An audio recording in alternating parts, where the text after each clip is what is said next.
of the petty call-outs of beat writers. He's supposed to be above that, not thin-skinned reading all that crap every day.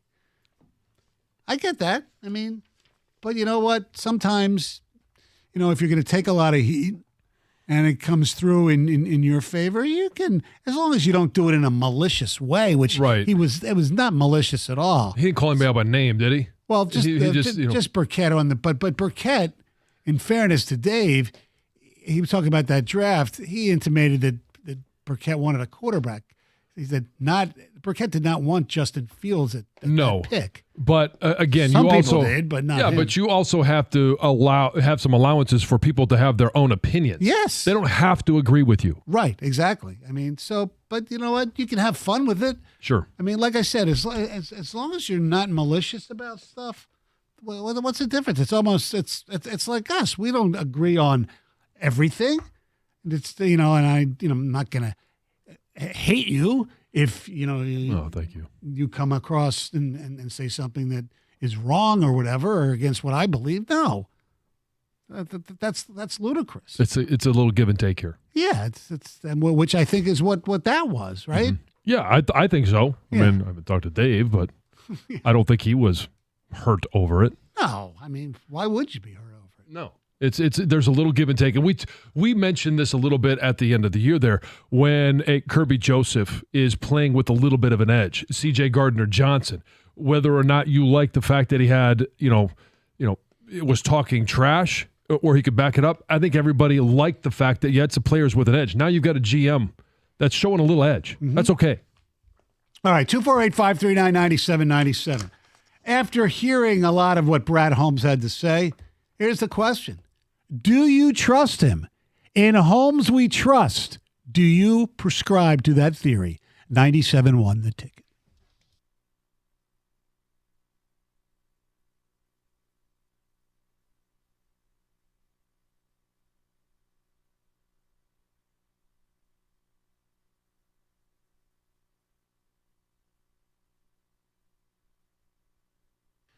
Brought to you by Twin Peaks. The Lions are no flash in the pan, and that's what team architect Brad Holmes wants fans to know as he wrapped up the season. He says they'll continue to build the franchise with moves that will keep them competitive for the foreseeable future and not just one run. Now in Sin City, getting ready for the Super Bowl, in the opening night event, Travis Kelce didn't seem to mind being a villain to opposing fans and probably those who are maybe tired of hearing about his relationship.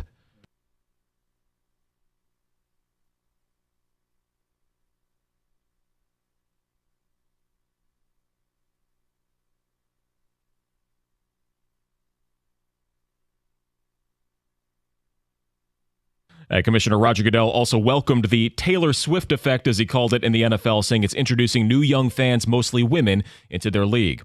As spring training draws closer, the Tigers are shifting their roster a little bit. They picked up a lefty reliever from the Angels, Colton Ingram. To make room, they DFA'd their starting third baseman from last season, Nick Maton. Also, Matt Vierling is now the only player left on the 40-man from last year's Gregory Soto trade. From the Corewell Health Sports Desk, I'm Chris Villar. For more, go to 97.1 The Ticket and Odyssey.com.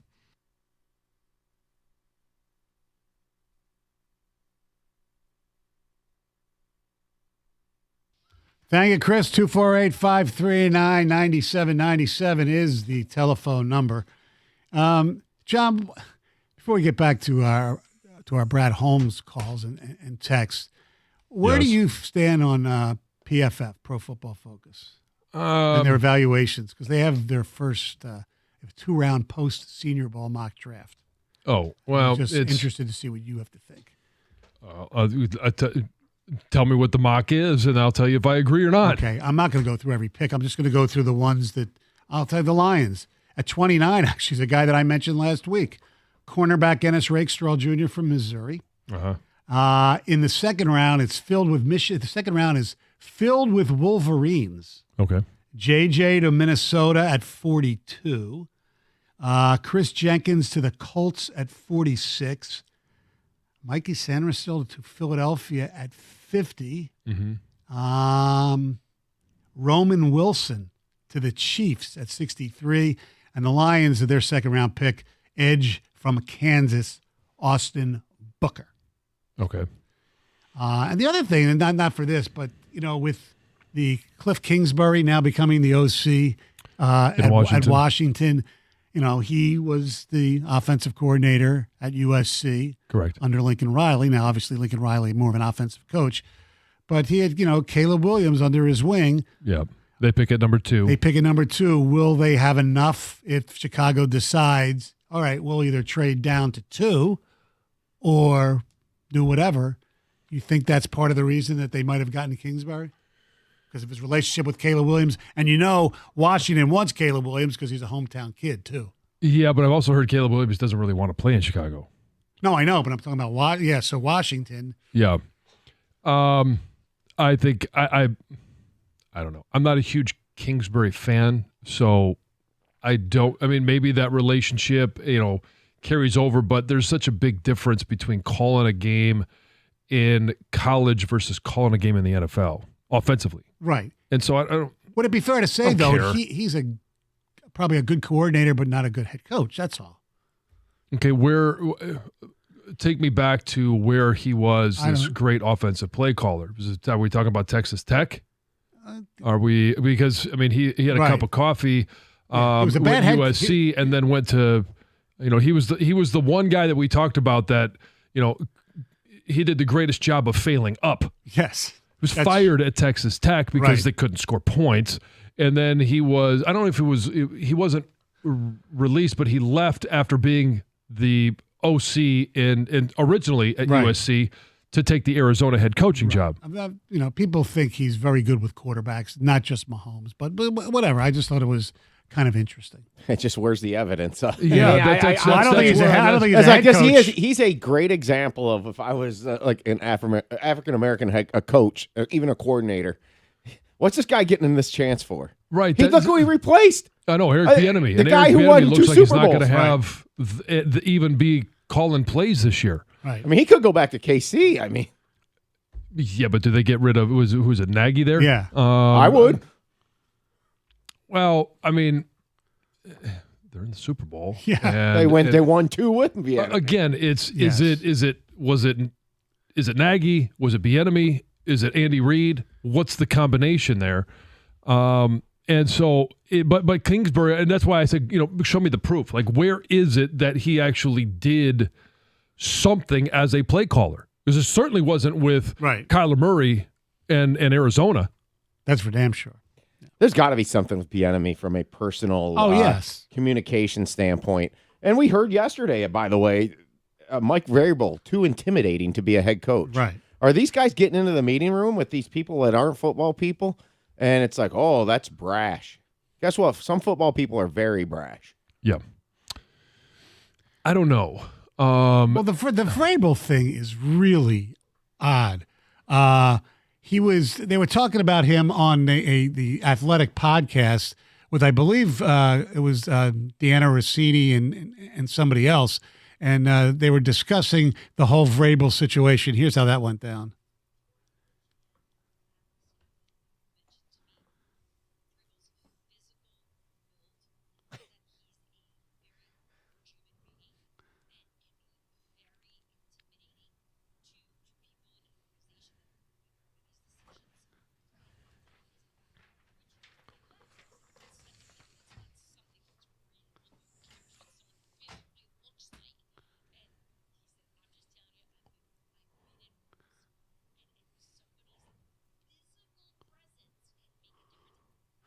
So their physical presence in this era or in this, realm should be a selling point. He comes in and you're like, oh man, I hope he doesn't kick my ass. I think that would be a check in the positive column. How about Dan Campbell walks in? Right. He's bigger than Mike Vrabel. Mike Vrabel, I'm trying to be nice as I can. He's a little wider. Hasn't 6'4", necessarily 250. Taking care of himself like Dan Campbell has. Right. So I don't think you're worried. Look, I might run away from him. He's not going to do anything to him. Who's the most successful coach in the National Football League right now? Andy Reid. Yeah, okay. Andy Reid could look like a okay. walrus. Okay, he's not being hired right now, though. I understand. Tony, see that this concerning thing is that the people owning these franchises. You tell me if general manager. You tell me if Andy Reid applied for a job, he wouldn't get it because he's a big guy. If he was a newcomer, Mike Vrabel's not a newcomer. No, I, trust me. I am with you on this. I don't know how you sit in a room and somebody walks in, you're like, oh, I'm afraid of him. Oh, that makes no sense to me. None. Especially when you're hiring a football coach. Yeah. No, Vrabel's got the physical presentation, but he's also got the demeanor of just an old school football player. And I don't know if you're seeing the dot I'm connecting. Danger in our corporate CEO world. Well, what's Dan Campbell should be the perfect example. It's not a universal across the board, but if there's some people doing this, I'm calling BS on this. This seems made up to me. It just seems unfathomable that you're not going to hire a guy because some little dork gets afraid of him when he walks into a room. I mean, Mike McDaniel did get a job. Yeah. I'm just kidding. Yeah, there's nothing scary about him. No, exactly. That's the point. But yes. I think these little scrawny offensive coordinators are getting all the head coaching jobs. Unless what's next, kickers? Unless they turn down the money. They got to know the game. Like Ben Johnson. Is that the most indicting thing of kickers? Is the fact that has there ever been a kicker that was a head coach? Not in modern football. I don't know. I mean, obviously there have been special teams coordinators have been head coaches, but they haven't been former kickers. I know. I'm just, no. I mean, you got to pay attention to the rest of the game. I know. They're off tanning and doing push-ups. And I'll ask Peter King that. Maybe he'll know. One of my favorite things doing a show with you is putting the kicker stuff on a tee. Just letting you go. Yeah. Pun intended. Here's some ticket text. Wow, I don't get people. I already loved Brad Holmes, and after yesterday, I love him and trust him 110%. Yeah. He believes, and so do knowledgeable, realistic fans. Bill in Newport. What's not to trust Brad? He's built the best Lions team I've ever seen in 40 years of being a fan. He's made deposits in the bank and deserves the right to withdraw. I like Holmes a lot and have been supportive of all of his picks and decisions, but felt that some of his comments were unnecessary and even distasteful. There was no need. Let the results speak for themselves. That's George and Wyandotte. And they do. Yeah. NFC champs. I mean, NFC championship game. Right. NFC North champs. Right. But obviously this texter doesn't like guys tooting their own horn. In Holmes, I do trust. Although it'll be entirely sold, the Lions need to win at least one playoff game next year and draft well. That's Al from Macomb. Okay. I buy the maybe win one playoff game next year, but you never know what's going to happen. Draft well, you won't know that for 3 years. That's Brad Holmes' whole point. They can make 7 picks this year, and you can hate them all, and you have to wait and see if they develop. And because we, and in the media, because we're so, accustomed. I've talked to some, the Lions beat writers. They hate that their editors make them do grades after the draft because they know it makes no sense. Right. Because you don't know how these guys are going to turn out 9 times out of 10. 100% trust Brad Holmes. Best GM we've ever had and best one in Detroit right now. Can't wait to see him hoist a trophy, which will be next year. That's Graham in West Bloomfield. It's the most successful in Detroit right now. That's for sure. Yes. And the clearly the best GM the Lions have ever had. Yes. I mean, that's No doubt. I don't even know that there's any competition. No, it's a room of one. Yes. Yes, I do trust in Brad Holmes. He's going to make mistakes, and honestly, he's going to make more mistakes as he goes on because there's less margin for error. He's turned around the Lions quicker than I think anybody imagined he would. You trust until it doesn't happen anymore. That's Tim and Howell. Yeah, I mean, so the team that they just lost to, the San Francisco 49ers, they have obviously drafted well. They made a move to go away from Jimmy G, and they've made adjustments at quarterback. They made a blockbuster trade to go up and get Trey Lance, and that has proven to be an absolute bust. But where are they still? Right. So the point is, you're not going to hit on every move. Exactly. You're not always going to be right. You can't always predict injury, but you can adjust off of those moves. And the best GMs, the best franchises and organizations Find ways to make those move after the move. We talk about defensive linemen all the time. You got to have a move after the move. Well, GM, same thing. Right. Got to have a move after the move. If you make a mistake, you have to figure out a way to cover up that mistake or rectify the mistake. It's that simple. And the best general managers can do that. And John Lynch obviously did that with San Francisco. Yeah. And Miami thanks him very much for all the draft, capital they got for trading down. Sure. But if you put Miami and San Francisco on the same field, what happens? Right. San Francisco kicks their ass. Yeah. Especially if the game's on the road. You're going to make mistakes. Yeah. But you've got to be able, you're not going to bat 1,000. No. It just isn't going to happen. So you understand that going in and you move forward. You just could, you always have to have that vision of what picture are we trying to paint? How do we get there? Sometimes we get outside the lines. How do we get back in?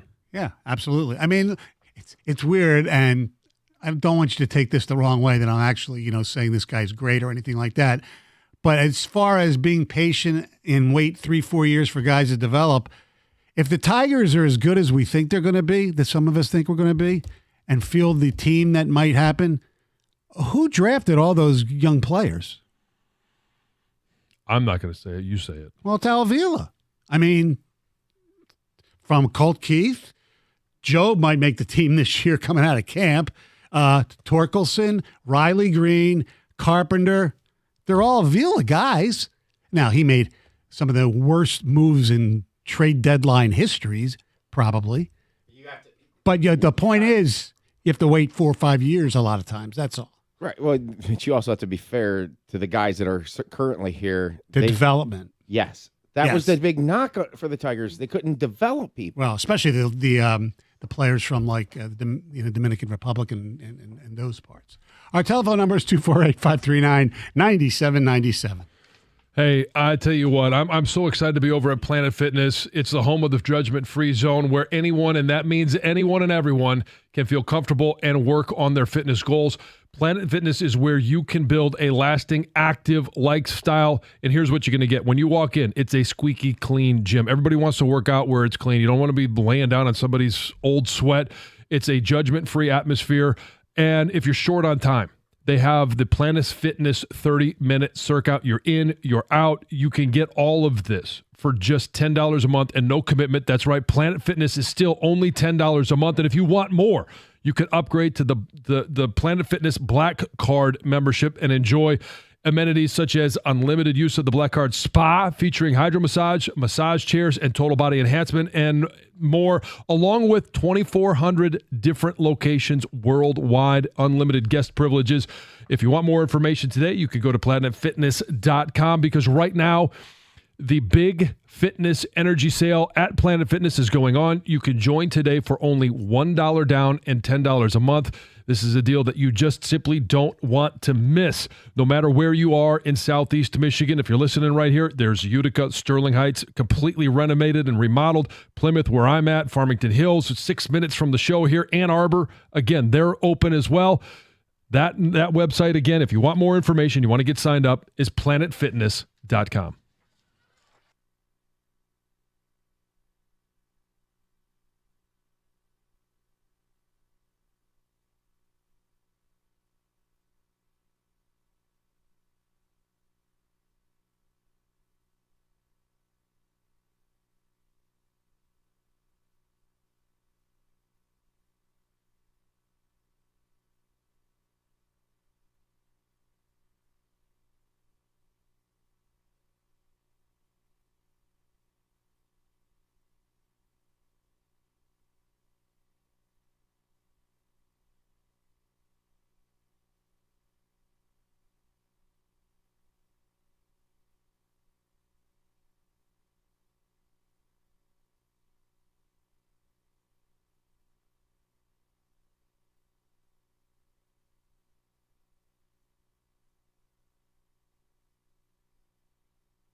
248-539-9797.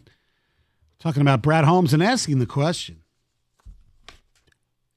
do you trust Brad Holmes? Is it in Brad we trust? Also, we mentioned Mike Vrabel being too intimidating to hire.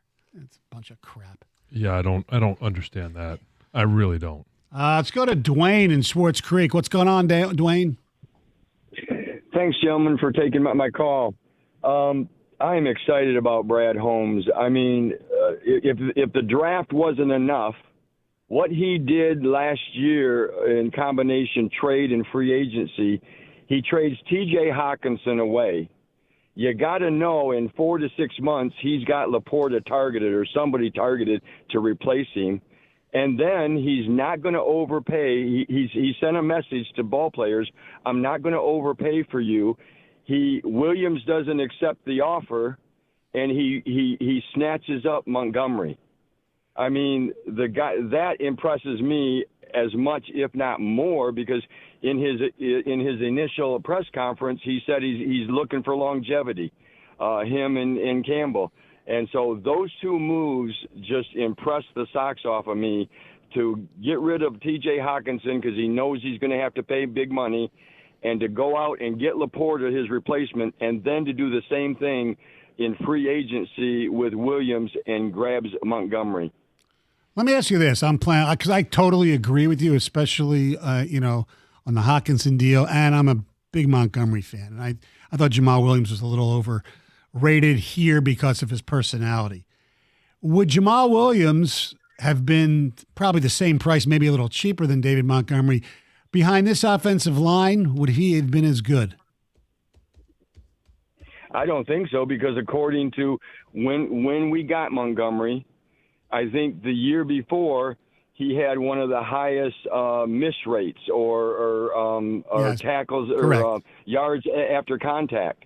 And so, I mean, there was almost, to me, the impression I get, and we don't know, I don't know, who am I? I'm just a retired guy, but the impression I got is they loved Williams for the locker room, but the impression was Williams was asking too much, was told by too many people he was great, he was going to get this because he broke the record, all those touchdowns. But to get Montgomery, younger and supposedly better after contact, makes people miss better. I mean, win-win. Yeah, I agree it was a good move, but Williams would have not been bad with this line, though. No, he wouldn't have been bad, but he wouldn't be Montgomery. Right. No. Would be Gibbs.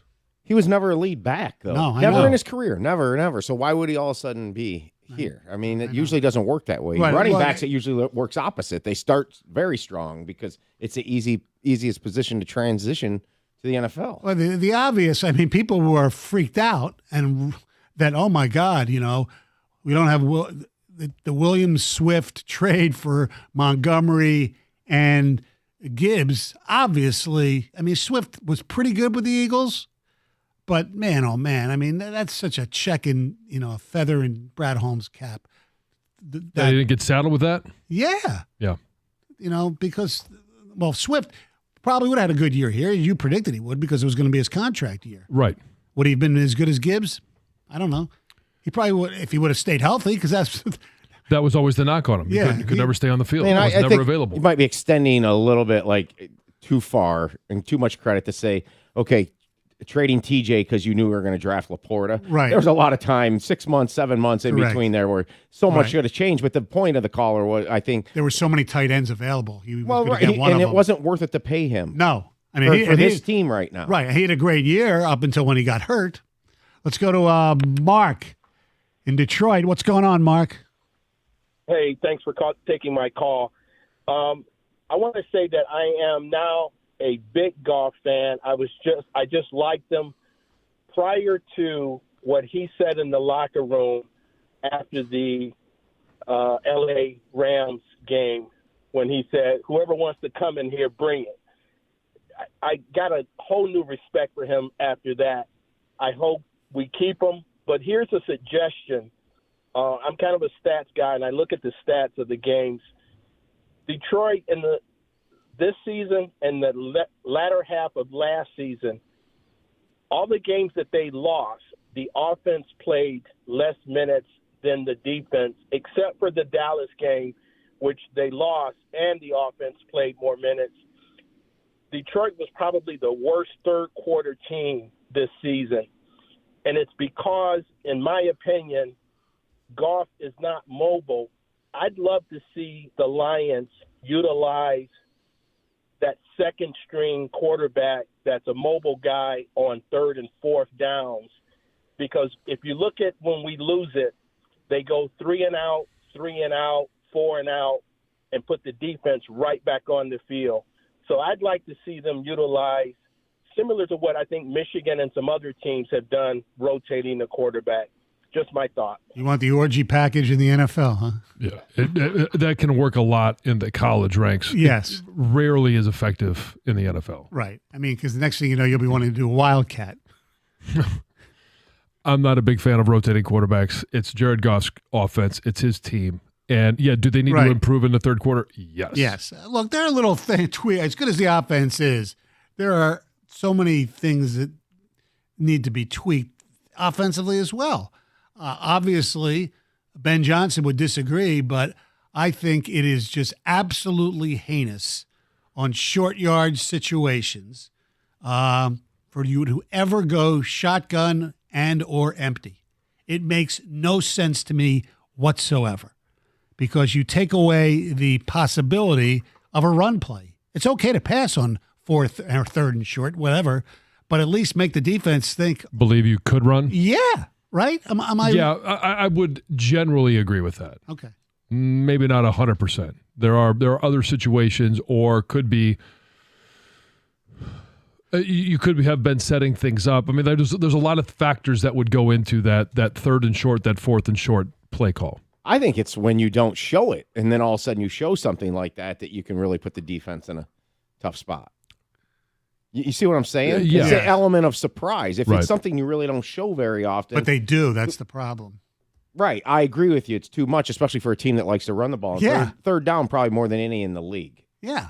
I mean, it makes no sense to me that sometimes when they should be running the ball on short yardage, they don't. But they still have really good offense. If Michigan were to have done that on 3rd and 2 in Happy Valley this year, that would have been a surprise. Yes, exactly. That would have been stunning. All right. Peter King joining us next, live from Las Vegas, 97.1 The Ticket.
The telephone number is 248-539-9797.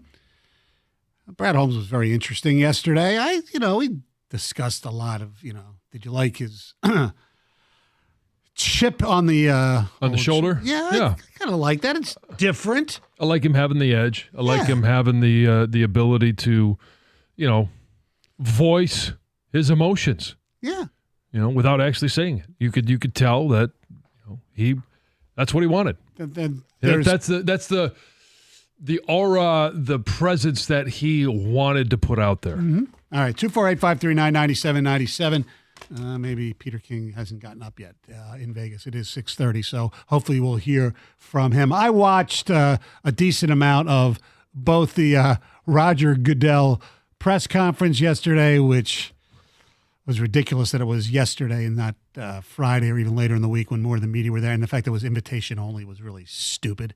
And also the opening night, which was at Allegiant Stadium. Then there was more, obviously because of location, more San Francisco 49er fans than Kansas City Chief fans. But the Super Bowl, I mean, it took me a while as, kind of Mr. Sports guy to really appreciate and embrace what the Super Bowl has been. Because I used to go and, when it was basically just a football game. Yeah. Now it's not. It's a week-long celebration of football, but it is more entertainment. I mean, anybody's, and it's fine, anybody's .com or any website, whatever, can get credentials to, media day, all that stuff. You can't all get them to the game. Or to the conversation with Roger Goodell. That's obviously true. It used to be anybody could go. Yeah. But it's fun. So I've warmed up to it. So yes, last night, if you didn't watch it, and it was all on the NFL Network, and it was time to introduce the Kansas City Chiefs. They went first, and they have an hour, and then the 49ers come on. And they had Michael Buffer, who, of course, has the saying that we can't say because we'd be sued. What a a-hole. Anybody who would do that. What? Oh, you can't use my trademark because he makes money off of that? Yeah. You're going to be mad at him for making money? No, I'm not mad at him making money. For finding a way to... come on, really? You can't say, let's get whatever.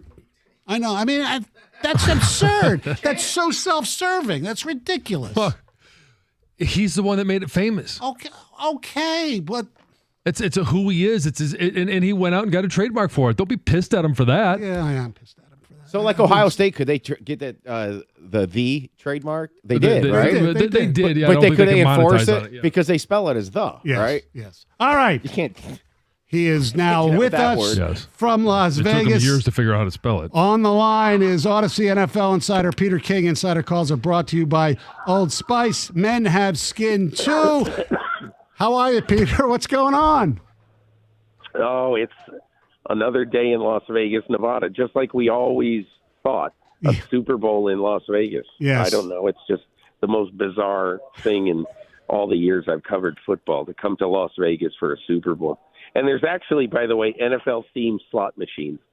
I mean, the world is just crazy. It's just crazy anyway, but that's the story. All right. Before we get into the game, from your perspective, who do we believe in the Ben Johnson he said, she said deal? That's a great question. And I wish I had done my job and actually looked into this, but I haven't. All I can say is that Adam Schefter is rarely incorrect. And I don't think he's incorrect in this case. It sounds like Ben Johnson decided while, or at least told his agent while the plane was in the air, I'm staying in Detroit. I'm not going to meet with Washington. Now, could that be wrong? Yes, absolutely, unequivocally. But I know over the years you could make a lot of money betting on what Adam Schefter says. So what's worse then, or what would have been worse? Him notifying them while they're on the plane, and it sounded like they were coming to Aaron Glenn, to see Aaron Glenn anyway, or you go through it and you make it mechanical and you let them know, you know what? No, I'm not interested in the job, and quite honestly, I wasn't interested while you were on your way here. That is a great question, because on the one hand, you think this guy agreed to talk to them, and then he jilted them when they were in midair, this guy who paid $6 billion for this franchise. And on the one hand, you think that's a terrible thing to do. But on the other hand, it sounds to me like he was just being honest, that when he made his decision, he made his decision. Now, maybe, he could have gone through with the interview and later in the day called them and said, hey, listen, I've decided to stay, and just gone through with it. But I think it sounds like that he made his decision and he basically thought, hey, there's no sense in letting this play out anymore. I'm just gonna tell him right now. So I agree with you. I think it's a really, really difficult call. But I do think that if he did say to them, I'll meet with you, I'll hear you out, and let's try to, see if there's a common ground. And then they were on their way there and he changed his mind. I can see both sides of this. I really can. Final thing on the coaching, I find it unbelievable that Mike Vrabel, not to mention Belichick, but Mike Vrabel is not employed. That's crazy. And we played some of the audio from Diana Rossini talking about general manager told her at the Senior Bowl that people were intimidated by Mike Vrabel's size as one of the reasons he didn't get a job. That makes no sense to me. I don't know. Look, I used to cover coaching searches on a very granular basis, talking to all the agents, talking to the GMs, talking to some owners, and I really don't do that anymore. But I'm a lot more surprised that Vrabel isn't a coach than that Bill Belichick isn't a coach. I mean, don't you want a coach on your team who makes your team play better than it is? Look at the last game of this season. Yes. A meaningless game for the Tennessee Titans. And they kicked the crap out of a team that if they won the game, they were going to win the division. If not, they were going home. That really surprised me. But I wrote in my column last week that what this coaching cycle tells us, the watchword of this coaching cycle is collaborative. I think at the end of the day, Robert and Jonathan Kraft want to be able to sit in a room with their head coach and talk to him about, not tell him what to do, but talk to him about why are we doing this? What's the reason why we're doing this? And and I do think that really manifested itself in Bill Belichick and Mike Vrabel being on the sidelines today.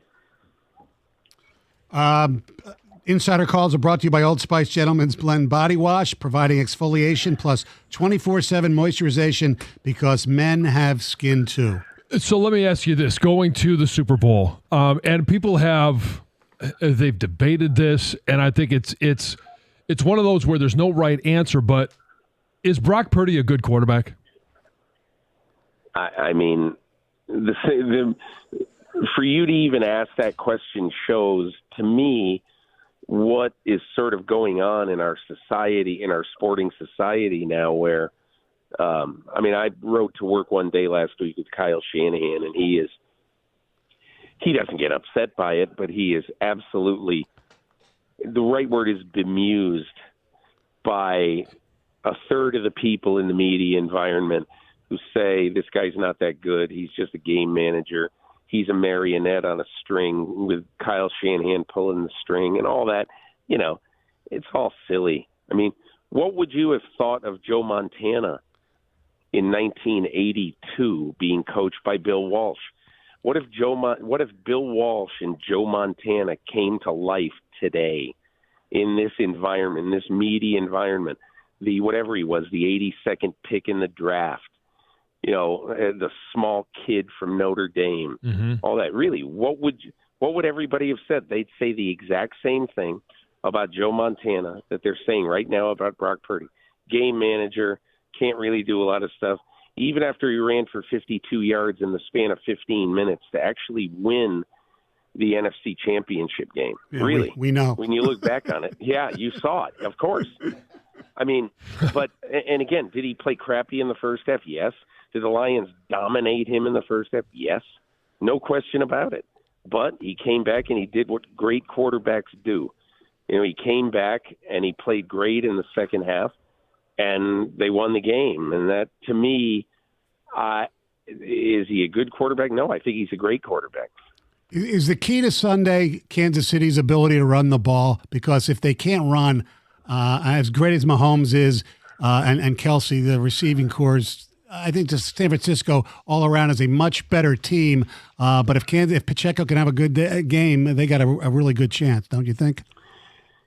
I think that it's really important that they run, but I think you would have lost a lot of bets in your life if you looked at all the games where Kansas City didn't run the ball well and Patrick Mahomes pulled a rabbit out of his hat. Yeah, it's true. I'm just not picking against this guy.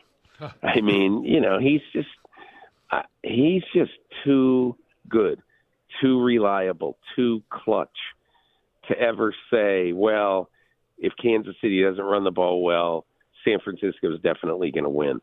Now, I do think that there are some kind of absolutes in this game. One is, and Nick Bosa said it the other day, that defensive line stamina in this game is vital. And what that means is that obviously, you're going to need to chase Mahomes. You're obviously going to need to chase him in an intelligent way. You've got to pen him in and not allow him to get to the outside where he makes so many great plays. But I agree. If Isaiah Pacheco runs for 90, I think Kansas City is going to win. But if he runs for 20, I don't necessarily think Kansas City is going to lose. You mentioned what's going on in Vegas. Were you surprised, disappointed that the Goodell press conference was yesterday? When I used to cover it, I used to love going, ask a question every once in a while. Now they wouldn't even invite me.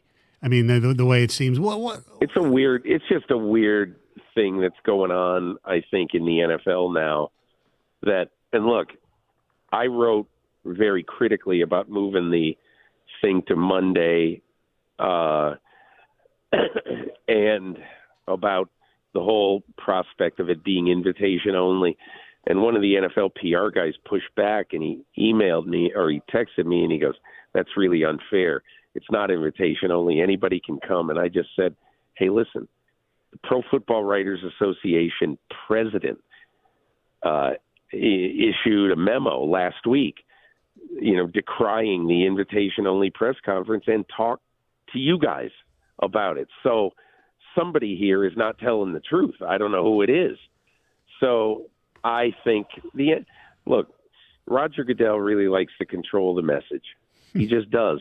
And this isn't gone are the days of Pete Rozelle. When I first started covering this league 40 years ago, and Rozelle was doing it, he'd stand up there as long as anybody had questions, and afterwards he'd go down and do sidebars with radio guys, with media guys. He'd stand there for another 20 or 25 minutes just talking to us, all comers. It's just, Roger Goodell just doesn't value that kind of interaction anymore. Maybe it's because he's been beat up so much that he said, screw those guys. I don't know. But he's become different in his 18 years. He took the job in 2006. But he's really, or what is that? I'm wrong. Is that, about 18 years. Yeah. But so I just think it's a little bit different covering the NFL now. But, it is what it is. And people don't watch the game on Sunday thinking that, man, I don't like what Goodell did by moving his press conference. It's a little bit more of an inside baseball thing than anything else. All right, final thing. It's a little self-serving, but somebody who has seen Mr. Springsteen 136 times, I know you're a fan. What if you had to hear one song? What would it be?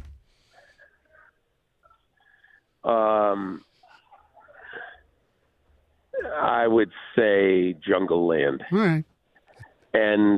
But it's so hard because I went to see him on this tour. I went to see one of his last shows before he canceled, because he wasn't well. And I come away from almost every show thinking, oh my God, such and such that's the best I've ever heard him sing it, and all that. And so I love that about concerts. Like, probably my two favorites are Springsteen and U2.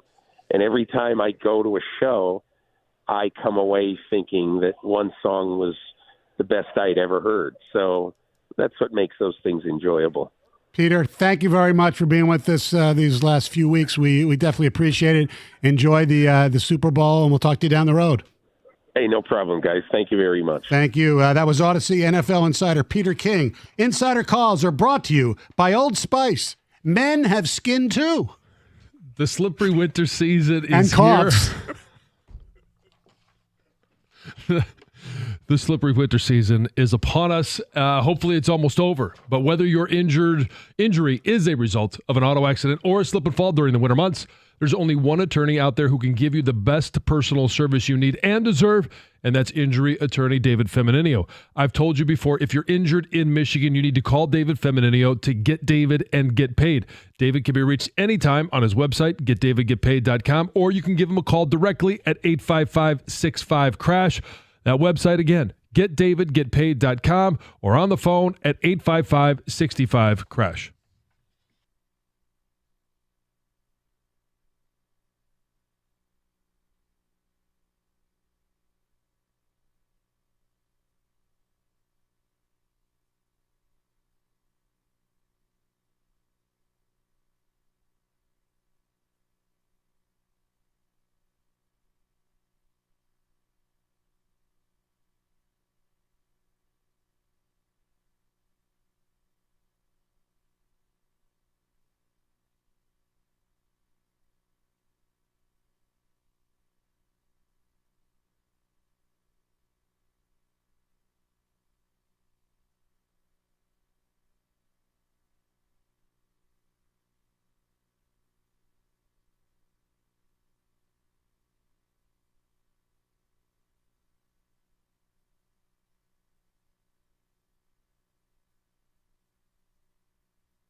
248-539-9797.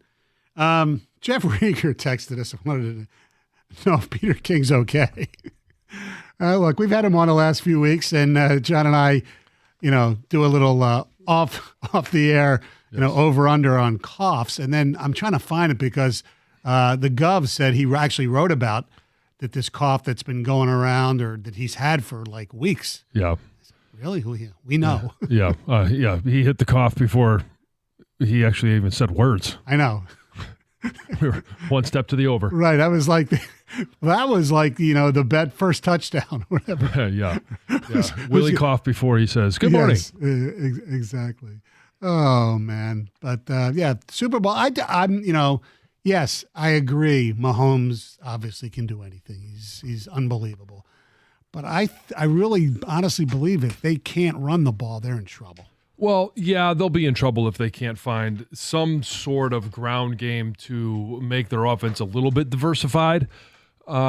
Because we've seen, we saw Patrick Mahomes against Tampa Bay when they couldn't run the ball. They couldn't protect him either, basically running for his life. Mm-hmm. And they don't want to get into a situation where everybody knows they're passing and they can't run the football. By the way, here is what Peter King had to say in his column last week about the cough that we were talking about. So I've had a cough since late November.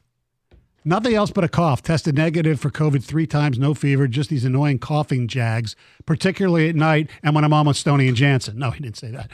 Which has hijacked my sleep, obviously. Had a chest x-ray which showed no spots of any sign of pneumonia. I simply have a cough. When you travel a lot, which I've done for football and the holidays, in and out of airports and packed planes, you're exposed to viruses and bugs, and there are some things that lead to long periods of coughing. I'm on an inhaler, and I'm using a spirometer, a sort of exerciser for lung function. So there's his answer. There you go. Now we know what a spirometer is. Spirometer, right. I never heard of a spirometer before. All right, ladies and gentlemen. It's your spirit. Oh, it does? Yeah. It's time for the Two Grand Slam Tuesday edition. Gator, how are you? I'm okay. How are you guys doing? Good. The contestant had 7. A little more pressure on you. Yeah, I think you'll do fine, though. All right, here we go. Who won the Stanley Cup last season? Vegas? He was named the head coach of the Washington Commanders last week. Dan Quinn? Where did Lions kicker Jason Hansen play in college? I always get confused between the two. Is it Washington State? This pop rock band had the 1997 hit Bop. Hansen? This Canadian team currently has the most points in the NHL's Western Conference.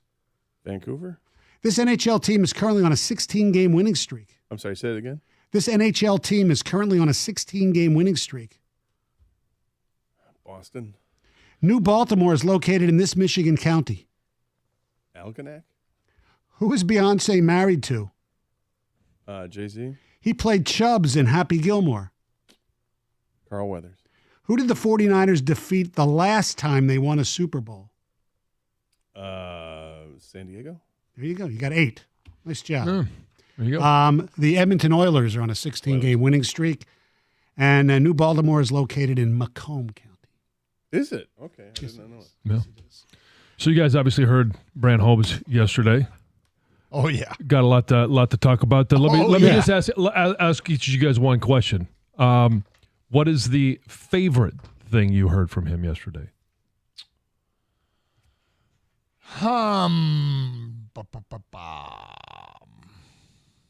His commitment to keeping the offensive line together. Oh, I like that too. Yeah. You're so nice. Gator? I actually like the comment about this is where they expected to be. That they people are like, oh, it's the cute story. He's like, no, this is where we want to be and where we expect to be, and we're going to get better. We're going to keep improving, and he had the track record of doing it. So why not believe it? Yeah, I asked him the question about the perception that they're a year ahead of schedule, and he didn't think so. No, well, I wouldn't expect him to say that either. No, I know. mean, everybody in that building is of the same mindset going into this past season. I'm sure they were all like, we're going to win the Super Bowl. And I've heard John say a million times, you have to have had that You got to have that mindset. Before every year, but specifically for the Lions this year. Yes. All right. Carson Anderson coming up next. We have an announcement. We have a big announcement coming up right out of the gate. Oh, 97 won the ticket.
All right, Carson Anderson, 97 won a ticket. Hope you're doing well. I mentioned before the break we have an announcement, and here is said announcement. In fact, just announced this morning, Usher is coming to Detroit.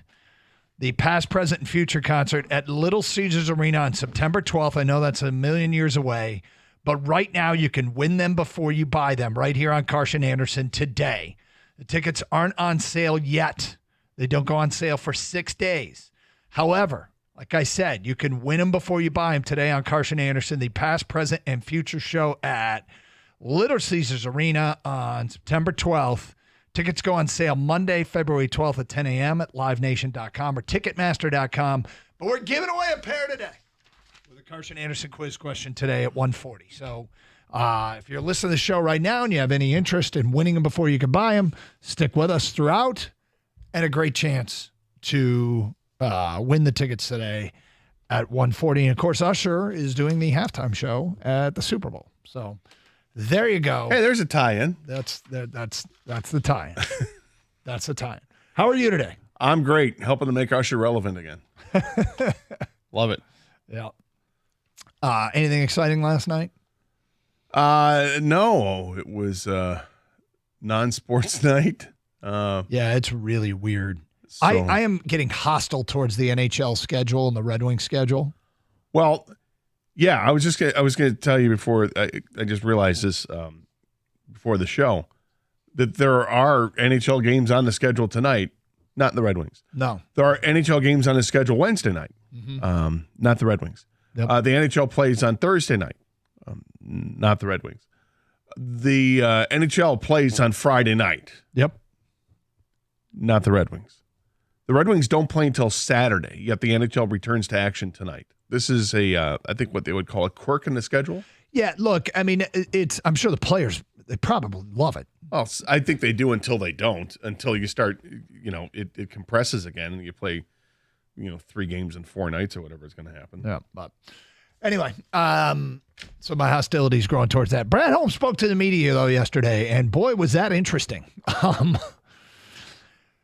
He opened up with a long, heartfelt thank you to ownership, to the players, to Dan Campbell and his staff. He really thanked the fans and said what a difference the fans made, especially when they were on the road. And he really wanted to thank everybody in the building. And then there were a bunch of small stories, but there were a couple of big themes throughout. And it was like a 39-minute address with the media. So there was a lot there, but there were a couple of themes throughout. One is that man keeps receipts. And showed something that I don't know that I necessarily expected or that he hadn't shown before.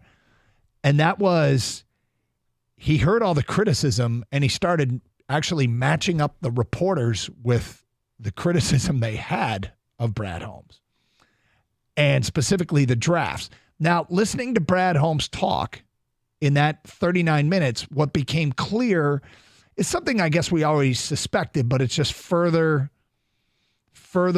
solidified. The draft is his baby. That is Brad Holmes' bread and butter. That is his strength. That is something that he emphasizes. That is where he has worked in his career. And that is what has, I think, made him one of the best general managers in the National Football League. That is his baby. And he takes great pride in it. And I don't think he loved what people were saying about his drafts. No. I think he takes great offense to that because that's his area of expertise. And as we're 3 years removed from his first draft, I think it's safe to say he knows what he's doing there. But I would also think that most of the people in the media, if they were critical of a draft from 2021, feel pretty confident Brad Holmes knows what he's doing. So if you want to come out and rub it in their face now, it seems odd. I mean, here's the reason why I wasn't a huge fan of it and why it doesn't change my opinion of Brad Holmes, okay? But one thing that I've discovered helps me do my job better is to figure out how I get judged on my job performance, okay?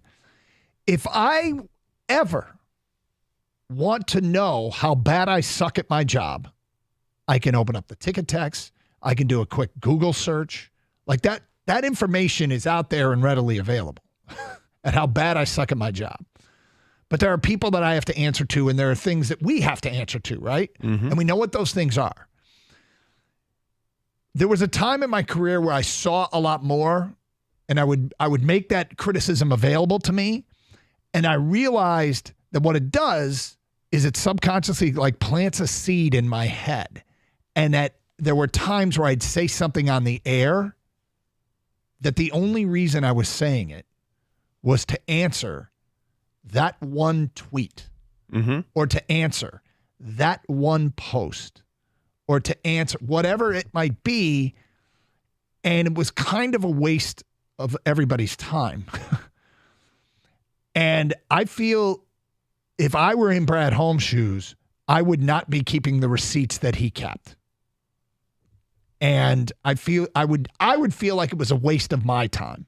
Now, some people use that stuff to motivate them. Well, and it sounds like it's clearly what kind of fuels Brad Holmes a little bit. Although I'm surprised it does. I can't imagine that this stuff makes you work harder or study more, look at more film, do better interviews with prospective, players and all that. That seems weird to me. But hey, if it works for him, it works for him. I'm with you. Yep. You know, the outside noise, it's easy to tune out. Yep. You don't have to listen to it. And I kind of use the same philosophy with that. But for him, he's a guy who's it's a little different with him because he's meeting with the media a lot. And first of all, I appreciate that because Brad Holmes doesn't shy away from meeting with the media like other GMs and other teams do. He's accountable, and maybe he's accountable because the team is playing well. And I don't really care. I just like that he's out there in front. And he'll do interviews and he'll speak his mind. And you want him to be as unfiltered as possible. We love the unfiltered guest. You know, the real raw stuff. And what was up at the podium yesterday was real and raw for the first 11 minutes when he didn't, just went on a preamble for that long. Okay, great. Do what you got to do.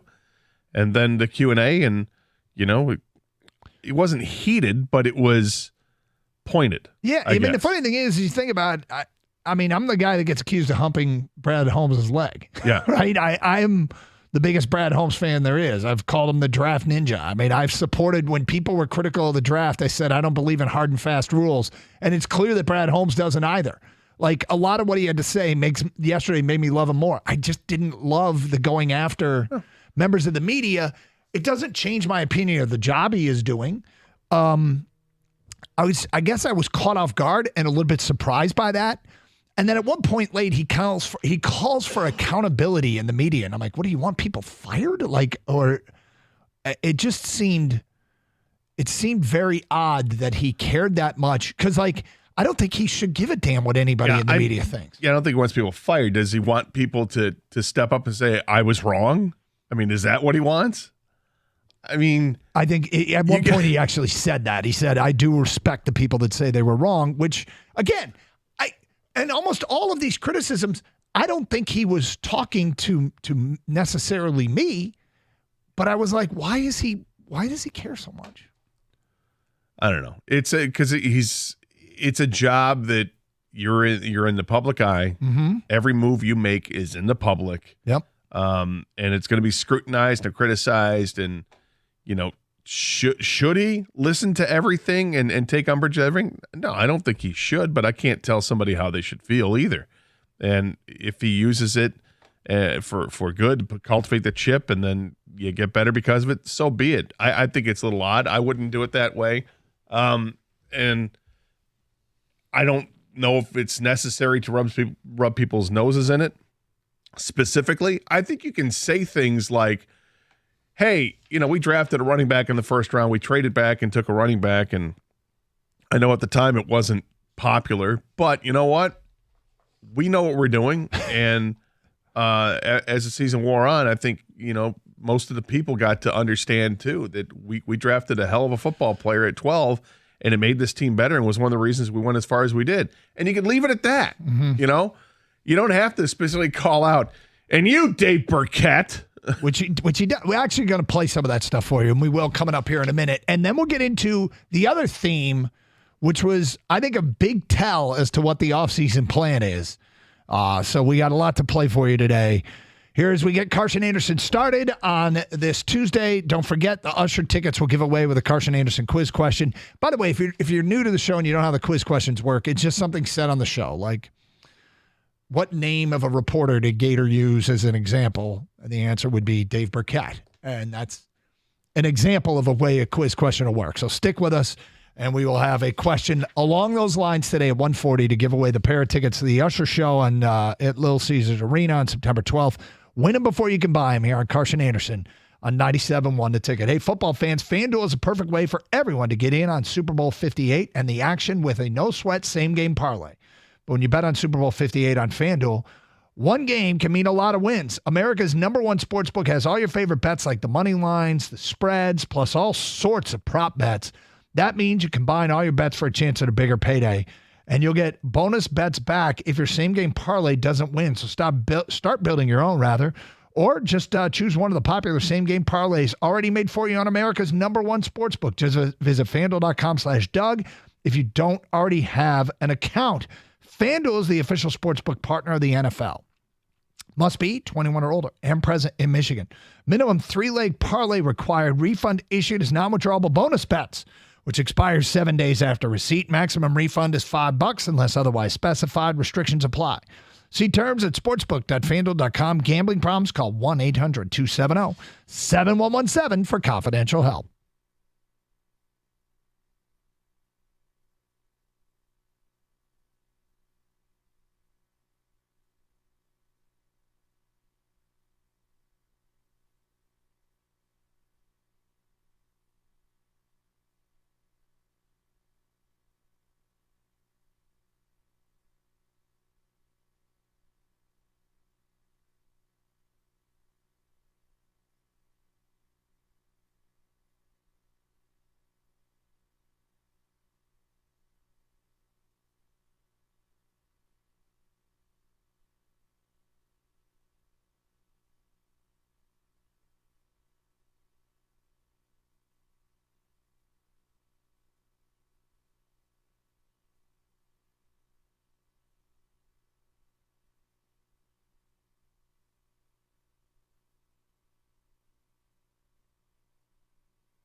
All right, so listening to Brad Holmes yesterday, there were two themes. One was the offseason plan seemed pretty obvious when you started connecting dots, and we'll get to that coming up. But then there was also he wanted to let people know he's paid attention to the criticism, and well, let's play some of it.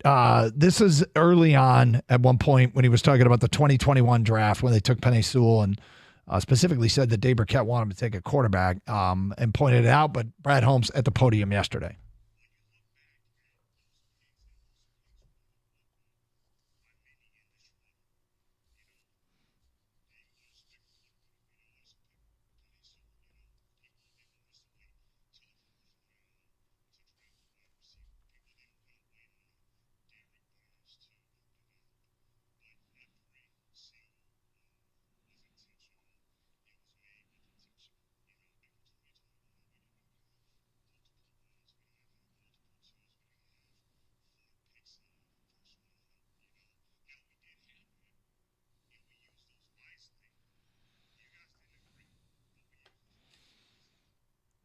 Okay, and look, again, I feel like it's a waste of his energy, and he's getting tons of praise. So I'm not quite sure why he was so. I mean, it obviously motivates him. You made a good point though during the commercial break about Brad Holmes and some insight into maybe starting to piece together a little bit more as we get to know who Brad Holmes is. He's an emotional guy. I mean, go back to the video of him from a few weeks ago when he's in the elevator and he's going, whoa, the whole bit, right? And he was really emotional, and it was kind of cool to see that, right? That's how he is. Sometimes he's gonna say things and maybe his heartbeat's going a million miles an hour and it just comes out and he's not thinking before he says it, or he gets on a roll and he can't cut himself off. I don't really care. It is who he is. He's passionate about it. When he's talking about this team, you don't talk for 11 straight minutes at a press conference unless you've got passion about something. So, and I'm sure he thought about saying these things beforehand. Yep. And would it have behooved him to not say them or say them in a different way? I don't think it matters. It doesn't bother me at all that he's done this. It's not what I would have done, but it's interesting to see what gets reported and what doesn't get reported, what gets on television and what doesn't get on television. I was watching plenty of coverage last night, and I saw sound bites that made sense that you would air, and it wasn't this stuff. So I don't know if we're making too much out of this. Well, so what's funny is he's not talking to us. I don't think. I mean, I've been as big a supporter there is. 10 to 2, I doubt he's talking. Yeah, but to me, it's. I just didn't think it was necessary. Here's more of what he said he wanted from the media.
I mean, it's weird. Like names the previous soundbite, and he brought up like Penei Sewell. Yeah, I don't remember too many people who were upset with the Penei Sewell pick. I don't either. Were we complaining because they didn't take a wide receiver until the 4th round? I mean, again, I was kind of open-minded. That was early in the era, so I wasn't 100%. I love Brad Holmes' resume going in, okay? Yeah. I was 100% behind every move. You're in the clear, no doubt. I'm trying to. But I've since embraced almost everything to the point where I've stopped just shy of saying whatever Brad Holmes does, I support. Although this is an example of something where I'm like, I think you're kind of wasting your time. But I think this is the thing that I wish that maybe Brad Holmes knows this, maybe he doesn't. I wish that you would understand Brad Holmes, not you, Doug Karsh. When it comes to the draft, everyone has an opinion. Yeah. Everyone's going to have an opinion about the draft, okay? And everyone's going to be wrong about something, and everyone's going to be right about something. 1,000,000%, okay? So to start calling out people because they were wrong about a take that they had on one day in a column they wrote about the draft, and you're going to hold them to that when their opinion can change? I mean, opinions can change, but now you're going to be upset because they're not saying, back in May of 2021, I was critical of taking Aleem McNeil in the third round because why would you take another defensive tackle when you just took one in the second round? Why would you do that? Which is something that I said. I'm like, I didn't understand why you took back-to-back, and then one guy's not even playing.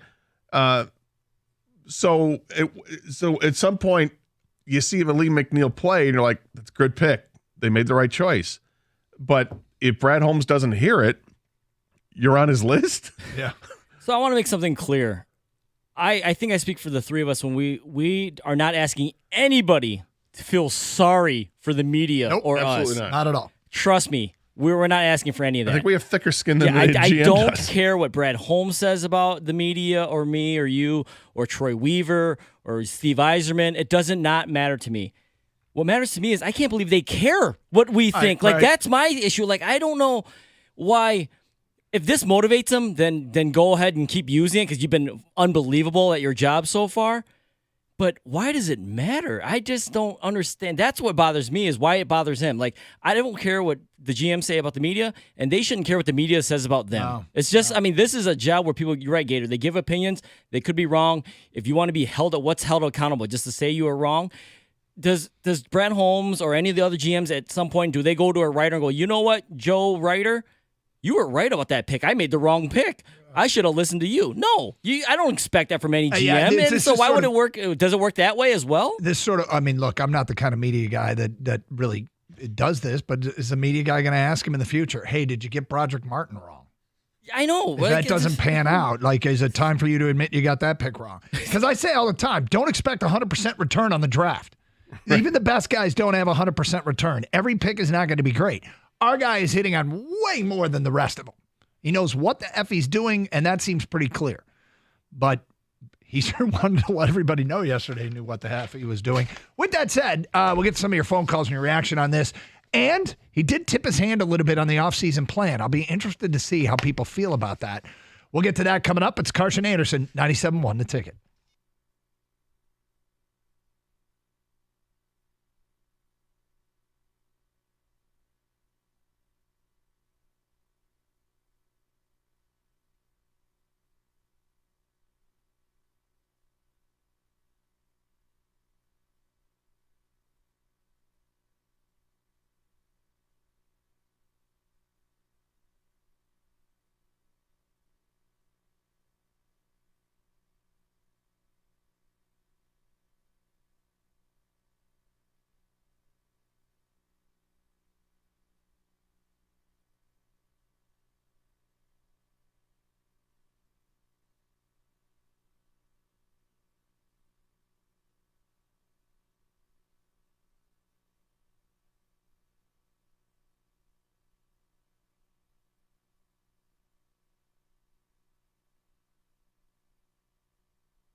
All right, we'll get to what the offseason strategy is here in a minute. 248-539-9797.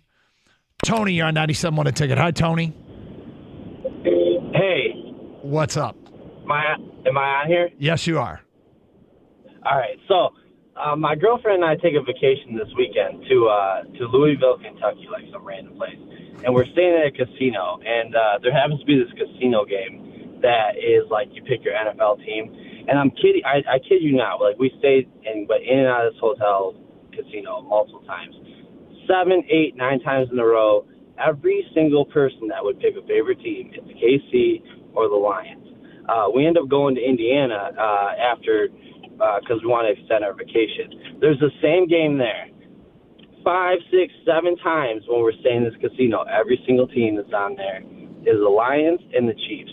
And so we had actually happened to talk to quite a few people because, like, I was really curious. You know, there's a lot of mixed opinions about the Lions in Michigan from fans and everything, and kind of how they feel and how everything worked out. But, like, the general synopsis is from, like, a lot of people, like, they're like, yeah, like, there was something fishy up with that with you guys in the NFL. And I'm like, no, there's nothing. It's rookies and this and that. But, you know, the Lions had a bigger impact, I think, on the nation as a whole and people that were rooting for them. And I can tell you for sure. I'm a little curious. How did the casino game work? What do you mean somebody always picked the Lions? So, like, how the game is like you, like, pick your favorite NFL team in order to start this game, and it's like a slot machine, you know? And so, but, like, there's like 4 machines, like 4 screens on each machine. But, like, so every time you walk by, though, it was like the Lions theme or like the Chiefs theme. And without a doubt, you know, at least from the Midwest standpoint, people wanted to see the Lions and the Chiefs. Okay. All right. So I'm still confused about the game, but you're saying that the Lions were often selected by people in this casino in Louisville. Yeah. And it's like, so it's just a game that's like, and then they like play like actual like highlights in the middle of the game. I don't know. It's really weird. I'm completely lost, Tony, but suffice it to say, the Lions got picked a lot. And thank you for sharing. Did you follow that at all? Nope. All right. 248-539-9797. Ted, you're next on 97 on the Ticket. Hi, Ted. Hi, good morning. What's up? Let me just say this comment is not directed at you guys. In fact, you two are two of the examples of integrity in the media. So wasn't one of the two of you not so high on Anzalone at the beginning, but then you came back and said, you know what? I underestimated him. I think it was a good pick. I'm glad he's there. Yes. So forth. I think the media and that's integrity in the media. I think the media they can have their opinions, but they also should have the integrity to come back and say, you know, this is how I made that decision at the time, and this is how I would do it now. And that teaches people stuff. First of all, it teaches people about the process. But second of all, they're not just there flapping their gums about some opinion and trying to get headlines and trying to get readers. They have integrity. And I think Holmes maybe, you know, got a little ahead of himself on this particular comment. But in general, I think he's exactly right. Where were you? Where are you now that you were wrong before? Here is one thing that he said that is really interesting, and he's sort of right and sort of wrong. He said he kept going back to the 2021 draft, and he said, now is the time to be grading the 2021 draft. Everybody grades a draft right after it happens. And the truth is, the only grade that matters is what grade does that get a couple years down the road, because that's when you get to see them play football and understand how these guys that are simply a pick and a player that in theory you're trying to project into the league at the next level, then you get to see it in practicality. So we should be judging the 2021 draft right now, not the day after the draft. And he's, of course he's right, but there's no way in hell people are going to stop giving their opinions the second after a draft pick is made, because I mean, Ted, you, me, Gator, everyone has them, and it's cool to share them. And sure it is. You it's can't. Okay to share them. It's fine to share them, but you can look back, and it's an interesting discussion. You can look back and say, you know, here were my choices back then. Here's what I did when I heard about that choice, and you know, look what time has shown that I was not right about that, and maybe that gives the guy who made the correct choice back then a little bit of support. And there's nothing wrong with that because they're sure going to not give you the support when you screw it up. Ted, thank you for the phone call. We go to Bruno next here on 97.1 The Ticket. Hi, Bruno. Hey, boys. How are you? What's up? Right. Good, man. So, yeah, I just think it's all part of the culture, man. Lions are developing this culture of responsibility, owning up. I don't think you guys did anything wrong by any stretch, but I just think it's an extension of how deep this philosophy actually is bred through the Lions. And I think that, I mean, if we can get the media on board as well, and I'm not saying, again, that you guys did anything wrong, but just to hold that responsibility, I think it's a good thing. Get the media on board. That's interesting. Meaning you guys have already done it, right? You guys had said the last caller, the Anzalone thing. Like, yeah, we have our opinion, and we were kind of down on this pick, but now we're retracting and saying, hey, great job. You know what I mean? Yeah. Owning up. Yeah. I mean, I guess the thing about it is it's pretty easy. When if you do this for 4 hours a day for year round, you're going to get stuff wrong. I mean, it's just part of the job. And we have ample opportunity to atone for that during the time too, because 5 days a week, 4 hours a day. Yep. But but you have to admit, there's some guys out there that don't accept responsibility and never apologize. Well, there are, and I don't know if I'd call them out in the press conference. Well, you know what's interesting is you think about it, like Brad Holmes did the opposite of what Jared Goff did on our show. Jared Goff on our show said, I don't care. Right? Right. And when it was brought up that a media member said Lions have won the right to go to San Francisco and get pounded.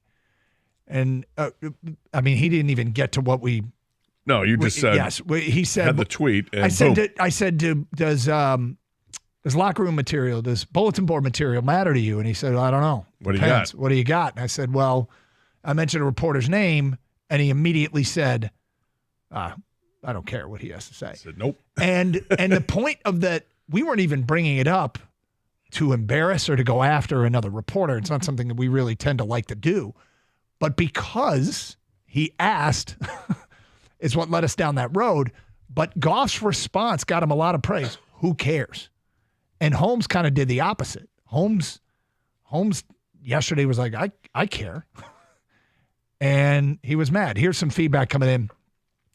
Holmes' comments were unsettling because it brings to mind one word, lionized. That's from an unnamed texter. I hope he is never swayed by media opinion. Obviously, he listens to criticism. I hope he stays on his path. Adam in Canton here says, love the show. I think Brad Holmes' message is in service to the fans. It displays a little authenticity that we've never seen here in Detroit. It sounds more to me like he's giving the eulogy to SOL than to actually keeping score against those who transgressed against him. Well, those three letters might really piss him off. I would think so. And if he has seen any of that in the media that was still used within the last 6 weeks, maybe that's what spurred it. I don't know. Yeah, I don't like those three letters anymore. I think that's done, been buried, really buried after the Rams game. But it clearly bothered him. It clearly bothered. The criticism bothers him, and and he'll say it's not the criticism, it's the lack of accountability. If you were wrong, admit that you're wrong. Well, when? Does a columnist need to come out and say they were wrong about, some pick that you had, that you were wrong about Amon-Ra St. Brown 3 years later? If in the meantime, that columnist has done nothing but praise Amon-Ra St. Brown for his play? Probably not. You guys criticize the Lions every week. Why can't he criticize the media? Our job is to give opinions on all our teams. And that is our job. His job is to build the team, right? Is his job have anything to do with the media? He can say whatever he wants. I don't care. It really doesn't bother me that much that he said what he said yesterday. He, clearly it's has kept that bottled up inside, and the pressure built up, and he let it all out yesterday. Okay, that's fine. Brad Holmes is probably being calculated and giving examples that weren't specific. Actually, he did. And then he writes, so as to not ID one specific media person. He did actually specify Dave Burkett, specified Carlos. Another reporter asked something. He was like, was it you? Then he goes, I don't know why you're getting wrapped up on this topic. Well, the thing is, it's not about us. I don't think I wouldn't do it that way if I were Brad. I don't think listening to the critics does you any good. Mark in Redford says Brad Holmes is an NFL GM. He needs to have some tougher skin and put his big boy pants on. All right, he did give some insight into the offseason. We will get to that coming up today at 11:02 because I think he really started connecting dots and give us an idea of what we can and should not expect from this Detroit Lions offseason. Get to that at 11:02 here at Carson Anderson, 97.1 The Ticket.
I want to bring in Kang, our producer, because Kang, you had a theory yesterday, a working theory.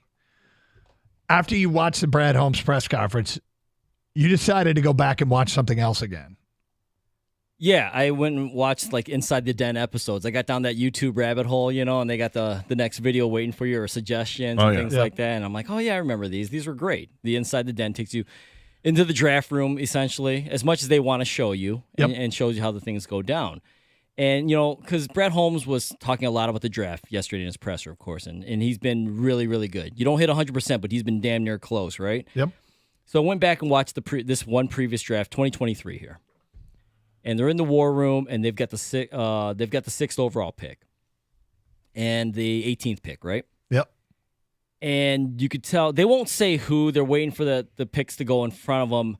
And to me, with what Brad Holmes and Dan Campbell say about conviction and everything's done on purpose, right? There's a reason, a rhyme for who they take and who they don't take. When Witherspoon gets taken off the board, you can tell they're talking about Jahmyr Gibbs because we know this already. So, we already know they took Jahmyr Gibbs, but they're talking about a guy they want. They want Jahmyr Gibbs. Right. They have no problem taking Jahmyr Gibbs at 6. But him and Campbell, they want to gamble. They want to wait and they want to move back and get Gibbs a little bit later and get some extra picks. A trade comes in. Arizona calls. Right. Arizona calls the Lions, and Holmes says, hey, I'll call you back. He talks to Campbell, and he's pointing to a name on his list, and it's Jahmyr Gibbs, okay? We want this guy. Should we take the chance and move back and try to still get him? The draft capital comes in, and 12 is the pick, along with 2 other picks. Lions give him like 108 and and 6, right? Yep. They make the trade, and they sweat for 5 picks. I mean, they sweat this thing for 5. You could just tell they're on pins and needles. When the rest of the world says don't take a running back in the first round, they have wanted Jahmyr Gibbs the entire time. And meanwhile, Bijan Robinson goes, so now they don't care. They want the Jahmyr next Gibbs. 12 comes up. Well, Skoronski's the pick at 11. And once he gets announced, they are ready to explode. These guys know they got Jahmyr Gibbs. And so they get Jahmyr Gibbs at 12. They're actually, they were willing to take him at 6. And then, so to me, that's if they weren't getting Witherspoon, they wanted Jahmyr Gibbs at 6. Draft Ninja pulls off of a move where he moves back, gets the guy he wants the entire time, still gets the guy, gets more draft capital, and they love Jack Campbell at 18. I mean, just going back and with the information you already know and looking even deeper, and it was actually right all in front of our faces. We just didn't know it at the time. We didn't know it, right? And with the extra pick, did they get Branch with the extra pick or Laporta? I believe it was Branch. Was it Branch? I could be wrong. Okay, but obviously they had 2 second-round picks. Yes. But you think they love Gibbs so much that had Witherspoon been on the board at 6, he was definitely in the conversation. I think the fact that Witherspoon went at 6 made it easier for them to, or at 5. Yeah, they said, hey. I remember watching that, and it's a long video. And this, what you see on Twitter is like, oh, here's 5 minutes. It's great, but it's like a 2-hour thing, and it's fantastic. It really is. It's great to watch. Yep. My takeaway was that Witherspoon was their guy at 6. If he was there, they would have taken him, but he wasn't. So then that's right. That's gone. Here's the next guy we love. There we go. Ken, you went so far though as to say you thought if Witherspoon was on the board at 6, they take Witherspoon and they're using 18 to move up to get Jahmyr Gibbs. Absolutely, Doug. So let's say Witherspoon slides to 6. I think they take Witherspoon, okay? But they still love Gibbs so much. They were going to use 18 to move up back and get Gibbs. Like, that's how much they wanted Gibbs. Like, I think their perfect draft was to come out of there with Witherspoon and Gibbs in the first round. Yep. Hell, I don't know if I'll ever say that publicly, because they love the guys they got.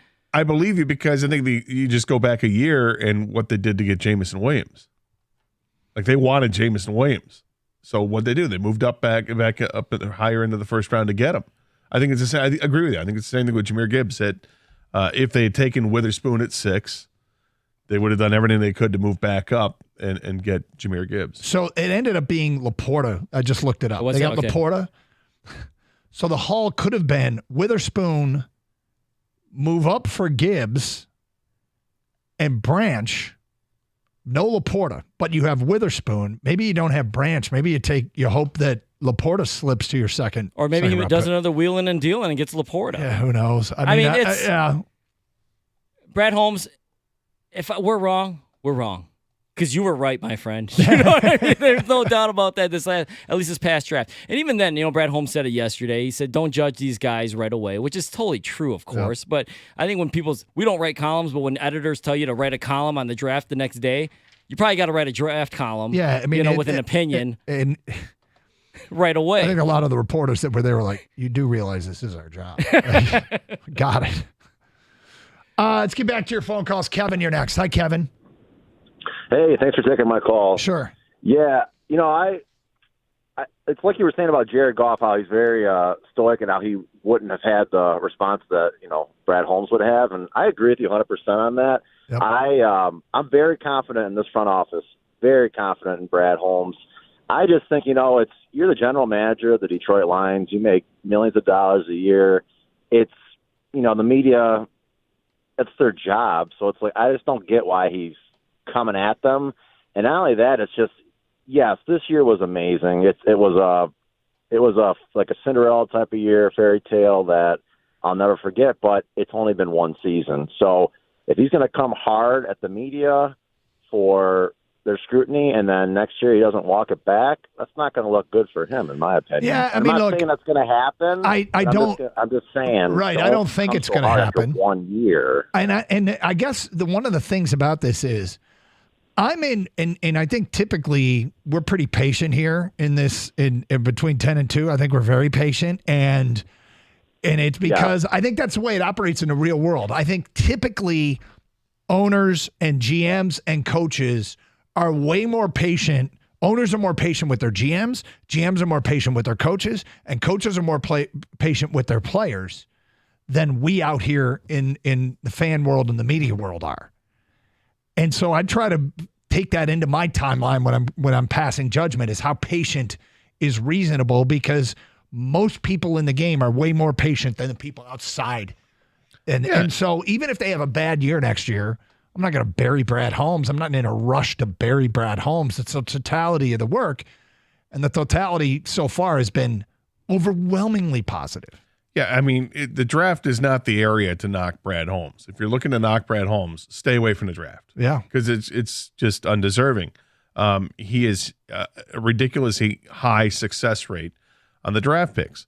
If you wanted to knock him, you can knock him on free agency.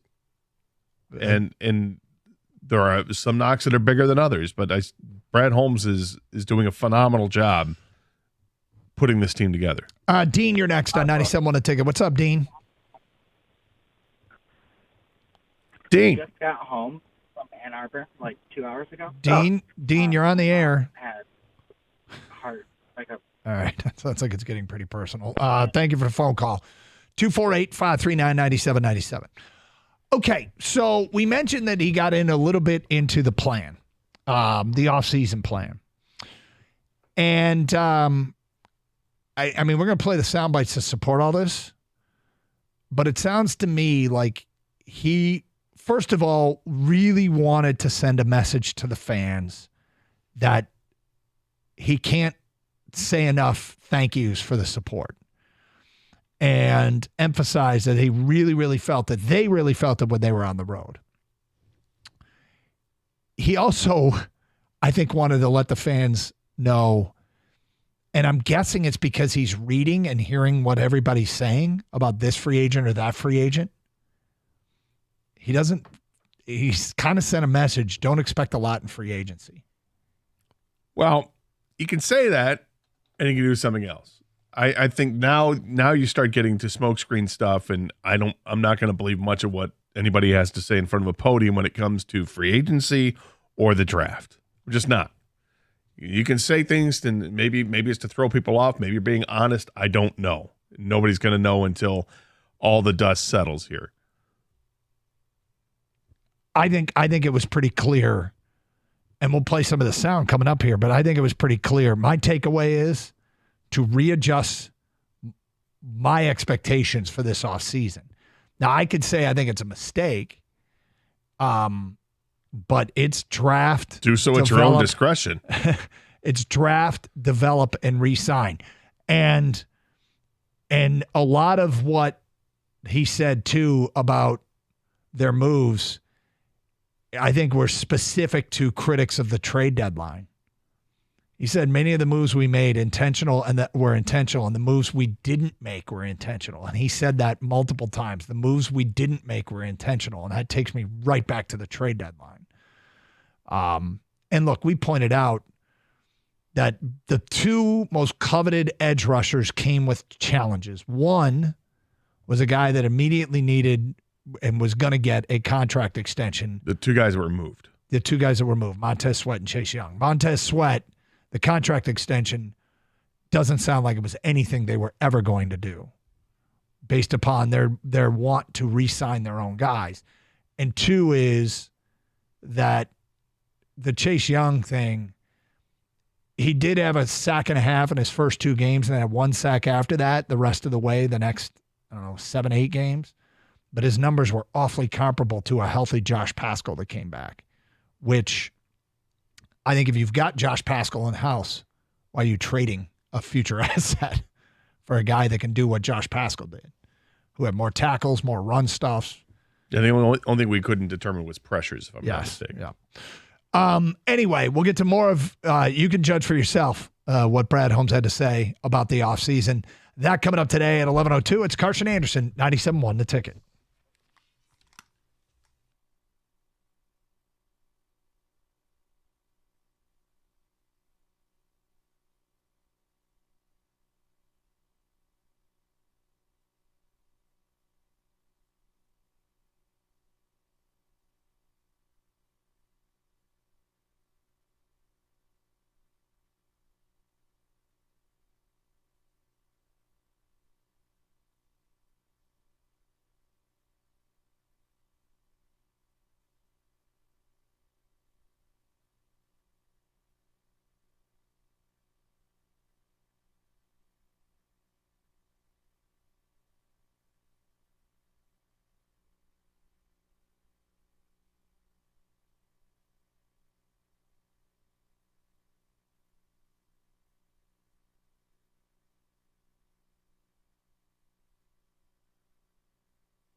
Brought to you by CGC Water Treatment. Lions defensive leader Alex Anzalone writing a lengthy article for the Players Tribune chronicling their run and ultimate failure in the NFC Championship game, which is still eating at him. He says that Dan Campbell told players they should watch the game Sunday and use it as fuel and motivation for next year. He also began the entire piece by saying, "We are all behind Dan on the 4th down call. Let's get that out of the way first. If you could rewrite time, we'd do it again 100 times out of 100.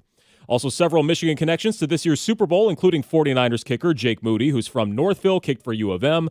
He was asked during opening night if he thought about the possibility of kicking the game winner yet.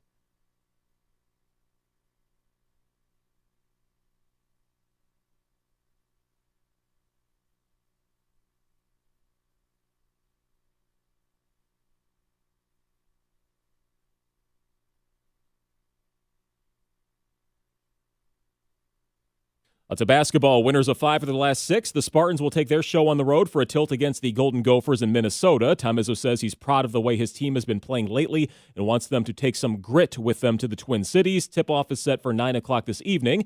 And while the Wings are still on break until Saturday, the Edmonton Oilers, they're looking to make NHL history if they can beat the Golden Knights tonight. If Connor McDavid's squad gets it done, it would be a 17th straight victory, which would tie the all-time record in the league. From the Corewell Health Sports Desk, I'm Chris Villar. For more, go to 97.1 The Ticket and Odyssey.com.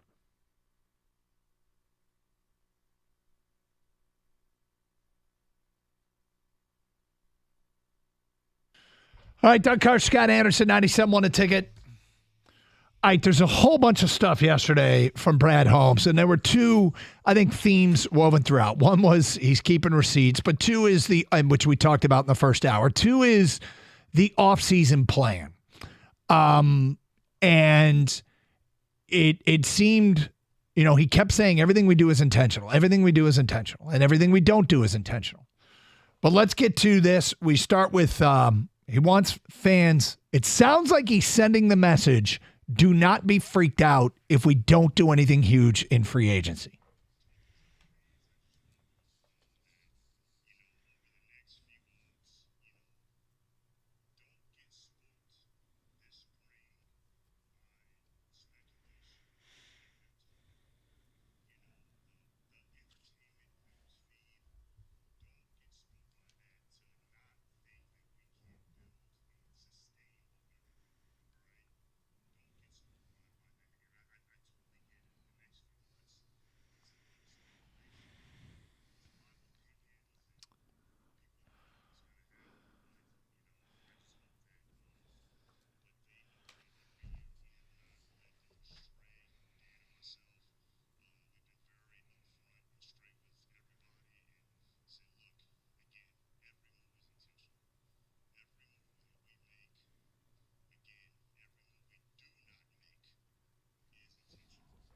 Okay. I really take that as don't expect much in free agency. The next few months is free agency. The next few months, don't pay attention. He doesn't want you to pay attention to the entertainment news feed, which is another comment on the media. And when he emphasized, and every move we don't make, I think he's setting the foundation for, and my takeaway is I don't expect big things in this free agent market. I think it's, and it's at one point during the press conference, he said it's draft, develop, and re-sign. And I think he thinks he's got all he needs in the draft. He's got all he needs to build a winner with draft picks. Well, I think it's logical to take that from that. But again, he's a general manager speaking to the media, and this is going to get out to everybody. So he's not going to totally reveal what he's going to do, because why would you? You don't want to have any other GM hold that against you, or players or agents hold it against you, whatever it's going to be. I think it was interesting when he said speaking about the media thing, don't let them spook you or whatever. I don't get that, because it seems like when he makes that comment, it's about thinking that the media is going to turn on this team and say this team can't go back and do it again, because he was talking about sustainability. Mm-hmm. And I couldn't disagree more. I don't think anybody is saying the Lions can't get it done again. I think we're all kind of on the same page here. Hey, this is the expectation now. We expect this team to be very good. We don't expect this team to take a step or steps back. So that I think it's a little far-fetched. Will he spend big money? Will they go out and give a giant contract to Brian Burns? No, I don't expect they'll do that. I don't think that's the move. But could he sign someone to a one-year deal? One of these aging edge rushers that had a pretty good season. There's a couple guys out there that had double-digit sack totals, but they're in their 30s. Would you go out and give one of those guys a one-year contract for $8 million? I could see that happening. You know, I think he's going to be active in free agency beyond just re-signing the players that he has here, that he has to. That you got to give St. Brown a contract. That you got to think about giving a long-term deal for Penei Sewell or Aleem McNeil. You know, those are three guys right there. And, oh, by the way, the quarterback. Yep. I think all that stuff gets taken care of, but there's still plenty of room to go out and get a free agent that makes sense on the right deal to improve the team. You're not doing it just to add roster space. You're doing anything you do, and this is where I agree with him with the whole intentional thing. There's an intention behind it. This has to make our team better. And if we don't make this move, that's intentional because that guy isn't making our team better. I don't know that they do have plenty of money to go out and improve. I after that yesterday, I feel like the bulk of the money's going to who they have in-house. And at one point, he emphasized how back in 2021, they didn't have a whole bunch of extra draft picks like they did the last 2 years. And that's enough for me. That's plenty, is to have a typical draft, even though I think having that second, third round pick is kind of a big deal. But they have 7 picks. They got a 1 to 2, 2 threes, no 4, 5, 6, and 7. And he sent the message that my takeaway was that's enough. And I don't know that they got a bunch of money that they can do that, but they can get outsiders. I'm not saying they won't sign anybody. I just don't know how. I don't think it's going to be a big splash. Well, that's why I think on one-year deals, I think you can absolutely get it done. Like, for instance, a player, Danico Autry, defensive end from Tennessee, which is where you just got your defensive line coach from, right? He's coming off a career year with 11.5 sacks this year. I believe he's a free agent. He's 33 years old. This isn't a guy who's going to go out there and get a 4-year, $80 million contract. This is a guy that's likely to get a 1-year, $8-9 million contract because you're towards the end of your career. You had a great year. Maybe it's because of who you worked with. Well, look who's working with us. That something like that can work out. That's the kind of move that I see this team making. And does it make them better? Yes. Well, I think every team they literally want to get better. Of so course. I don't think that's what he means by intentional, personally. I think the intentional means the type of player he's looking for, the type of attitude, the type of work ethic. I think that's what he means by intentional. When he says everything we do not make, any move we do not make is intentional. Because let's just bring up Chase Young, because that's the name that was floating around all trade, you're right, the trade deadline.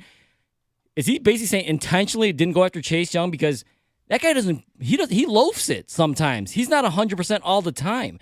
So it maybe kind of make your team better on paper, but yeah, we're always looking to make our team better, but intentional means we're looking for a specific player, not position, not whatever, just a specific type of player. And when they look for that type of player in the draft and free agency, and as far as the big free agent splash, yeah, I think sustainability is big for him, so he's not going to make that. Like, I want Jalen Johnson or L'Jarius Sneed, or if you want Brian Burns, yeah, I don't think those guys are on the table. I think he's going after, no one has signed Danielle Hunter yet. Maybe we get him like C.J. Gardner-Johnson. Or no one signed, Khalil Mack gets released or whatever. Leonard Floyd. They're like 1-2 year deal type guys. But there will be turnovers because they're not turnover. There's not going to be the exact same roster coming back. So he's going to have to replace some of these guys.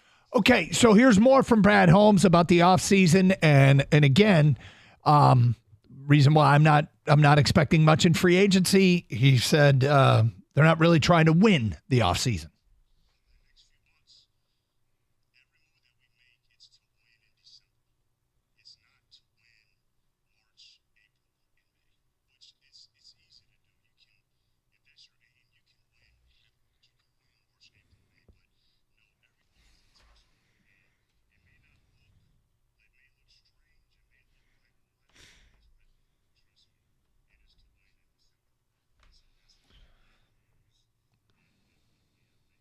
There you go. It's expect the subtle, lesser flashy signing. Did you think last season's free agent haul was you could describe it that way? Do you think it was not flashy, subtle? He at one point yesterday he did say it's not going to be like last year. Last year was a little bit more flashy, and I think that he's setting an expectation of not being as active in free agency as they were last year. Is my takeaway now, and I'm okay with that. But it sounds to me like the bulk of their improvement, because another thing he said a lot was we trust the coaches. And I think we trust our guys to develop our guys. The next year we're going to be better defensively because Brian Branch is going to be better, because Jack Campbell's going to be better, because Josh Pascal's going to be better, Ali McNeil's going to be better, Aiden Hutchinson's going to be better, Kirby Joseph is going to be better. And younger guys in their careers have steeper learning curves, but I think that that's the plan. That's the takeaway I have. Second-tier signings at best and get better from within. Yeah, but the second-tier signings are going to be guys that will likely be upgrades to what they have on the roster. I think that, obviously, I think you and I agree that the Brian Burns and King, the other players you mentioned, the L'Jarius Sneeds and all that, I think that's off the table. But getting guys that can still make this team better, that's not off the table. And it might just be one-year deals. They only gave one guy the multi-year deal last year out of free agency, and that was Sutton. Yeah, I don't know, Melon Fonwu took 3 years, right? Mm-hmm. 2.5 years or whatever you want to call it before he made a real impact on this team.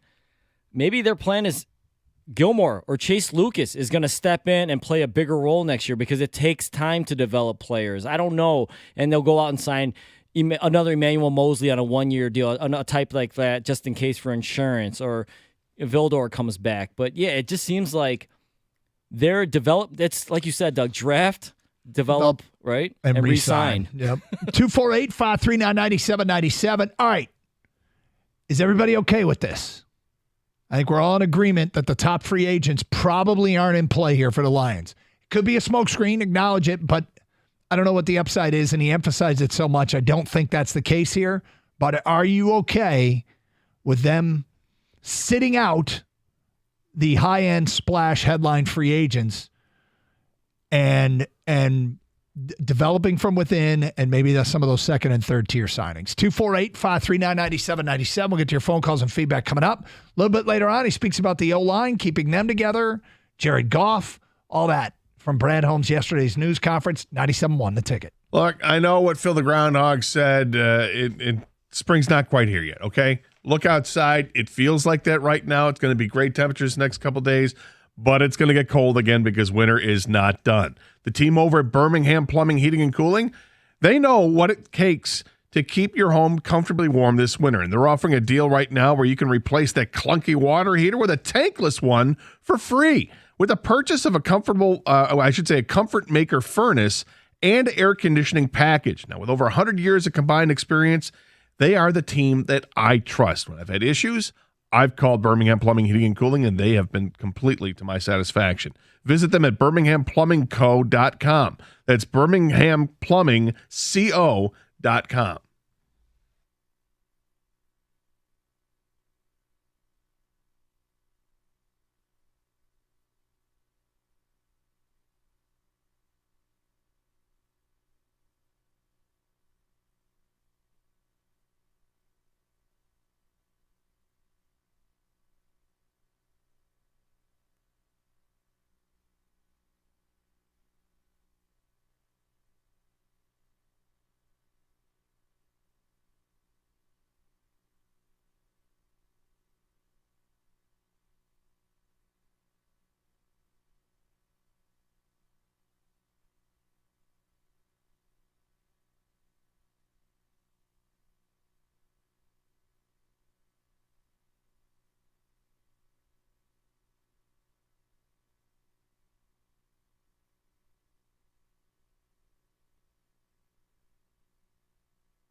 You okay with the plan?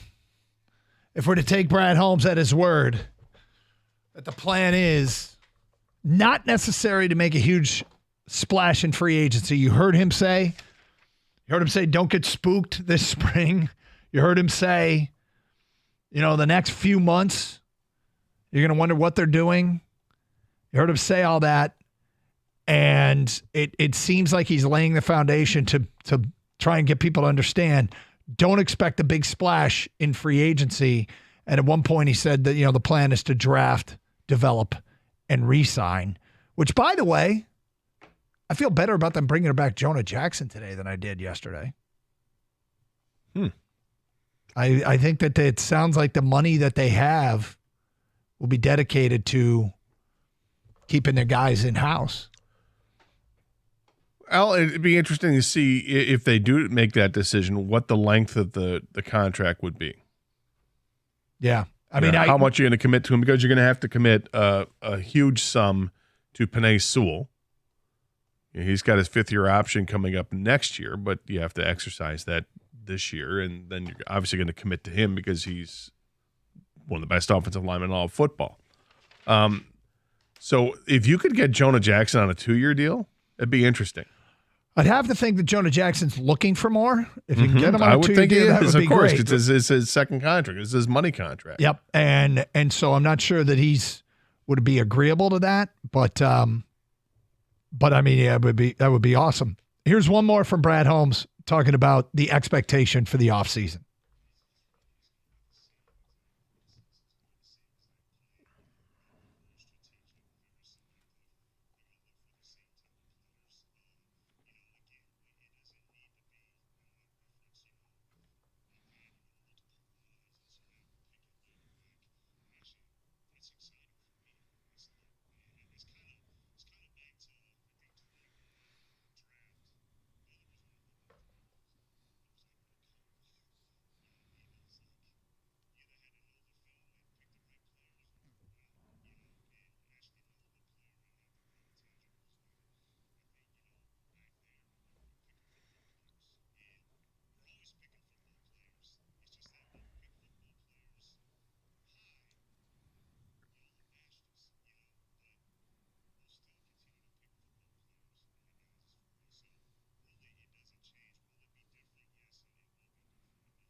There it is. No, not be as many high-price external ads. But he didn't say none. I think that's important to point. He didn't say there would be no high-price external ads. He's also kind of cocky about the draft. I told you, man. He's really cocky about the draft, and he's got a reason to be. But it's his baby. But to say it like it's just kind of weird to hear a general manager speak that way. He's patting himself on the back for the 2021 draft, and there was no best part was there was no combine. All right, can you imagine?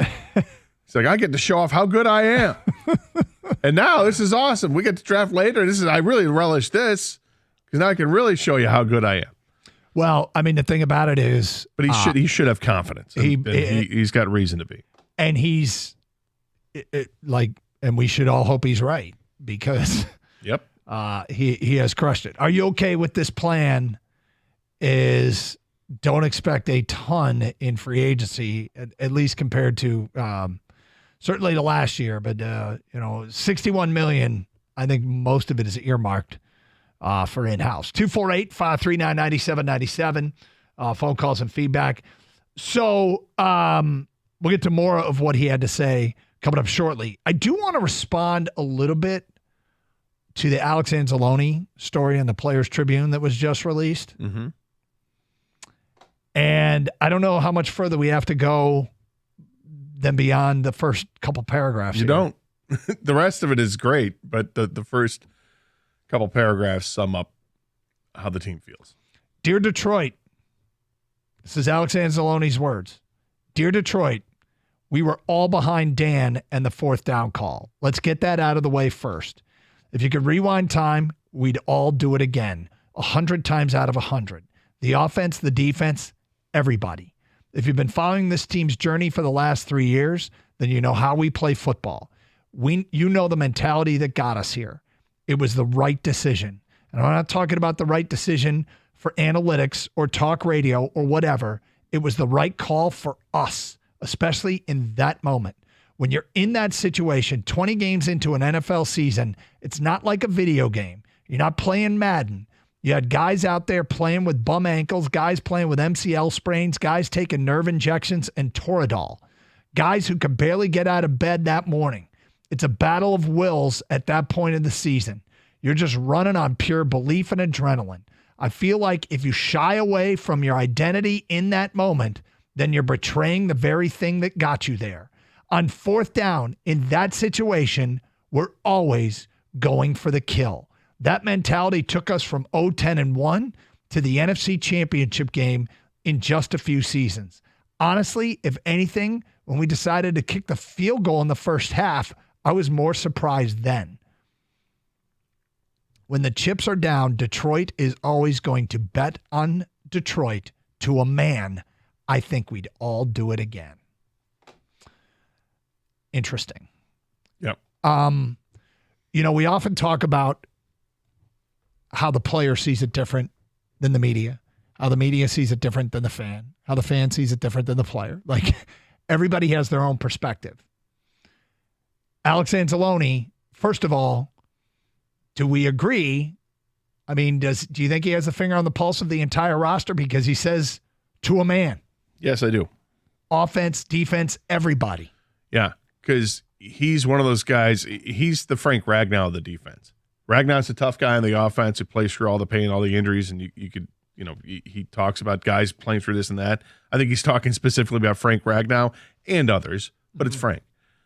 Alex Anzalone is that guy in the defense, playing with cracked ribs. And the rest of the article that he wrote, it's the perspective of what he went through personally, going through this, the roller coaster of emotions with losing and how much it means to him. And yet putting in perspective when he gets home to his family with his young children and all that. And, it's an interesting insight into what goes on. And when you read the article, if you don't come away and you love Alex Anzalone, then I don't know what's wrong with you. Yeah. Because the guy's great, and he leaves it all on the field, and he's not alone. But that's the example that you need. This is why they brought this guy here.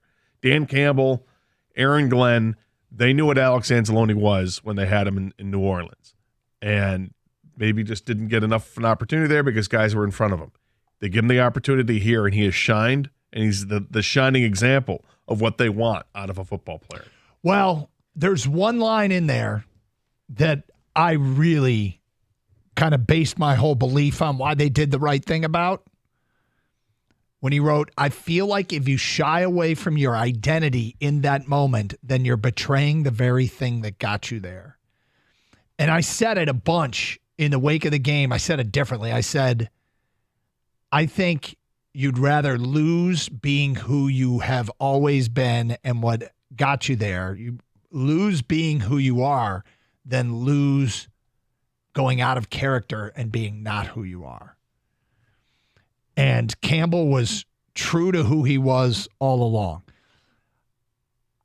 I'm bringing this up knowing that it's dangerous territory because of what I think this show can be the entire offseason and whether or not the fourth down calls were right. The 2 fourth down calls in the second half that they came up short. Both in long field goal range, both in a close football game. This could drive this talk show and probably every talk show on the station until next season begins. And probably beyond, well beyond. Because some people blame that decision on the loss. Regardless of how the field goals could have been made or missed, regardless of how the first downs could have or should have been made or missed. Careful. Oh, I know, but we brought it up. We brought it up because the player wrote about it and said what he said. I wonder if that makes a difference to all the people that wanted Dan Campbell to kick the field goal. Do you think any of this matters? Yeah, actually, I'm not trying to go down that path. I'm just saying, does it matter to them that everyone in that locker room was okay with the decision? Do you know? Well, and I'm not asking for you to call, but I'm asking you guys. Do you think it matters? I actually might be here, and I'll tell you why. I'll tell you why.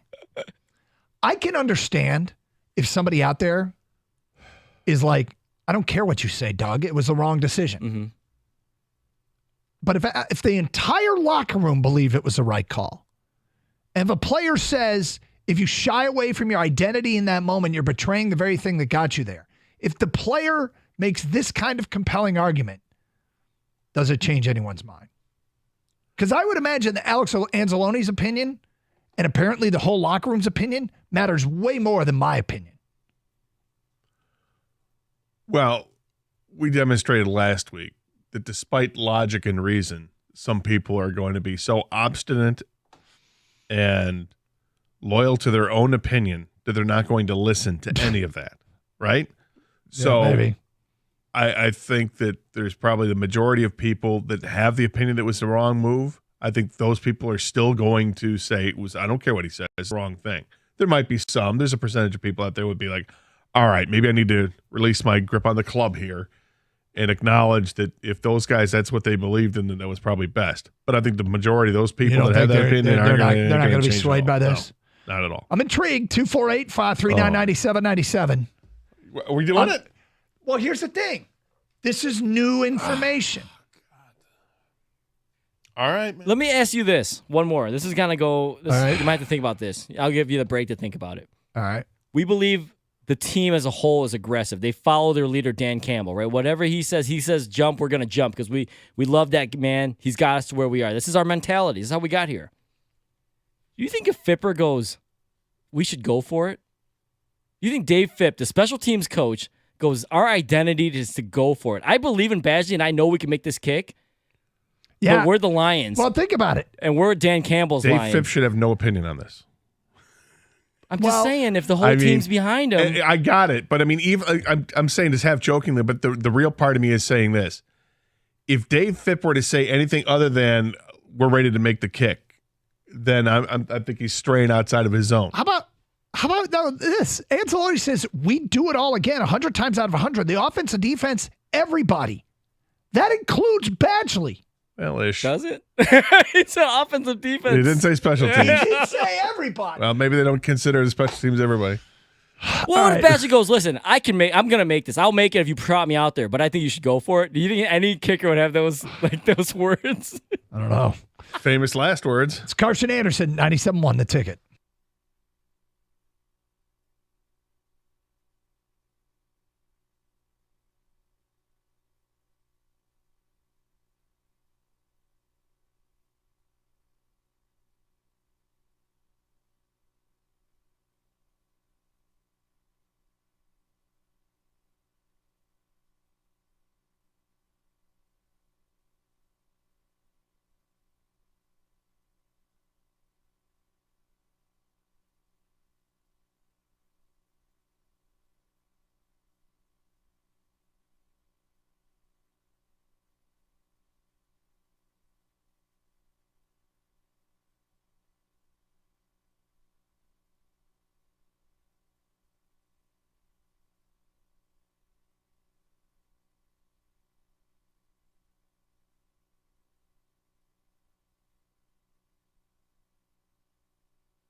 Doug Hart, Scott Anderson, 97 a ticket. Just a reminder, we got Usher tickets to give away. That's right.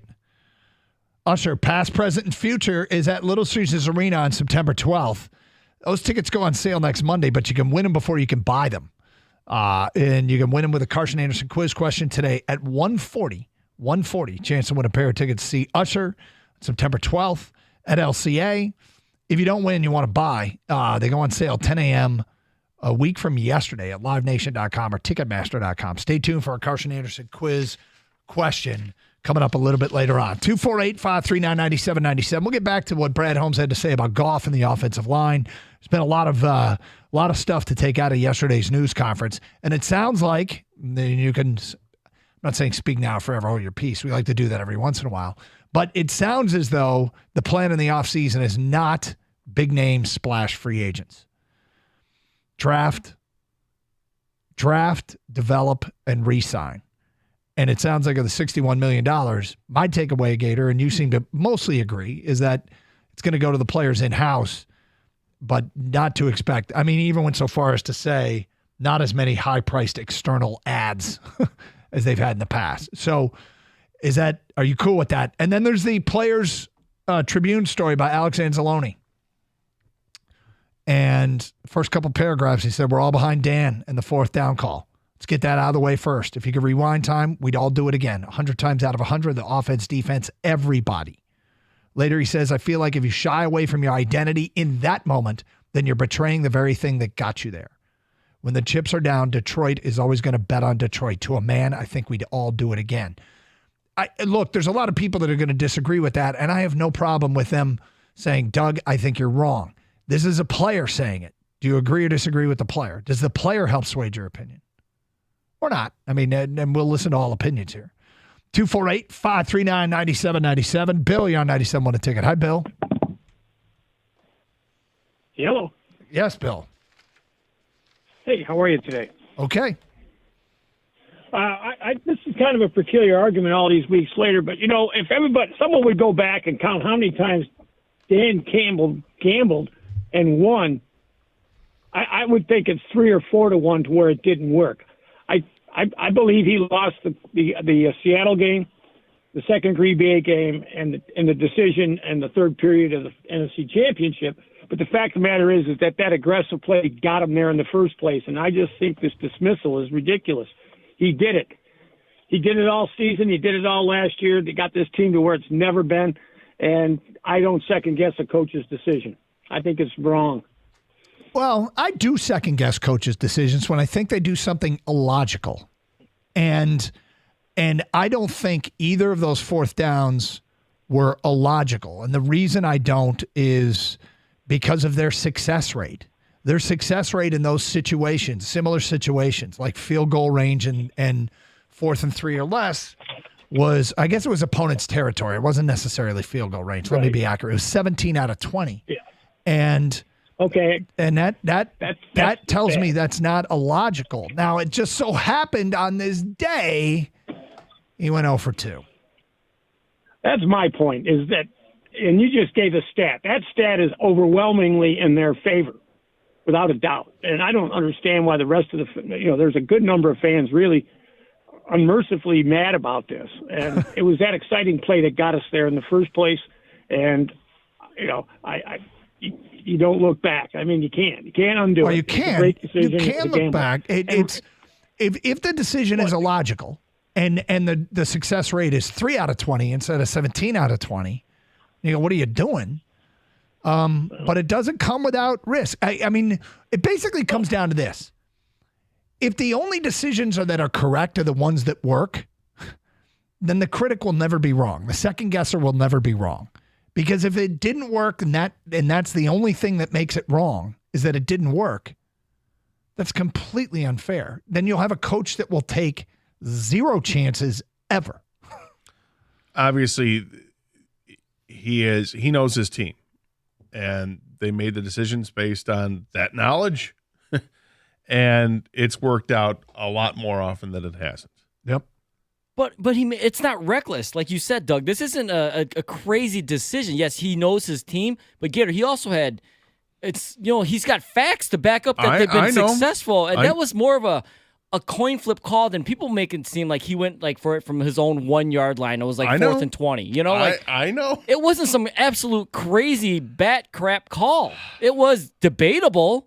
And I think you and I actually said, first guess, we wanted the points because of the time factor in the point situation. It was what happened, yeah. It wasn't because I didn't believe they could get it.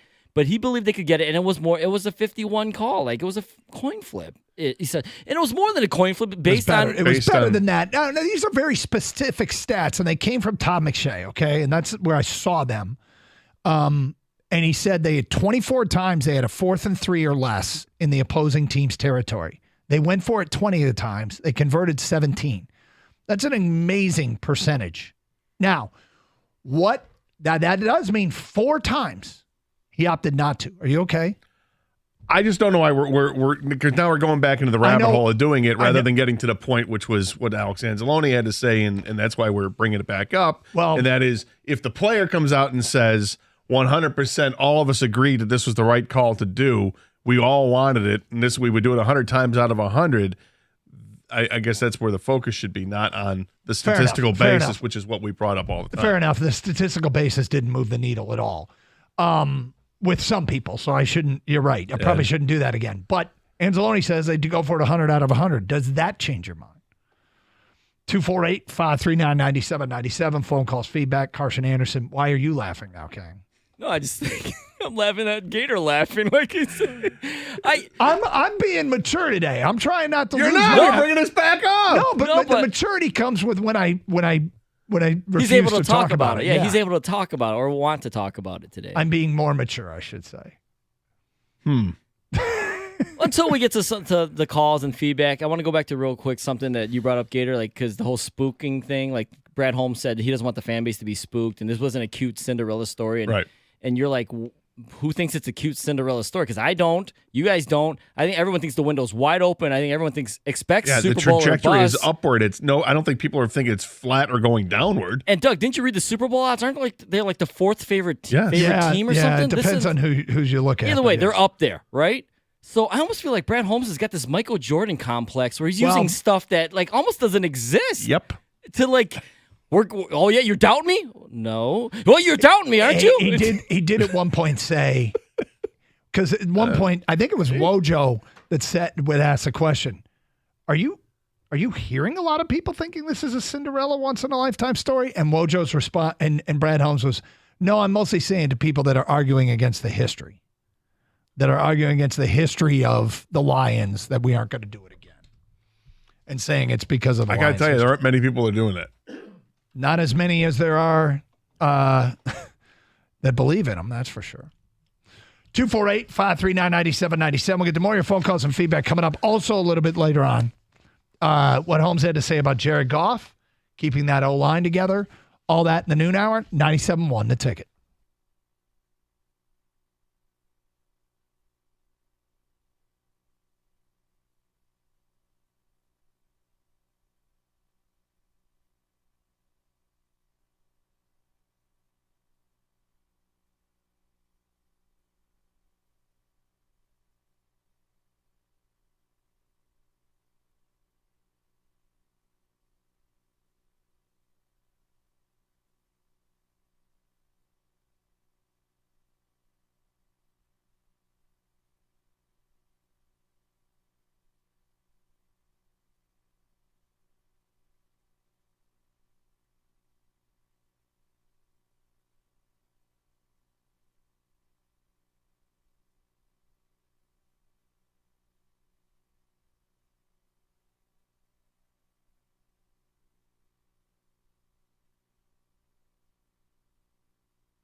Doug Harsh, Scott Anderson, 97.1 A Ticket. Open lines, 248-539-9797. Hey, the big game is Sunday on 97.1 A Ticket. Coverage begins at 4, presented by Solo Stove. Feel the heat on the world's most popular smokeless fire pits, solostove.com. Let's get back to your open line calls. Ken, you're on 97.1 A Ticket. Hi, Ken. Hey, guys. You guys do a great job. Hope you're enjoying the sunshine today, or get out soon enough to enjoy it. One of the things going back painfully watching the second half, which was really hard to do, there was no hesitation by the offense. There was no indecision. I don't necessarily agree with not taking the points, but it is a coin flip, so it's a great sports conversation. But what I can't get behind, Goff never turned around and looked at the sideline. The offense immediately stayed on the field both times. It was definitely in the game plan, is my estimation, and there was no hesitation. And when there's that commitment, I don't necessarily have to agree with it, but I can align with it and just say, hey, they made a decision, and they were committed to it, and they didn't waver, and there was no back and forth. And they went for it, and it didn't work out. And I think the painful part of all of this isn't the fourth down. It's just being so deadly close to 30 minutes away from a Super Bowl. Yep. That makes it the most difficult part. Yep. No, I hear you. And that's a valid point. I mean, I hadn't given that much thought to, their commitment to that decision.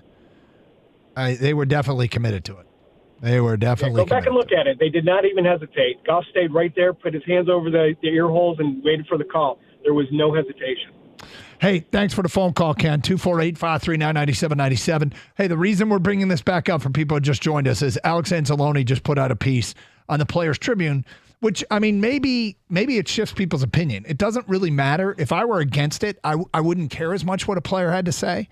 I think all the reasons I was for it last week are still more of what I'm feeling, because the players don't always know the best, right? Correct. Yeah, players sometimes need to be protective of themselves. Bob is next on 97.1 A Ticket. Hi, Bob. How you doing? What's up, Bob? And I agree with the last caller a little bit. They were definitely all in on it. But my problem is the odds. They talk about the odds changing. Well, the bigger the game, the more the odds should matter. I mean, like you said, you were 30 minutes from the Super Bowl, and now all they hear is, well, the window just opened. Well, week 4 next year, Goff gets hurt with a career-ending injury. What happens to the window? Well, I don't know. You start to hopefully prepare this team with Hendon Hooker, and that works out. I mean, what does a future injury have to do with what are we talking about this decision? Yeah, absolutely. So what does a future injury have to do with the decision? I'm confused. Well, to explain it afterwards, they're saying that their window just opened up and they have more time to get there and do it. I just think it's a shame when you're that close to a Super Bowl to make a decision like that, not take the points and be 3 scores up. I think you have a better chance of winning and getting to the Super Bowl. Okay, did anything Anzalone say about their window just opening up? No, not him. I'm talking after the game. That's what the coach was saying, and a lot of the players were saying. Our window's here, and we're a young team, and we're going to be here more, and just kind of brushed it off. Yeah, I agree, but at some point you got to think about the odds are the odds. And the bigger the game, the tighter everything is. The right, better but the odds were in their favor to convert that play. Yeah, on all games, but how about NFC, championship games, playoff games? The odds got to change the better the teams you're playing. Well, the team they were playing, the odds were not in their favor. Yeah, actually, the team they played was not really good on stopping 4th down and short situations all year. I don't have those numbers in front of me. Those are in last week's notes somewhere, but they hadn't been great in those situations. Frank, you're next. Hi, Frank. Hello. Hey, Frank. Hi. Hey. In terms of this is the 4th down calls, I think it's just simply a matter of execution. Whether Dan Campbell's getting destroyed for his execution or his calls. The players didn't execute in either situation. So, but he went for it. I'm sorry. You heard the Alex Anzalone comments? Yeah, I did. And I think that's part of the culture that Brad Holmes and Dan Campbell have created. They're all in. The players are all in, and it's awesome. It's really weird because I wonder if you can be all in, and I'm asking this question, and yet at times be more selective. And I think the answer is yes, given that Anzalone said they were more surprised that he kicked the field goal at the end of the first half. Just because the players want to and because the coach always has doesn't mean it's a blanket. I'm always going to go for it in these situations. And that probably proves it. But Anzalone, I mean, he wrote this story for the Players Tribune, and that's the first thing he wanted to get out there. There's a lot more in the story about him and how he's dealing with it and the struggles and losing and all that. But it's pretty clear at the beginning of this he wanted to get the point out there that the team 100% supports Dan Campbell for this. Yeah, I just if he had kicked the field goals in the second half, he wouldn't be getting any of this criticism if the kicker missed the field goal. Yeah, he would have. Yeah, 100%. I think it would have. If they try to kick the field goal on the 4th and 2 play in the halfway through the third quarter and they miss it, the story would have been, why are you going against what you were? Which I personally I think is a bigger story. And look, I mean, Anzalone, probably I think the most significant thing he said is you don't shy away from your identity in that moment. I mean, there are a couple of the narratives would have come out. Then there also would have been the narrative of, oh my God, I can't believe they didn't upgrade the kicking at the trade deadline, or this. I mean, they're. It's funny. You are more against doing this topic today than I am. Because we had an embargo. I bought into the embargo, and now we're. But we have new information. We have new information. We have a player writing about it. We have a player saying we're all behind Dan Campbell. I have a player saying when the chips are down, Detroit's always going to bet on Detroit. I mean, the funny thing is you can be betting on Detroit and still kick the field goal, right? You're betting on the special teams. You're betting on the defense. I mean, isn't that also making a bet on your team that you're making a bet? Whatever decision you make, you are making a bet that your team's going to come through. Well, when you're trying to score, you're trying to the one that doesn't, and even then you can make the case that you wouldn't. That's if they punted. We're betting on our defense to get the stop. Yep. I mean, everybody can spin every play and every decision that's made. Feedback coming into the Carson Anderson inbox from an unnamed texter. I agree with that player on the Campbell decision, and talk that Campbell needs to change are not factoring in that if Campbell isn't true to his beliefs, he risks losing the team and losing more games and not having the championship or Super Bowl opportunities. And then he goes all caps here, I don't want Campbell to change. Joe writes in, I completely agree with what the Lions are doing. Really only need 2 players in free agency, a top-notch corner and D lineman. Continue to draft well and grow your young talent. We have a ton of. Joe, I guess the only thing is I don't know that they're going to. It sounds like they're not going to give themselves access to a top-notch corner or D lineman. Might be a second-tier guy. Mike writes, no, it doesn't change my mind. I still think passing up the field goal was a dumb decision. That was the turning point of the game. David Jackson, a little disappointed they don't appear to be pursuing a QB1 in free agency because you rarely get a rookie that can fill that role right away in the draft. A lot easier to draft complementary pass rushers and lineman depth, especially with their late draft position. That's from David Jackson. So that's about Holmes basically setting a lesser expectation for free agency. 248-539-9797. David, you're on 97.1 The Ticket. Hi, David. Morning, gentlemen. Hey. First-time caller, long-time listener. Thank you. All right, welcome. I wanted to be, I don't know, maybe one of the first here. I think the article changed my perspective pretty decently. And the reason being, you'd rather have what I think it did is I think it shaped from a player's perspective how our locker room is. And I think, provided, and I'm assuming Anzalone's comments about, everybody being on the same page, that is the element that makes this team successful. And, the grit and the going for it and things like that, those are a good byproduct of what I think Anzalone calls out in this article specifically of these guys are bought in, not just to Dan Campbell, to each other. And I think he points out that you have to go for it, one, because you don't want to betray what got you there, but you also don't want to betray each other. And I think he did a really, really good job of articulating that in a way to fans that may have been doubting it, that, you know, this is who we are. Like, you hear the punchlines or, you know, I don't know, lack of a better word, propaganda, right? But it's those moments that we're sticking together and believe in each other that truly is what this team is and how we got where we did this In the year. totality of these decisions got them more wins than losses. Absolutely. Yeah.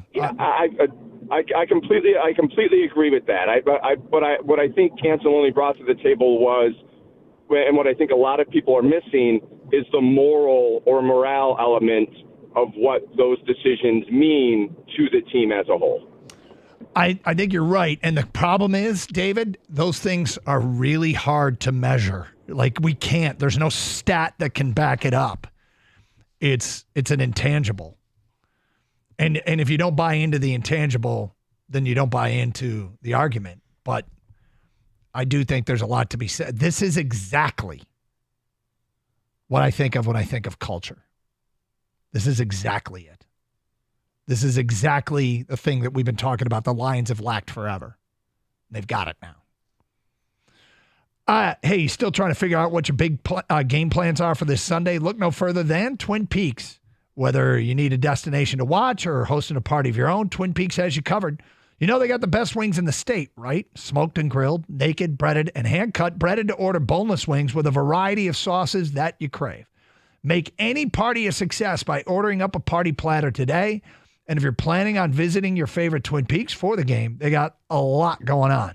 To enhance your viewing experience, the first 100 guests will get a square with your chance to win prizes, like Twin Peaks gift cards or autographed Detroit football team memorabilia. Plus, there's wall-to-wall TVs, there's made-from-scratch food, smoked meats, 29-degree frozen draft beer, and handcrafted cocktails, all served up by the most beautiful Twin Peaks girls in the state. Why go anywhere else? Twin Peaks, eats, drinks, and scenic views. Go to TwinPeaksRestaurant.com for more information. That's TwinPeaksRestaurant.com to find a location nearest you.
The car, Scott Anderson, 97 a ticket.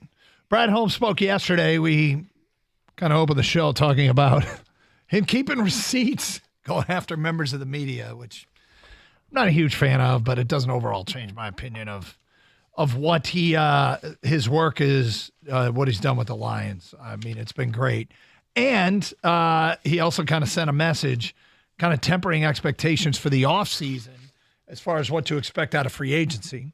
It sounds like don't expect a big splash signing is a conclusion we are drawing based upon what he had to say kind of over and over and over again. Those were two kind of repetitive themes throughout the news conference. There were other subtleties as well that we will get to. Talked about Jared Goff a little bit, concerns about Frank Ragnow and the offensive line, just to name a couple. I was going to say, next time I get one of these spam calls, I'm going to answer it and ask them if they would go for it on 4th and 2 or if they would kick the field goal. That's a great call. Did you get a spam call? I did. It was okay. Just there. We also have a giveaway today. Carson Anderson quiz question coming up a little bit later on. That's at 1:40. If you're the first one with the correct answer at 1:40 to whatever that question might be, and the answer is something said on the show, you will win a pair of tickets. You can win them before you can buy them for Usher, past, present, and future at Little Caesars Arena on September 12th. That was just announced at 10 a.m. today. Tickets don't go on sale until Monday, February 12th, a week from yesterday at 10 a.m. at livenation.com or ticketmaster.com. So stay tuned. Chance to win them before you can buy them. All right, so the Alex Anzalone story in the Players Tribune is getting some traction now. We're all behind Dan on the 4th down call. Let's get that out of the way first. If you can rewind time, we do it all over again, 100 times out of 100. The offense, the defense, everybody. I feel like if you shy away from your identity in that moment, then you're betraying the very thing that got you there. The chips are down. Detroit's always going to bet on Detroit to a man. I think we'd all do it again. Now, it's a topic that got a lot of play last week. And look, let's face it. I have no issue if what Gator had to say or what I had to say, it doesn't move the needle. This is a player. This is the player saying it moved the needle. Does the player say it and putting it that way change your mind? 248-539-9797. Let's get back to your open line calls where you go to Stan. You're on 97 on the ticket. Hi, Stan. Hey, gentlemen. How you doing? All right, Stan. I've been trying not to call in on this because, the taste is still sour. But, until the Lions get to the Super Bowl, I don't care what the player says. He doesn't know what it takes to win to get there. And neither do the coaches because they haven't been. So for them to say, we're 100% behind him, he better say that. That's his boss. Well, some of the players have been there. I'm just saying, if he wants to stay and be a team leader, he had better say that. But they don't know what it takes to get to the Super Bowl because they've never been. Should have took the points or the chance. Some of them have been there, right, Stan? Well, 3 of them. Anzalone and the defensive back, and I can't think of one other. Well, Jared Goff. 3 players. Jared Goff has been there. Yeah. And there Gardner-Johnson. you go. 3 of them. C.J. Gardner-Johnson. Those are the 3. Yeah, but the whole thing is this. When you're up 17 points, then it becomes a math problem. You can't get caught if you keep putting points on the board. And I hope Campbell. Well, you can actually if you're putting 3 on and they're putting 7 on. You could trade 3 for 4. I mean 3 for 7, and it takes 5 possessions. Yeah, I mean that field has been plowed, but fair enough. So the player doesn't move the needle for you. 248-539-9797. Mike, you're next. Hi, Mike. Hey guys. What's up? Yeah, not much. I just wanted to call in about this topic. I was out of town during the game this whole last week, and I was actually watching it with a bunch at this place, and there was a bunch of fans from both teams. And it doesn't change my mind really, because like that last caller just said, the player is going to say that he's going to agree with the coach because the coach is the leader. And if the coach would have made a different decision, I don't expect anyone, Anzalone or anyone else, to say anything different and it didn't work, that we would agree with him 100%. I mean, he didn't always go for it. I don't really know what that means when they keep saying that's who we are. The word that comes to my mind is dynamic. You have to be more dynamic, and It really depends on the game, and everything depends. All the variables depend. Like, I'm going to use baseball as an example. In baseball, everything is now, it's all the analytics and the home run and the strikeouts all season long. But then when you get to the playoffs, like the Tigers, this was a long time ago in 2006, and coming close to these National League teams, a lot of other things become more important. There's a lot more bunting and stealing bases, and more small ball is played in the playoffs in baseball typically, because those games it's different. It means more, and every little decision makes a lot more difference. And when you talk about intangibles, one thing that can't be measured, momentum is exactly that. We can't measure momentum. And I was at that bar, and if they would have missed a field goal, yeah, it would have been one thing. San Francisco missed a field goal. It wasn't that big of a momentum swing. But when they stop you on a fourth down, that's a huge momentum swing. Or if you convert on a fourth down. Yeah, what if you convert? Also a huge momentum swing. 248-539-9797. Look, I mean, these are impossible. Those are impossible things to measure. And, the conversion there, the Lions had the momentum at the time. Well, he was looking for a word, and he said, got to be dynamic. Well, the word that the Lions use is grit. Yeah. And that's a situation where grit is played out for this team way more often than not. And that's that's an example. Here we go. We're going to go for it because that's what we're made of. This is what we do. This is why we practice so hard. And this was one of the, 18% of the time it didn't come to fruition. What's interesting is the theory that, of course, the player is going to back the coach if he wants to be a leader on the team. What the player doesn't have to do is sit down and write this. Right? The Players Tribune, he's not required to do this.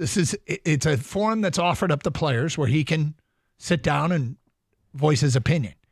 He chose to do this. So I don't think this isn't in a locker room where you have no choice but to answer a question from a member of the media. Hey, do you back Dan Campbell on the decision? Sure, I back Dan Campbell on the decision. No, this is a voluntary thing that he did. So if he didn't believe this, I don't think he would have wrote it. No, but it's a small part of the rest of the column. I mean, the whole column is about Alex Anzalone's journey in being a father to young kids and what it means to play for a Super Bowl and hopefully to get there and hoping that that he's not letting his family down. I mean, that's what it comes in. The first paragraph talks about that decision to go for it on 4th and 2. The rest of it is just something else. I advise everyone to read it. Yeah, it's great. It's fantastic. It's real. I mean, he didn't have to write the first 4 paragraphs. He could have just gone with the whole thing about what it means to him. But he made the conscious decision to not only include it, but to open with it. Michael, you're next on 97 The Ticket. What's up, Michael? Thanks for taking my call, gentlemen. Sure. I just think that now, obviously, you guys support Campbell and you support the decision. That's loud and clear, and that's fair. A lot of people do. But a lot of people don't. And I just think maybe instead of trying to prove that the people who disagree are wrong, might not be the best way, because there is no right or wrong. There's a lot of intelligent football guys who think Campbell did the wrong thing. Anzalone, of course, is going to support the coach.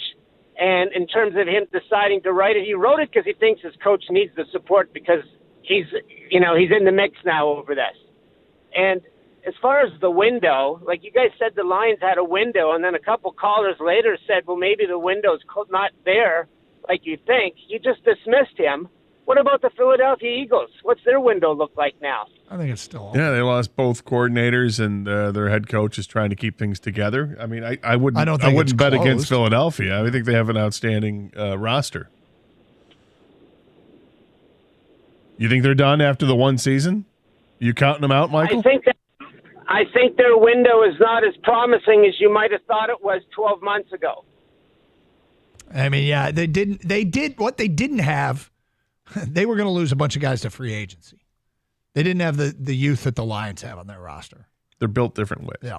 248-539-9797. We'll get to more of your phone calls and feedback coming up. Also, a little bit later on, Brad Holmes talks about the O-line, the commitment to keeping that group together with free agency, contracts that are coming up, and his commitment to Jared Goff, or what he said about Jared Goff is probably a better way to put it. Get to that today at 12:30. Hey, happy Super Bowl to those who celebrate from FanDuel, America's #1 sportsbook. If you're like a lot of us, Super Sunday's great day. It's like a holiday. Grab your favorite spot on the couch, favorite snacks. And you can also now place some super bets. FanDuel has so many ways for you to end the season with a W or 2 or 3. Not only can you bet on who will win Super Bowl 58, but FanDuel also has bets for which players score touchdowns, how many points will be scored. There's yards bets, there's anthem bets, there's Gatorade color bets, there's all kinds of bets that you can check it out and get in on those props. Plus, new customers join today and you get $200 in bonus bets. If your first bet of $5 or more wins, just visit FanDuel.com/Doug to sign up. That's FanDuel.com/Doug. FanDuel is the official sportsbook partner of the NFL. Must be 21 or older and present in Michigan. $10 first deposit required. Bonus issued as non-withdrawable bonus bets that expire 7 days after receipt. See terms at sportsbook.fanduel.com. Gambling problems? Call 1-800-270-7117 for confidential help.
Doug Harsh, Scott Anderson.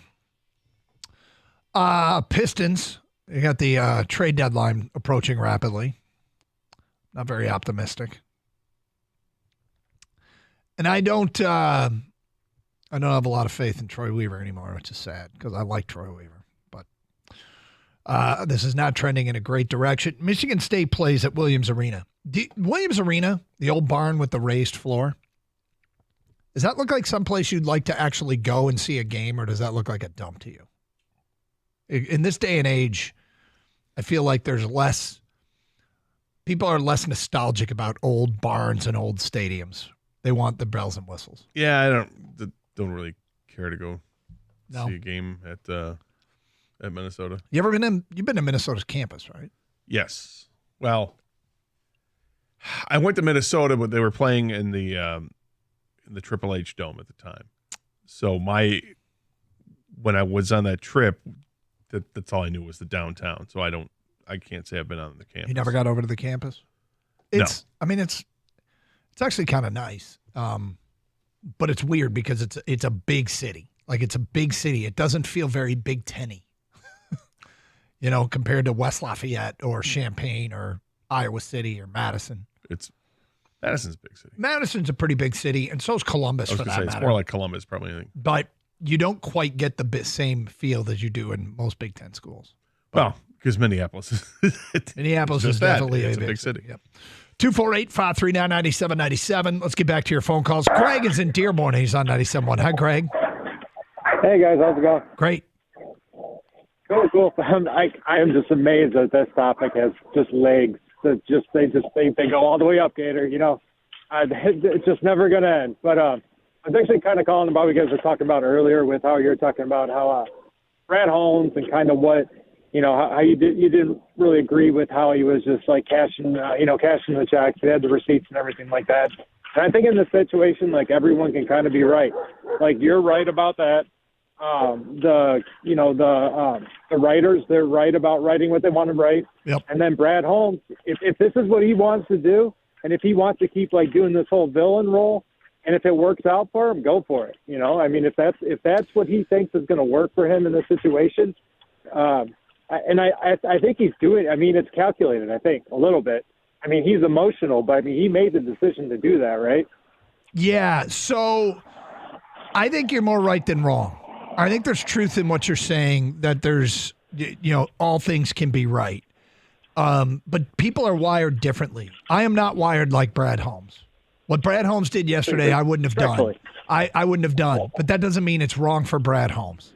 Like, the more I thought about that as we talked our way through it, and it's based on my experience with dealing with critics or people that tell you how much you suck at your job or what you've done wrong. I know what works for me. And I think it's pretty evident that Brad Holmes leans into that stuff a lot more than I do, and that's fine. And then I was also calling on Michigan D coordinator. I'm worried about that. I've been worried about that for a year now. I really like the idea of this Joe Cullen guy that's from the same Wink Martindale tree where Minter and McDonald came from. I don't know if you had any inkling or anything like that or any thoughts. And why the heck did Harbaugh have to take Ben Herbert? Is that gonna translate? Is that gonna translate to an NFL locker room? You know what I mean? I've talked to NFL people about that, and they're not so sure. I mean, Ben Herbert's value to that team was, obviously he's in charge of all their weight and conditioning and training, and in the NFL, guys kind of have their own guys, so.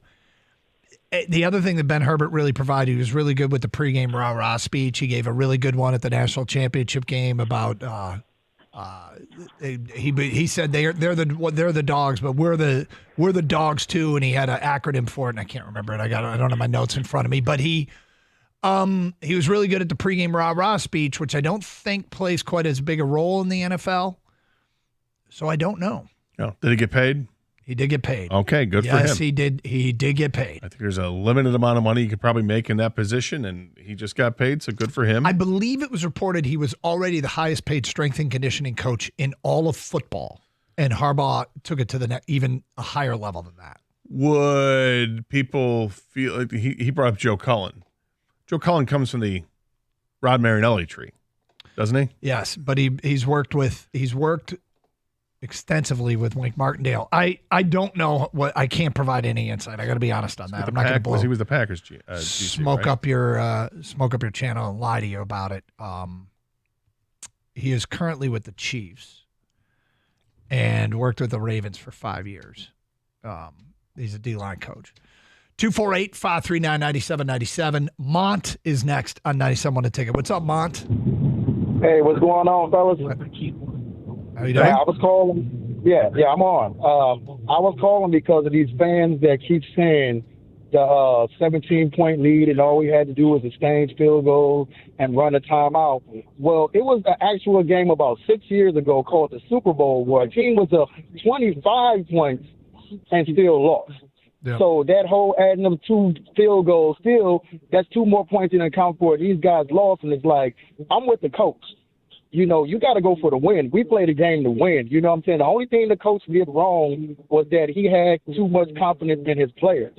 Like, those are the ones, I mean, he went for it, and the plays were open. The schemes they did and everything was there. Those were not bad plays. The bad plays was letting the ball bounce off your face and not going back and checking with the rookie running back to make sure that he was ready to run the right play. This was all of, you know, it's blame for everybody when I'm saying the coach, I actually like him more because the Lions' best unit is not their defense, it's not their special teams. If I'm going to lose, I'm going out with an offense like how we do it. The Lions been winning on 4th down. I mean, I actually like Dan Campbell more in a loss, but it's like we don't have proof already that you can lose up by 25 points and you got fans in Detroit tripping over a 17-point loss. Yeah. It's baffling to me. Well, look, I mean, you brought up a lot of the reasons that we brought up last week. As far as the reason we brought the story back is because of Alex Anzalone's story in the Players Tribune today, backing Dan Campbell and saying everybody backed Dan Campbell on this decision. It doesn't sound like you needed to be convinced, but you know, when you heard Anzalone said it, I'm not so sure it probably even moved the needle for you because you already had your opinion that he did the right thing. Players like playing for coaches, like you got to understand what he did might motivate to where he's not saying he's going to overpay for a free agent, but quality free agents watch this and they like, you know, you're like a coach that's going to back us.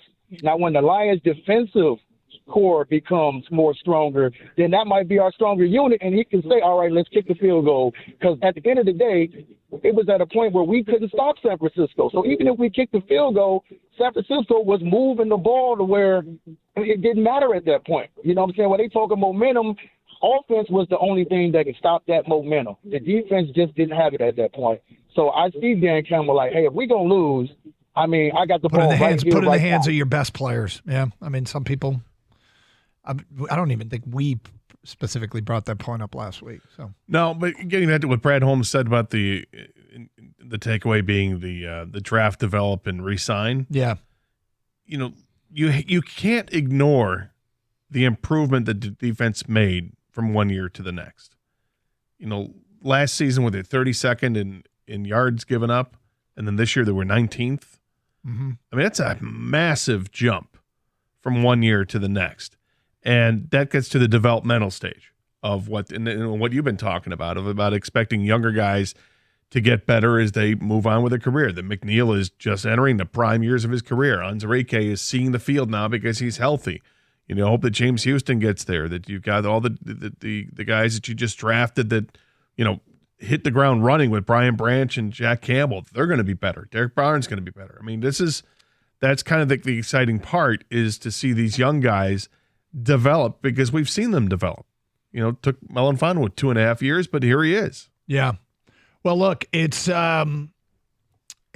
an exciting future. Now, the person that wanted to make the example that this was, you know, this might not be the window opening. Of course, it might not be. There's a lot of reasons to believe that it is, but there are no guarantees in sports. That's what makes this loss even more painful. But it definitely, you know, the roster, the age of the roster, and the probably the most encouraging thing was actually the work of the GM and proving that, yeah, he can make it happen with the draft. GM did speak a little bit about Jared Goff yesterday and what he had to say about concerns with the offensive line staying together. We'll start playing that today at 12:31. Carson Anderson, 97.1.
Gators just brought back a memory. And this is the week you'll see a lot of national shows. On Radio Row at the Super Bowl. We have done Radio Row, both of us, in the past, in various incarnations of our professional career, where generally it's like a hall or convention center with table after table after table after table of radio stations broadcasting live from the Super Bowl. And you get through the week in large part because the way it works is you will have athletes and coaches and sports figures promoting various items. Yeah. And they will come sit down and, you'll be like, oh, and we're joined right now by Ron Duguay, who is here to talk about, health insurance and whomever, right? There's always sort of there's bigger some names fringe than others. and there are some big names. Yep. Yeah. Yep. But if we had gone and the Lions won, it didn't sound like we were going to be a Radio Row. We were probably going to be set up at a place where people could hang out because Radio Row is a credentialed area, and we were going to probably be more than likely at a casino or a bar was the plan. But when the Super Bowl came here, you brought back a memory that was pretty good. Yeah, I was doing the morning show at the time with John Lund, and who now works on the West Coast. And we were doing the morning show. We're there at 5:30 in the morning, so not a whole lot of people being paraded around. But we brought a football with us, and the point was, as people are walking around, it's basically like a giant oval is the way it was set up. With all the broadcasters on the outside of the oval, and the inside would be just people that were, coming around to do the interviews, whatever, a lot of PR people. So I brought the football, so anybody that was walking past, if I wanted to grab their attention, I'd kind of like slap the football with my hand and go, hey, pretend to throw it to them. And of course, everybody's initial response is, yeah, right here. Mm-hmm. So you'd throw it to them, and then you'd say, right back, and they throw it back to you. And it was a lot of fun. Did that with a lot of people that were walking past. Jim Mora, the former coach, playoffs, that coach, is walking by, and he sees me with the ball, and before I can even tap it and say, he's like, hey. So I go to throw him the pass, and I led him a little bit too far. It was not the best that your Mac caliber arm had to offer. It was not. And Jim's effort was lackluster as well, but it's my fault. It was a terrible throw. Terrible throw. And he looks back at me and he's like, the hell was that? Yeah. And I'm like, I'm sorry, man, throw it back. But my favorite one was Roger, why am I drawing a blank now? Racing guy. Local. Penske, thank you. Roger Penske was walking past. I threw him the ball. He threw it back and then wanted it back. I threw it back. He threw it back and then came back like an hour and a half later, did another lap, and he was looking for another pass. It was great. So did you go 3 for 3? With Penske? Yeah. Penske was a good receiver. 3 targets, 3 receptions? 3 for 3. Good connection. Yeah, and he was, he 3 for 3 as well. Very, very clever. Very, very well done. Now, we not likely would have been on Radio Row, but hey, if we were, Still if we ever are again, bring a ball. If we ever are again, we should bring a ball. That's right. 248-539-9797. All right, we got away from the Brad Holmes stuff from yesterday, but he did speak on a variety of topics, including. There wasn't much said about Jared Goff, which surprised me a little bit. It was brought up that he had faith in Jared Goff, and he got into Goff basically going through and verifying everything they believed about him and why they love him as quarterback of their team.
There wasn't much more said about Goff. Like, there wasn't a whole ton of takeaway that led me to believe he's staying or going.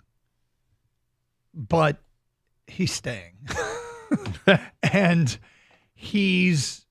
I think the only thing that keeps this from happening this offseason is if Goff, the demands from the Goff camp are just way too much, like unreasonably so. Now, how do you find that middle ground, right? How do you find that, is it possible that they're going to be that far off? I don't think so. I think if they've got a plan to bring him back, they probably have a reasonable amount in mind.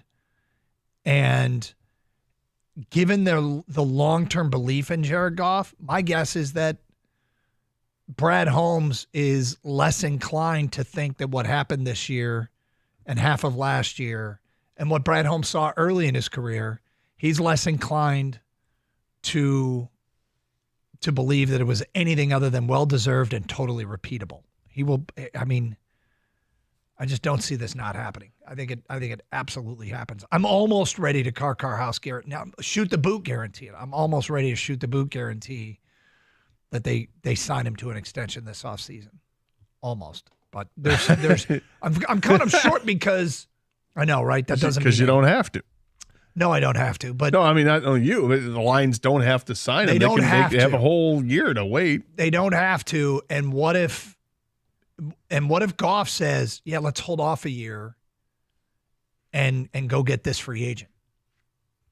You know what I'm saying? Yeah. And I think that's a possibility. We'll see. I'm a little surprised given that Brad Holmes was giving the receipts up yesterday. Why didn't he just call out Sean McVay? When he's like, I don't understand where this narrative came. Well, here, you know where it came from. Yeah. Came from his former coach. Call him out. You're right, Gator. As soon as he was pulling out receipts, why not pull it? Well, how about that one? Obvious. He believed in Goff still, Brad Holmes. You literally came from the organization that did not believe in him anymore. The ultimate receipt, right? I mean, leave Dave Burkett alone. Go after the big fish, man. Let's get this riled up there, huh? I mean, come on. That's pretty funny. Just real quick question on Goff for you guys. Doug, you almost car house locked it that he's going to get extended this offseason. Yeah. Can you put a percentage on it, and you two, Gator, what you guys think? Like, will he be signed to an extension this offseason? I'm at like 95%. Wow. Yeah, I'm pretty chesty about it. I think they'll get it done this offseason. You think that's too high, Kang?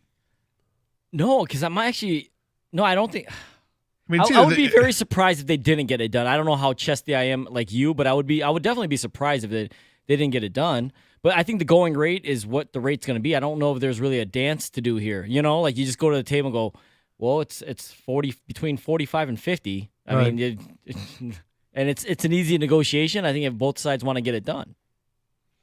Yeah, I'm very chesty, and maybe it's not wise, but I feel pretty confident about this one. I'll probably end up taking that next step, but we'll see. Gator, you? No. I think everything. I mean, it's. You asked the percent. It's 50-50. Everything's 50-50. Either they do or they don't. I understand what the probability part and you expect them to. Yeah. How much do you expect them to then? I mean, I guess I'm like north of 60, between 60 and 70. All right. I mean, I'll leave it open that they can, just because I think they can get that. You can negotiate throughout the season too. I know everybody says, I'm not going to negotiate during the season. You don't have to as the player. That's why you hire an agent. Yeah. The agent can get stuff done. So it gets done when it gets done. 248-539-9797. He was also asked about his concerns regarding Frank Ragnow's health moving forward and how important it is to keep the line together. Hear what Brad Holmes had to say coming up today at 12:47 here on Carson Anderson, 97.1 The Ticket. Hey, having a new Connecticut water softener installed by CGC Water has so many health benefits. Call 855-339-4242 or visit cgcwater.com and save up to $1,000 on a K5 drinking water system when you purchase a Connecticut Premier Softener. Special financing options available with approved credit. If you're not filtering your water, you are the filter. Don't be the filter. Need plumbing? CGC Water Treatment and Plumbing will take care of your plumbing needs quickly and efficiently. CGC Water, your authorized, independent Connecticut dealer.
Just a reminder, listen for your chance to win a pair of tickets to see Usher, past, present, and future at Little Caesars Arena on September 12th. Coming up this September, before you can buy them, you can win them here on 97.1 The Ticket. That concert was announced earlier today, and tickets don't go on sale until Monday, but you can win them here before you can buy them. First correct answer to a Carson Anderson quiz question, which will come your way today in just under an hour's time, 1:40. So stick with us between now and then, and hopefully you've been listening to the show, because typically the answer is pretty easy, something said on the air. Just follow up with your first correct answer, and you get the ticket to see Usher, past, present, future, at Little Caesars Arena. If you don't win, 10 a.m. next Monday, livenation.com or ticketmaster.com. All right, we've circled back to some of what Brad Holmes had to say. Woven throughout the day was what feels like a commitment to going more draft, develop, and re-sign as the formula that they are planning on using to have success here in Detroit. Doesn't mean they're not going to sign free agents, but Brad Holmes went so far yesterday as to admit not as many high-priced external ads was his wording in describing this offseason, comparing it to previous offseasons. And so that $61 million in cap space, it feels like it's dedicated to keeping what they have in-house. So we love taking your phone calls. Are you okay with this approach? Because honestly, it's a phenomenal approach if you can execute the draft as efficiently as Brad Holmes has. And then you get into, okay, are your players willing to sign affordable contracts to stay in-house? We'll get to that all coming up, but I promise something different. So let me follow through on that. The topic that Kang brought up last week that I just absolutely despised him for doing so, he used the word retirement as it applied to Frank Ragnow. You thought that in the introspective way he was talking postseason press conference, that we shouldn't count out that he may say enough is enough. It scared me. I hadn't given it thought. I'm sorry. It's okay. If I had to put a percentage on it, I would say like 10%. But just the fact that it's north of 0 is what I want to bring up. Right. You know, like it is, I think, somewhat of a scary thought for fans. But I mean, the guy plays hurt all the time. He's beat up. You know, you got to give him time, of course. But I just thought something to keep an eye on. Yeah, I understand why you had that thought. I mean, he is severely banged up, and it's going to take a while for him to get back. And he's got the foot injury. It's a chronic foot injury that's not going to go away. But the other stuff is just taking its toll. And when the season ends the way it does, you know, and you have a microphone in your face, or whatever, you probably like, I need the time. And then the team is like, we're going to give you as much time as you need because you're vital to the success of what we do. You're the center on this team. You are, one of the leaders of this team. You're tough as nails and you're smart as hell. We need you. So take the time you need. I don't think he'd walk away after what he had to say recently when he had that whole thing about the contract. So look, I signed an extension and I think he's 1 year into that extension. Still has 3 years left. And he said something to the effect of, I don't want to be the guy who, doesn't earn the money. I want to get out there and I want to play. So for that reason, I think he'll play. But this may be something where maybe he doesn't do a whole lot of training camp. Maybe he misses the first couple weeks of the season. I don't know how severe the injuries are that he's got where he's going to have to take the time away. But time also can heal some wounds mentally as well. I remember Placido Polanco for the Tigers years ago. Yeah. Had some kind of ailment, and he's like, this is killing me. It's just killing me. And then he had a cortisone shot. And immediately after the cortisone shot, he's like, I think my career's done. Because he was in so much pain from the cortisone shot. Well, I've never had a cortisone shot. But from people I know that have had cortisone shots, they say, yes, that's how you feel immediately after. A couple days later, you feel great. And a couple days later, he's like, I can't believe how good I feel. So it's like in that moment in time, right, when you're feeling your worst, before things kick in, just give it a little bit. So Frank's going to have plenty of time to rest up here. I think it'll be a big part of what they do. So with that said, Brad Holmes was asked about Frank Ragnow and keeping the offensive line together. And here's what he said yesterday.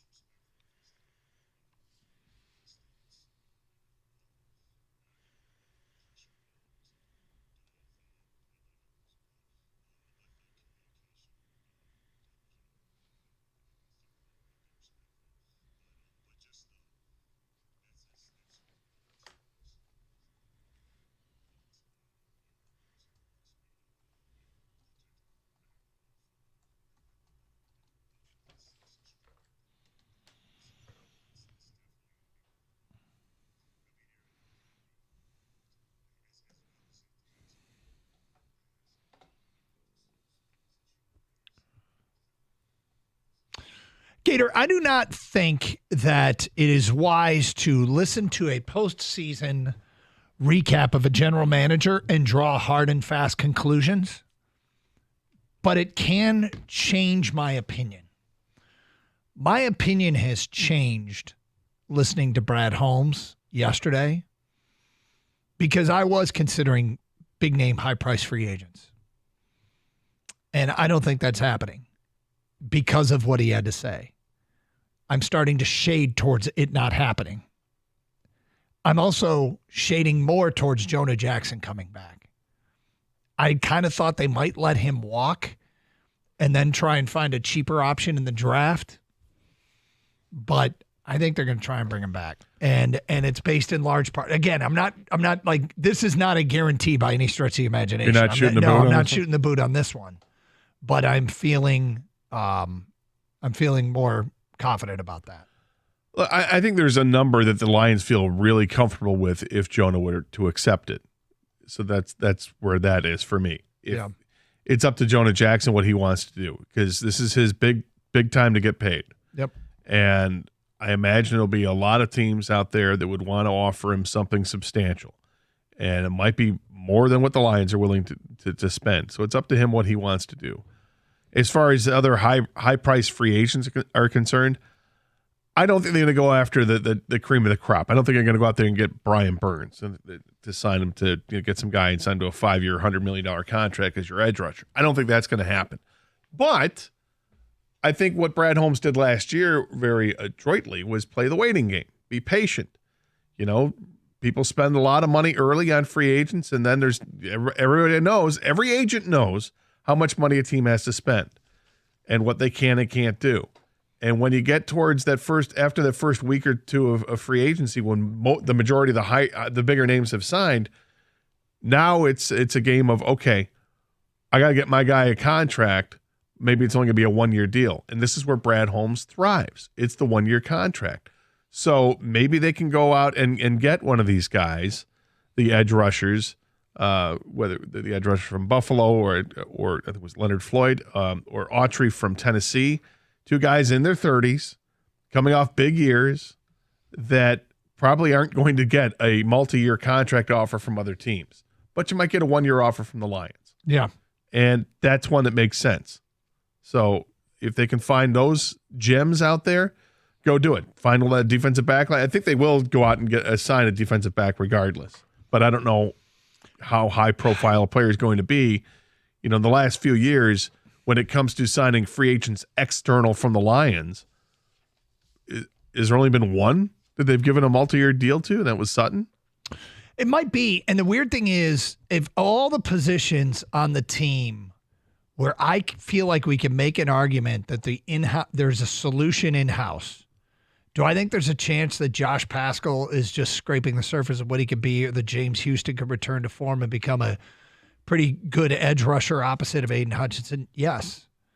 Do I think that Broderick Martin or Levi Onwuzurike potentially, I'm not counting on it, but potentially could fill the need next to Aleem McNeil? Yes. Do I think they've got young linebacker? Do they have a young corner? Does it feel like they have a young corner who's ready to make an impact? I would say no. I would also say it's a very difficult position to draft a guy where they're drafting that can play right away. It's not impossible, but it's tougher to do. That might be an area where, unfortunately, it doesn't sound like they're going to give themselves access to the top name free agents, but can they get better there? Well, and what we also don't know is the effect that this Lions season and seasons have had on free agents. Is there one of those guys out there who's just like, you know what? I'm in my late 20s. I know I can get a multi-year deal, but I want a chance to win. Mm-hmm. Is that a possibility? It's more of a possibility now than it's ever been. I still don't know if it's a possibility. I want to hear some player give Detroit a discount, come to Detroit and say, I just want to win. I want to win. I believe in this coach. And I'm here because he does things like goes for it on 4th down at San Francisco twice. Now you're celebrating it, man. You're all in on it now. No, I'm not. I'm just for me, people missed it earlier. Alex Anzalone wrote that all the players back Dan Campbell 100%. All right, there's something making its way around social media today. It's one person's explanation of why Mike Vrabel might not have gotten a head coaching job. Did you see this? Yeah, it's ridiculous. We'll get to that today at 1:02. Carson Anderson, 97.1 The Ticket.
Okay.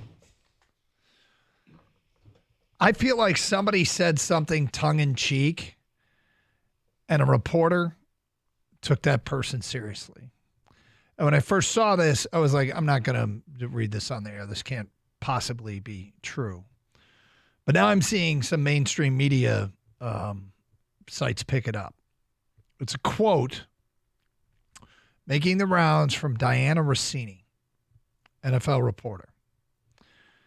And I first saw this from an NFL reporter that I don't know much about A to Z sports, but now I've seen it in the Tennessean, quoting Diana Rossini on the Athletic Football Show on Mike Vrabel not getting a head coaching job.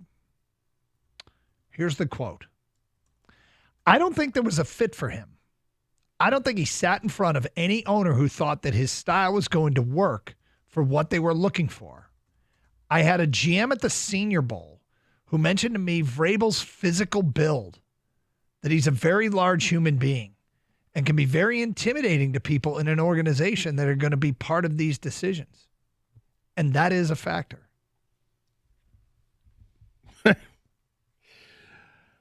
Let me get this straight. So this person gets the opinion that Vrabel's not hired for an NFL head coaching job because he's a former NFL player and he's big?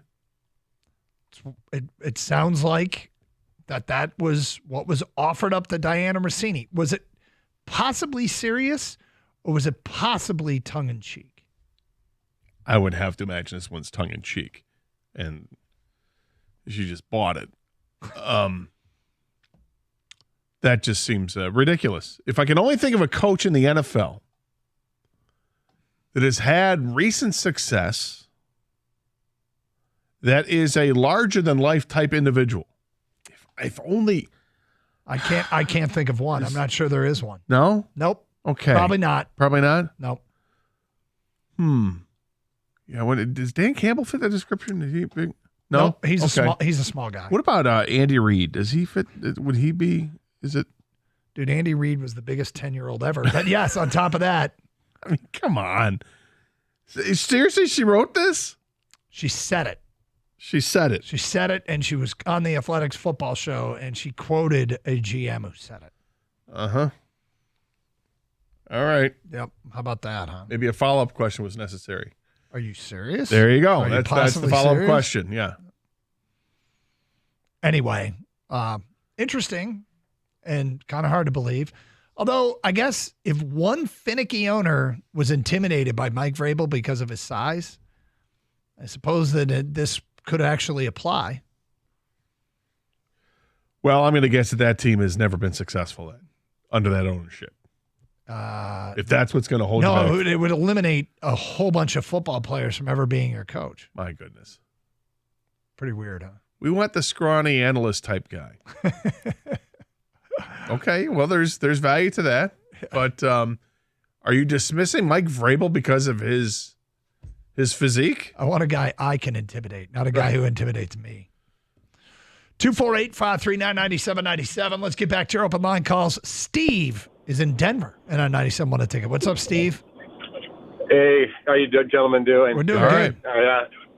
Great. I'm calling in. I've finally caught up. Got to the live feed, and I've been listening to the callers calling early about Brad Holmes and the media yesterday. Yeah. And my thought process when I see that, Brad Holmes has always been a cool cucumber. He's cool cucumber. He's humble, and I think he's frustrated with the heat that Dan's taking, the heat that Brad Johnson's taking. I listened to a lot of some national stuff out here in Denver, how people are treating Jared Goff, and even the kind of disrespect that we saw in the hiring process of Glenn, Aaron Glenn. So I think it was kind of he wanted to create, he's frustrated, like you said, Gator, he's emotional. And I think he's trying to take some heat off of those guys by saying, you remember he wears the villain shirt, right? Yeah. So, okay, and everybody's giving him all this praise. He's got tons of praise. He's the only one that's really been. So I think I've done it with siblings before that have been in trouble. And so, and they always got in trouble. And so I would take the heat. I would create something to take the eyes off of them. And that's how I look at it. You guys are right. The media has their job to do. there's going to be criticism. It's an entertainment industry. There's always be hot takes, and there's some folks that have those MOs. That's all they ever do. And I think that it does bother Brad, but more so that he's seeing so much criticism happening with his fellow Lions. I think there's a esprit de corps, one pride, Detroit versus everybody, and I think these guys are tight, man. And I think that's what this was more about. That's why it seems so much out of character. But that's kind of my perspective on it. And I'm a veteran. I've done that kind of stuff. A handful of times I've done those things where I've taken the heat for other people because I didn't find it was exactly warranted. It got out of control, you know. But so this was more. Share that. But wasn't this more? He was attacking the media for takes on his drafts. It had nothing to do with coaching decisions or anything like that.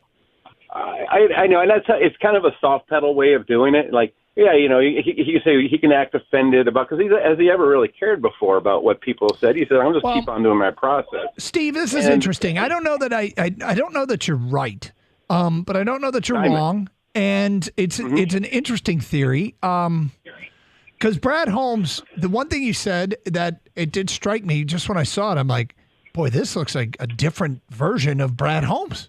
Yeah. Like it didn't. And that's what one of my favorite things he always said, it was very subtle, but he's really good at doing this, is he said, look, I'm not mad at the media because you don't have all the information. Remember when he said that? He said that about it might have been about the trade deadline. It might have been right after the draft. I think it was the trade deadline. But whatever it was, I started thinking about it, and I'm like, that's his subtle way of defending what he has done is, hey, and I think he even went so far as to say, media does a good job, and the mock drafts create interest. I think he said, if I'm not mistaken, I thought he said, bless their hearts. I think that's what he said. I don't know that that's exactly what he said, but anyway, the point being, it was a very subtle way of saying you don't know what you're talking about, but it's okay. I respect that you have a job to do. Yesterday, he kind of dropped the "I respect you have a job to do" and just blasted away. And did I think it was out of character?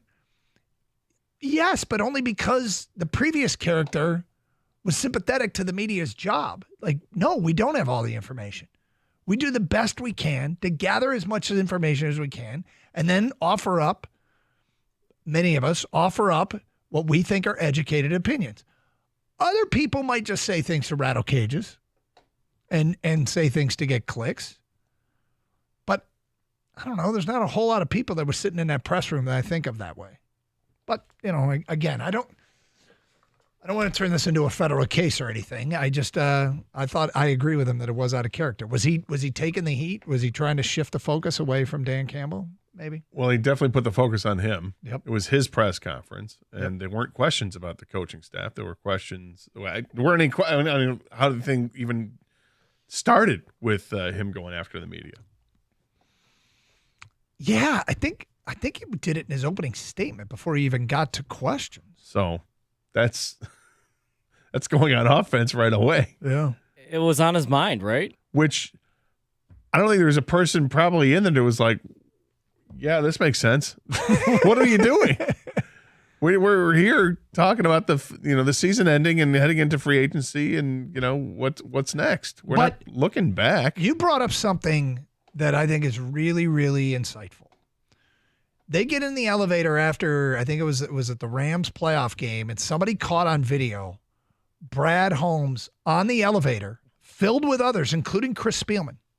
And Brad Holmes is screaming, yeah, yeah. Like he's going nuts and celebrating. Nobody else is. And I'm like, you know what? Gator's right. He is an emotional guy. He's hit it well standing at the podium. But that window in time, we saw how emotional he can be. That's definitely emotional. It's passionate. Is it socially awkward as well? I don't know. It's a lot of things. It looked like it might have been, given that everybody was jammed into this tiny elevator. I've said that when he's fired up like that, I don't want to be near him because if he's high-fiving everybody, he is going to take somebody's hand off. Yeah. And going back to when Kang was talking about the Defend the Den or whatever it was, the show from the draft day, did he break a rib of Dan Campbell's? Well, I watched that episode, and he got so excited when they got, I think it was Gibbs. He kind of gave him the accidental elbow to the stomach. Yeah. But because Campbell went from behind him, and Brad Holmes even said after, he goes, I didn't care. I didn't know who was behind me. I was just so excited. That's how I reacted. Campbell wanted to confirm he did not get me below the belt. It was more the gut area. He's fine. But, yeah. They didn't break a rib, but I mean, No, he but belted Holmes him. was, He's he was excited. fired up, man. Yep. And that's a good point by you. And yesterday at the podium, I think we saw a little bit more into it. 248-539, we saw a little bit more into that emotional side of him that we hadn't seen at the podium. 248-539-9797. Get to your phone calls and feedback coming up. Also, he said something else that kind of caught me off guard a little bit about how he's planning on building the defense. Hear that at 120. And we're giving away the Usher tickets with a Carson Anderson quiz question today at 141. 97.1 the ticket.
Doug Hart, Scott Anderson, 97 The Ticket.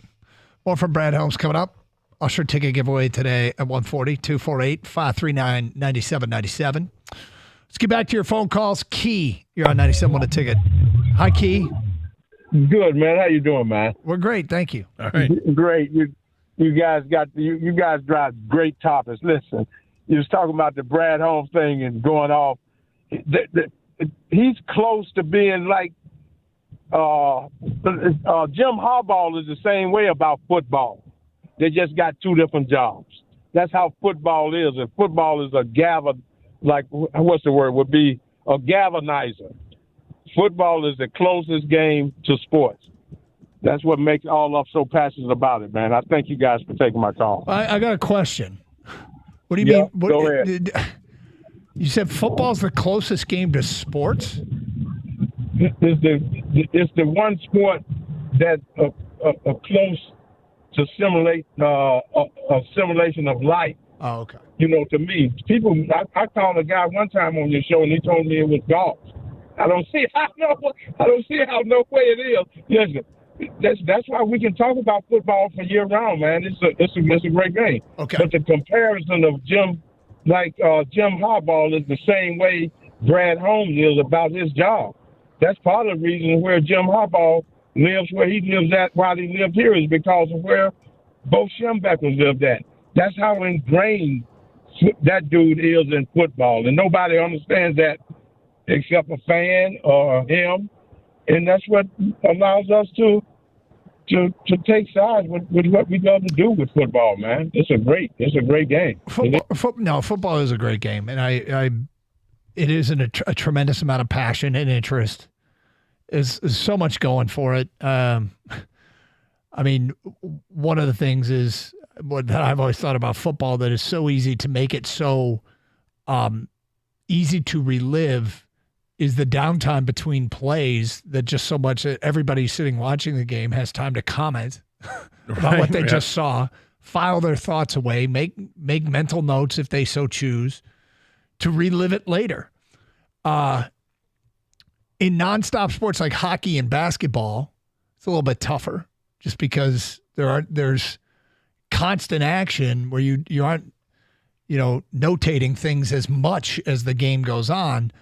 Baseball, you obviously have that opportunity as well, but there's something about the gaining and losing of territory, that I think is very appealing to some sort of instinct we have. It might have to do with war, and gaining and losing territory. I don't know. All right.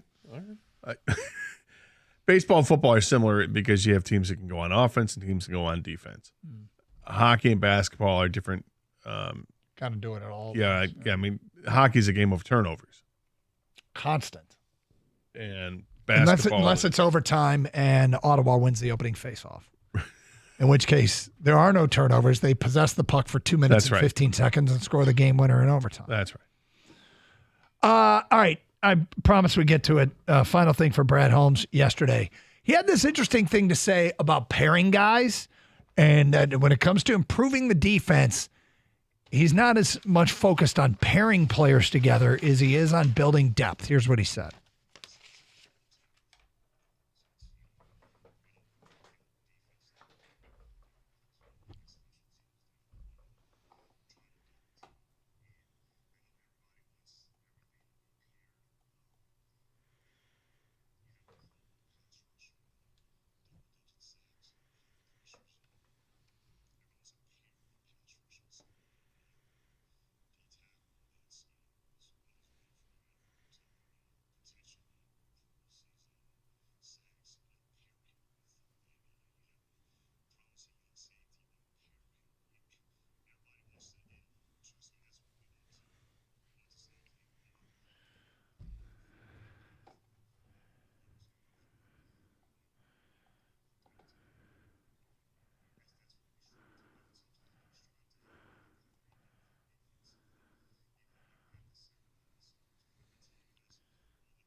Okay, so there it is right there.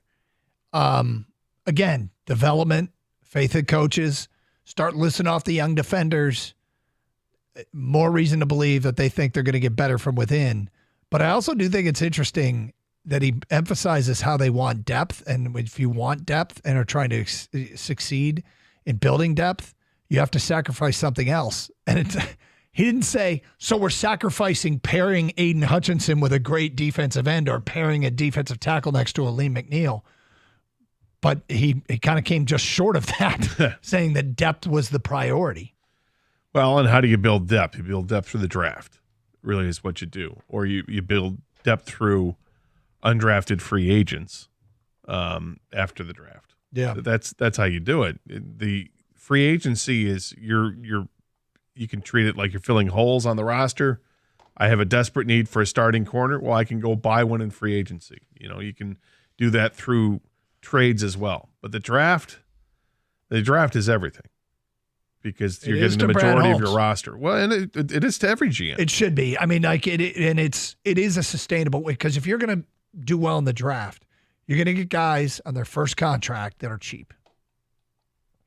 And if you get guys that are cheap, you can put together a roster while you're turning it over every few years by replenishing through the draft and replacing draft classes and not re-sign. I mean, he wants to re-sign their elite players, but to do that, you have to be able to balance it out with younger, inexpensive players. So, in theory, they are attacking this in a very sustainable way. Also, incredibly difficult to execute. But based upon his first 3 drafts, seems like it's executable. It is executable. And the way to keep prices down, as you mentioned, are to have guys through the draft. But, when you have high-priced guys, do you have the replacement for that player so that you don't have to re-sign them? Well, the Lions, each of the next few years, there's going to be a litany of players that they're going to have to give contracts to that are well-deserving of it. I mean, you're not going to turn down Penei Sewell. You're not going to turn down Aiden Hutchinson. Nope. Amon-Ra St. Brown. I mean, I sure hope I put Goff into that category. And that's the thing. So, I mean, I believe in Goff. He deserves the big contract. But that's a way, if you were really concerned about it in the future, how this is going to affect things, that you could look at making a switch at some point. But I wouldn't do it. But if they do have Hendon Hooker on the roster, if they really believe in him, but you're not doing that now, this window of opportunity is wide open for this team to get better and to get right back where they were, which is the NFC Championship game. Okay, I don't know if people saw this making the rounds today, but Patrick Mahomes, the topic of the Super Bowl being in Vegas came up. Did you hear what he promised his teammates? I did not. This is a business trip. I told the guys if we win, I'll bring everyone back to Vegas to celebrate. Patrick Mahomes says if his Chiefs avoid the Super Bowl parties and win the Super Bowl, he's bringing the team back on his dime. Sounds good. He can afford it. This could get expensive in a hurry. Well, and of course he can afford it. Yeah. Guy's making $50 million a year. I think he can afford it. That's just through the NFL, let alone his State Farm money. That's right. State Farm money goes a long way. Quite the commitment from Patrick Mahomes. Sure. Avoid the parties. I remember after a certain team went on a championship run, hearing a captain say that he told everybody, hey, we're not going out. We're not drinking. We're not partying. Lock in for this run. And they did. And they won it. Oh, they won? Yep. Huh. Yep. Is it a professional team or is it a college team? It's a college team, Scott. And no, it's not the college team you're thinking of. Who am I thinking of? You're thinking of the Michigan team that just won the national championship. No, I can think of another Michigan team that won a national championship. It wasn't Jansen either. Right. Anyway, he's going to pay for it, though. Yeah, well, I think this is an easy one to do if you're Pat Mahomes. Why not? They want to have the big party. How expensive can a trip to Vegas get? If you're Patrick Mahomes taking an entire football roster to Vegas, Isn't there Are they allowed to bring their wives, significant others? So you're looking at 100 people, a couple hundred people maybe if you include coaching staff and everything. And they're not throwing a party at like the IHOP. No. Yeah, but he's also Patrick Mahomes, so he'll be able to get some casino is going to love to have him and his teammates there. That might be true. And they'll foot the bill for something. Not necessarily. Those casinos want their money, man. They'll get their money. They'll get they the money can get it from get, anybody else. It doesn't Yeah. have to be Patrick Mahomes. But you're getting a bunch of millionaires that are going there. You're likely to make some money off of this through the gambling, through the table. If I'm Mahomes, I'm saying players only, no wives, no kids, and I'm asking ownership for help. You are stingy with that $500 million. I think he spoke too soon. I You think he act like did. this is going to be a cheap trip. This is going to be very expensive. Very. What does Patrick Mahomes consider very expensive, though? Yeah, obviously it's different than you or I, but it's going to cost. I mean, this isn't like, hey, he might be looking up Spirit tickets. I don't know. Whatever the discount. I mean, I'm going to charter a few planes. Let's go, guys. He's Time to win. He's got a $450 million contract. Uh-huh. We'll cut that in half. There was a $10 million signing bonus. The average annual salary is $45 million. So, I mean, say he's going to spend $1 million on what? On a party. Oh, I think for an entire football team in Vegas. Mm-hmm. I'm thinking 5, 6, 7 million. Am I wrong? I don't know. Maybe he uses he probably gets a bonus for winning the Super Bowl. Maybe all of it goes to this. Could That's what be. he's saying. Like, hey, it's all on me. My bonus towards whatever, whatever you guys want to do for. He has a roster bonus. He's got a workout bonus. Well, let's look at it this way. If it's 100 people and it's $10,000 a person, that's $1 million, right? Mm-hmm. Okay. $10,000 to spend a couple days in Vegas. That's airfare. That's accommodations, and that's food. I think that's light. I don't think that's light. But then again, I don't roll in that kind of stratosphere, so I might be wrong. Is that light, Kang, Mr. Vegas? Dude, I'm trying to plan a trip to Florida. It's going to cost me a lot of money. I think Vegas is going to cost a lot more for these guys. And he's not giving them spending money, right? We're just taking. No. I imagine it's going to pay for meals. If you're throwing the party, though, I don't know. There's got to be somebody out there that would understand what this might cost. All right, $2 million. How's that? I'm going north of 5. Wow. 248-539-9797. Maybe somebody can help us. We give away Usher tickets at 141, 97.1 the ticket.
Doug Harsh, Scott Anderson, 97 won the ticket. A lot of Lions talk today. We just saw this commitment by Patrick Mahomes to take the entire Kansas City Chiefs back to Las Vegas. He's encouraging his team to stay away from Super Bowl parties. And while in Vegas, he said, look, we go win the Super Bowl, avoid the parties. I'll bring you back. I'll bring you back, and I'll pay for a trip to Vegas for all of us. Gator thinks $1 million could get it done. You're getting some support on that, right? Yes, I got a text from someone in the media says that gets it done. Do you care to mention who that I don't person know if that person wanted to be mentioned. Okay, so all right. Just say. I think it's north of $5 million to bring back an entire football team to do a Vegas party. I don't think this is, taking them to your local Applebee's. I think it's going to be very costly. Very costly. But given you nor I roll in that shots fired at the Applebee's now. Well, I would think You hate all the family chains. Wow. Yeah. I thought Doug loved families. Yeah, I thought that would be more like Gator shooting on those places. Yes, that's the logical conclusion to draw. My expectation for this would be these things are catered, right? You guys have some big-ass meal at the hotel that you're staying at. You've got a discount at the hotel you're staying at because you're bringing in, 50 millionaires. There's going to be price discounts galore. If you guys want to go clubbing or whatever, every club in Vegas is going to want to have that team there. You're not going to have to worry about getting into the club. You're not going to get your bottle service for free, but you'll get it discounted. You'll have it all worked out with the club beforehand. It's not going to be some $5 million thing. I don't know. Well, let's just do the math, right? How much are you paying per guy? That's how what I we said. work it out. So if you had 100 people and it's $10,000 a person, that's $1 million. Yep. Does that seem fair for like a 2-night thing? Yeah, I just keep thinking back to didn't 5 Boston Bruins run up like a $250,000 bar tab in one night? It was just beer too. And so I think of 5 Boston it was like Bruins, 40,000, but yeah, I do remember that whatever story. it was, and I just keep thinking an entire football team is going to do some serious damage. But feedback coming in, unnamed texter. All I can say is I want to party with Doug and not Scott. LOL. 5 or 6 million, Doug. Are you buying performers and party favors too? I mean, yes. Sounds like it. Yes, I am. If Patrick Mahomes is throwing a party, I'm going to speculate that he might get a discount on Taylor Swift performing at that party. Wow. What if Pachenko's just like, I just want to see Cirque du Soleil? Is Blue Man Group here tonight? Yeah, right. From Mike, Mahomes is going to throw the Celine game Dion. down. No wonder Doug's talking $5 million. Doug knows how expensive it was to see Celine Dion. Isn't her residency over? I don't know. You'd know more than I would. You're asking me for. Mike says Mahomes is going to throw the game now. He doesn't want to pay that bill. I'm putting my money on San Francisco now. Unnamed texter, that's a $5 million trip. Another one here. If I had to guess, as somebody who goes to Vegas on a regular basis and stays at the Venetian, which isn't cheap, if you're not getting rooms comped and you're having to pay for the rooms, the airfare, I would put Patrick Mahomes' bill at a minimum of $2 to $3 million because you know darn well that's going to be one hell of a party. Bottle service isn't cheap, LOL. No, bottle service isn't cheap, but if you don't think that they'd get a discount of some kind, I guess then we'll agree to disagree here. I think they would have a massive discount from the hotel that they'd choose to stay at that they can work out a deal. They'll have a discount with bottle service. I don't know about airfare. You can charter a couple planes. Someone's going to be willing to say, yeah, I'll hook you up for a discount. Again, $10,000 a person. Yeah, I'm not sure that I don't think it gets it done, but I think of everything in Vegas as being bloated, but you bring up something I have no concept for, and that is what gets comped. Yeah, I've never been comped guy. For celebrity. I don't get comped ever. A spam call. You want me to ask a spammer? I think you should ask the spammer if they should have kicked the field goal on 4th and 2. I can do that. Oh, boy. Here we go.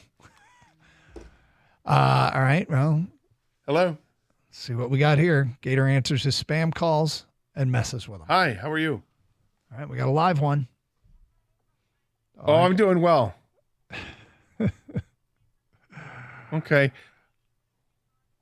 Sounds like Gator's got an offer of some kind. Sure. Listen, before we get into all that, did you watch the NFC Championship game on Sunday with the Lions and the 49ers? Lions and the 49ers. Yeah. Did you watch the game? You didn't watch the game? What? What are you, not from this country? How do you not watch the game? Hello? You had it there for a second. Oh, we had it. Sorry. It's quite all right. I was hoping that person would answer the question. Then we can bring this whole conversation to a close. Stop it. And the final thought goes to this person calling you from Bangladesh. Right. Is going to make the fun of. No, they said they were from Cincinnati. Is that right? Yeah. Sure you are. All right, I've settled it on $2.5 million. Why right between you guys? Why'd you choose $2.5 million? All right, so here's the thing: there could be some where you and I can go back and forth on this, Gator, is whether things get comped. I don't think Vegas doesn't have to comp anything for publicity. People want to go in there; they can turn people away. So I think they have to pay for everything, and you're going to do at least one bottle service at night for 100 people. Okay. And then the daytime pool, the next day, the pool party, more bottle service there for that party, that next day. This bill is going to run up quick. And these guys are NFL players. Those chicken tender platters they pull out there that cost a fortune, how many of those platters are they going to eat? This is going to be very costly. Plus, you throw in the rooms, the flights, all that stuff. I think this is $2+ million. What we don't know is what gets comped. And yeah, I just don't think Vegas has to do it. They don't need to. Again, comping is different than discounting. Okay, I'm just telling you. I don't think they need to even discount. They only comp for the big whales that actually gamble. You've got Patrick Mahomes bringing the Super Bowl champions. I think they're going to give him a discount. It's Vegas. Everyone goes there. I know it's Vegas, but you know what happens? People go there to see people like that. That's why. And they just jack up the prices for the regular man That's trying right, to get exactly. into the party. So, yeah. Ooh, is that Kadarius Toney? God help you if you want to go to that party. You want to be in the same club that they're at, it's going to cost you an arm and a leg to By get the way, in. let's file this one away for future reference when we're speaking to Jared Goff. That's good. Yeah. Sure. All right, you ready to give some tickets to Usher? Am I? All right, let's do it. And I wrote the question down somewhere. Here it is. First one with the correct answer to the following question, you get a pair of tickets to see Usher, past, present, future, at Little Caesars Arena on September 12th. Question is as follows. Gator told a story earlier that he took a football to Radio Row at the Super Bowl in 2006, and he would toss it to celebrities and sports figures as they walked by. One person Gator targeted 3 times and completed 3 passes. Who was that person? First correct answer at 248-539-9797. You got the tickets to see Usher. If you don't win, tickets go on sale Monday, February 12th at 10 a.m. at livenation.com or ticketmaster.com. 97.1 The Ticket.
Doug Carr, Scott Anderson, 97 won a ticket. Congratulations to Chris in Westland. He knew the correct answer to the Carson Anderson quiz question was Roger Penske.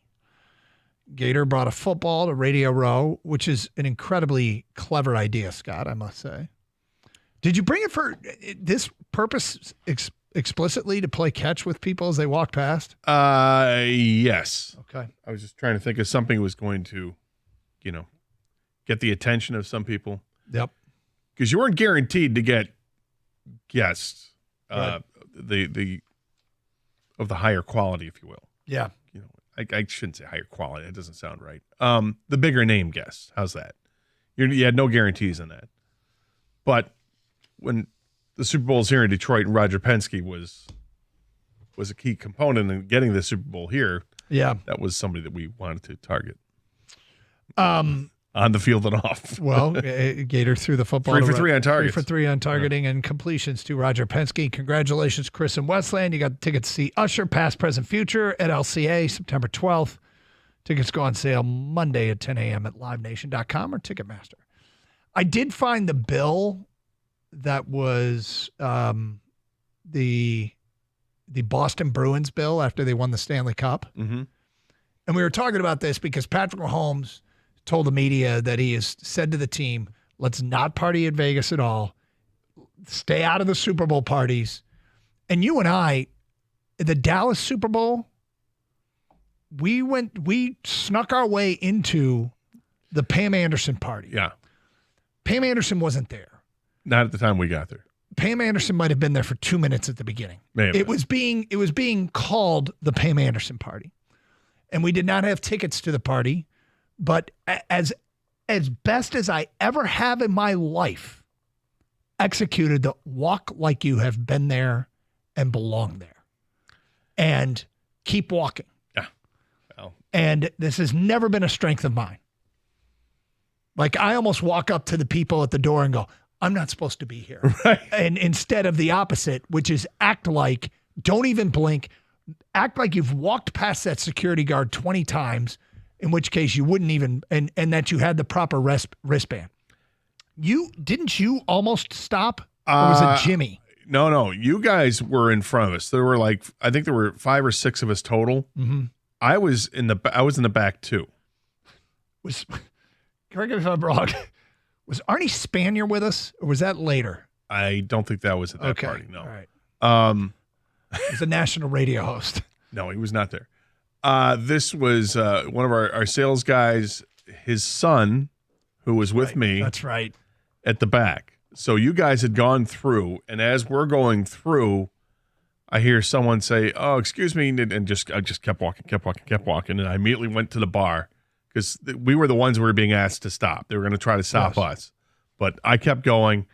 And sales guy's son kept going as well. And I think he actually made a beeline to go downstairs and initially to try to hide from whatever's going on there. And I just went right to the bar and grabbed a drink quickly. So a couple things about that. One is I don't do things that are boss. That was the most boss thing I've ever done. And I can't repeat it. I'll probably never do it again. It was the one time. Just walked right in. It was a one-off. But the reason I brought it up, was that the Friday before the Super Bowl, or was it the night before the Super Bowl? Because I know why you're going to say, that there were players there. Yeah, Lamar Woodley was the rumor. We're not going to say the players' names on the air, but the rumor was out there. I said rumor. I want to say that was the. There's no way it was the night before the game. Well, we got out there on a Thursday night, right? Yeah. Before everybody else did. And Everybody's then Friday got delayed. Friday was a snow day. We had the dinner, and I think we went to this party. Okay, so it was the Friday night. So it wasn't the night before the game. It's led into this topic of Patrick Mahomes. Sorry, names rhymes with Lamar Woodley. Yeah. I mean, it could have been virtually anybody. Could have been anybody. It could have been David Woodley. It was probably David Woodley. It was David Woodley, wasn't it? Yeah. It was an old Super Bowl. Anyway, Patrick Mahomes has said to a team, stay out of the Vegas parties, stay out of the Super Bowl parties. I'll take you back, and I'll pay for it. We win the Super Bowl, I'll take the whole team back, and we'll pay for it. So we were trying to figure out how much this might cost him. Gator set it in on $1 million. I settled in on $5 million. Kang said $2.5 million. We have no idea. We really don't. But I did find this famous bar tab. Okay. Rung up by, I believe it was 4 Boston Bruins. Now, clearly, they were partying with others. That's the one thing you got to keep in mind. They started buying stuff for other people. I mean, I don't. One of my favorite things on this is 136 Bud Lights at $5 a bottle, $680. Was this after the Cup victory? Yes. Oh, it takes a lot of beer to fill up the cup, man. That's true. There's 18 sugar-free Red Bulls and 18 regular Red Bulls. Yeah, some guys are diabetic. $90 each. Bottle of Bacardi was $300. 9 bottles of Grey Goose MG at $600 each, $5,400. It's a Magnum. I think it's what Champagne. 35 Jaeger bombs at $15 each, $525. Jaeger bomb. What's the total here? I love this. In the middle, you see 1 Amstel Light, Right. $6. Well, Amstel Light. You over here. Would you like an Amstel Light? They got an Amstel Light once and a Heineken Light once. Aren't they the same thing?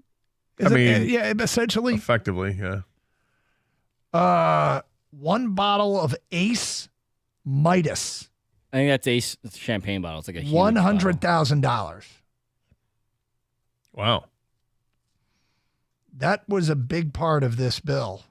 And the bill? How about 67 Fiji small water bottles at $4 each? Get you with the water, man. Water's ridiculous. It's water. I know.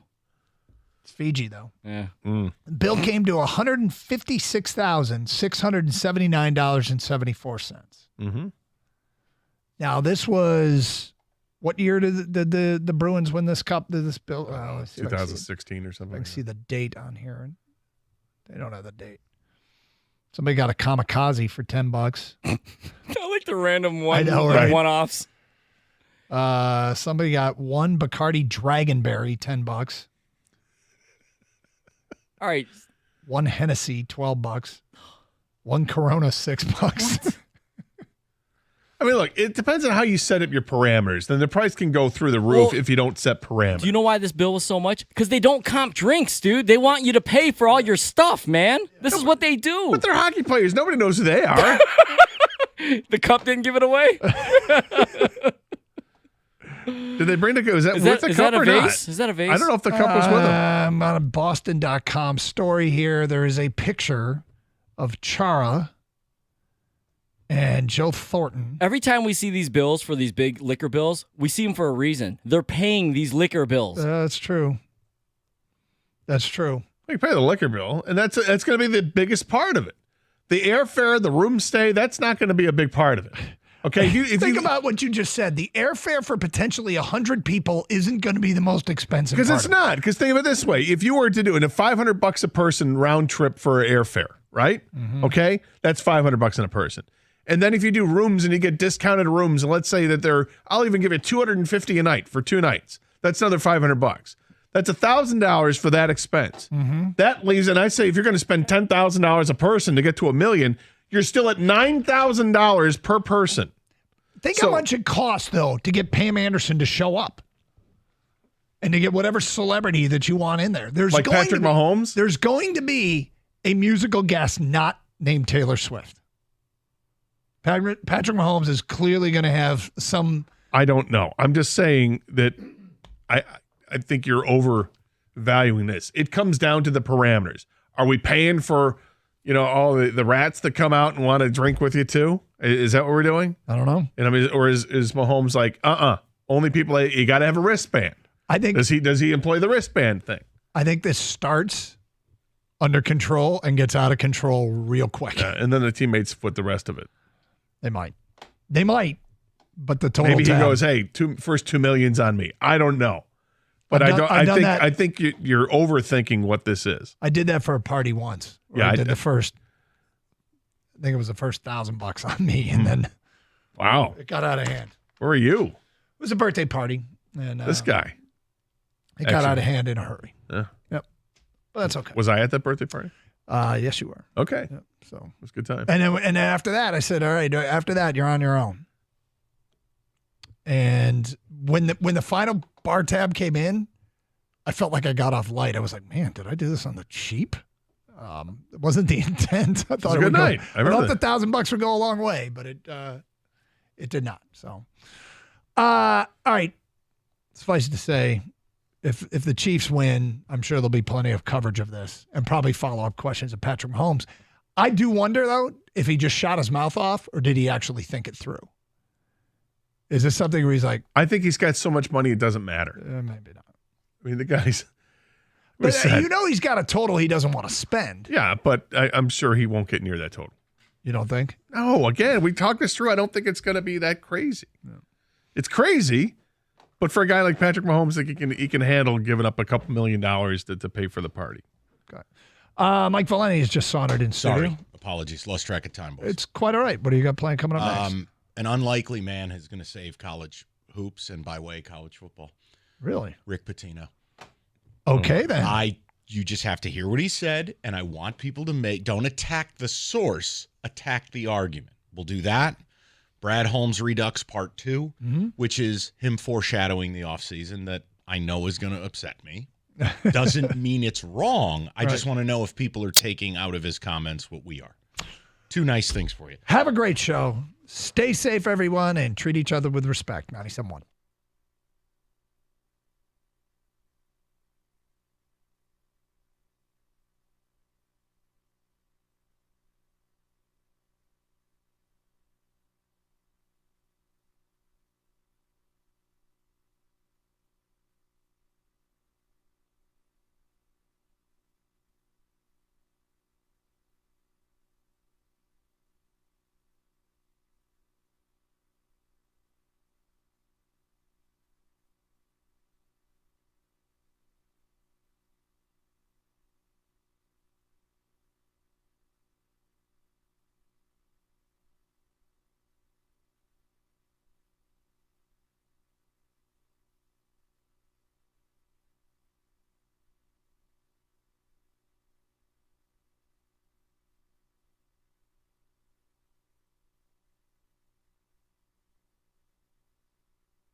What a way to start out.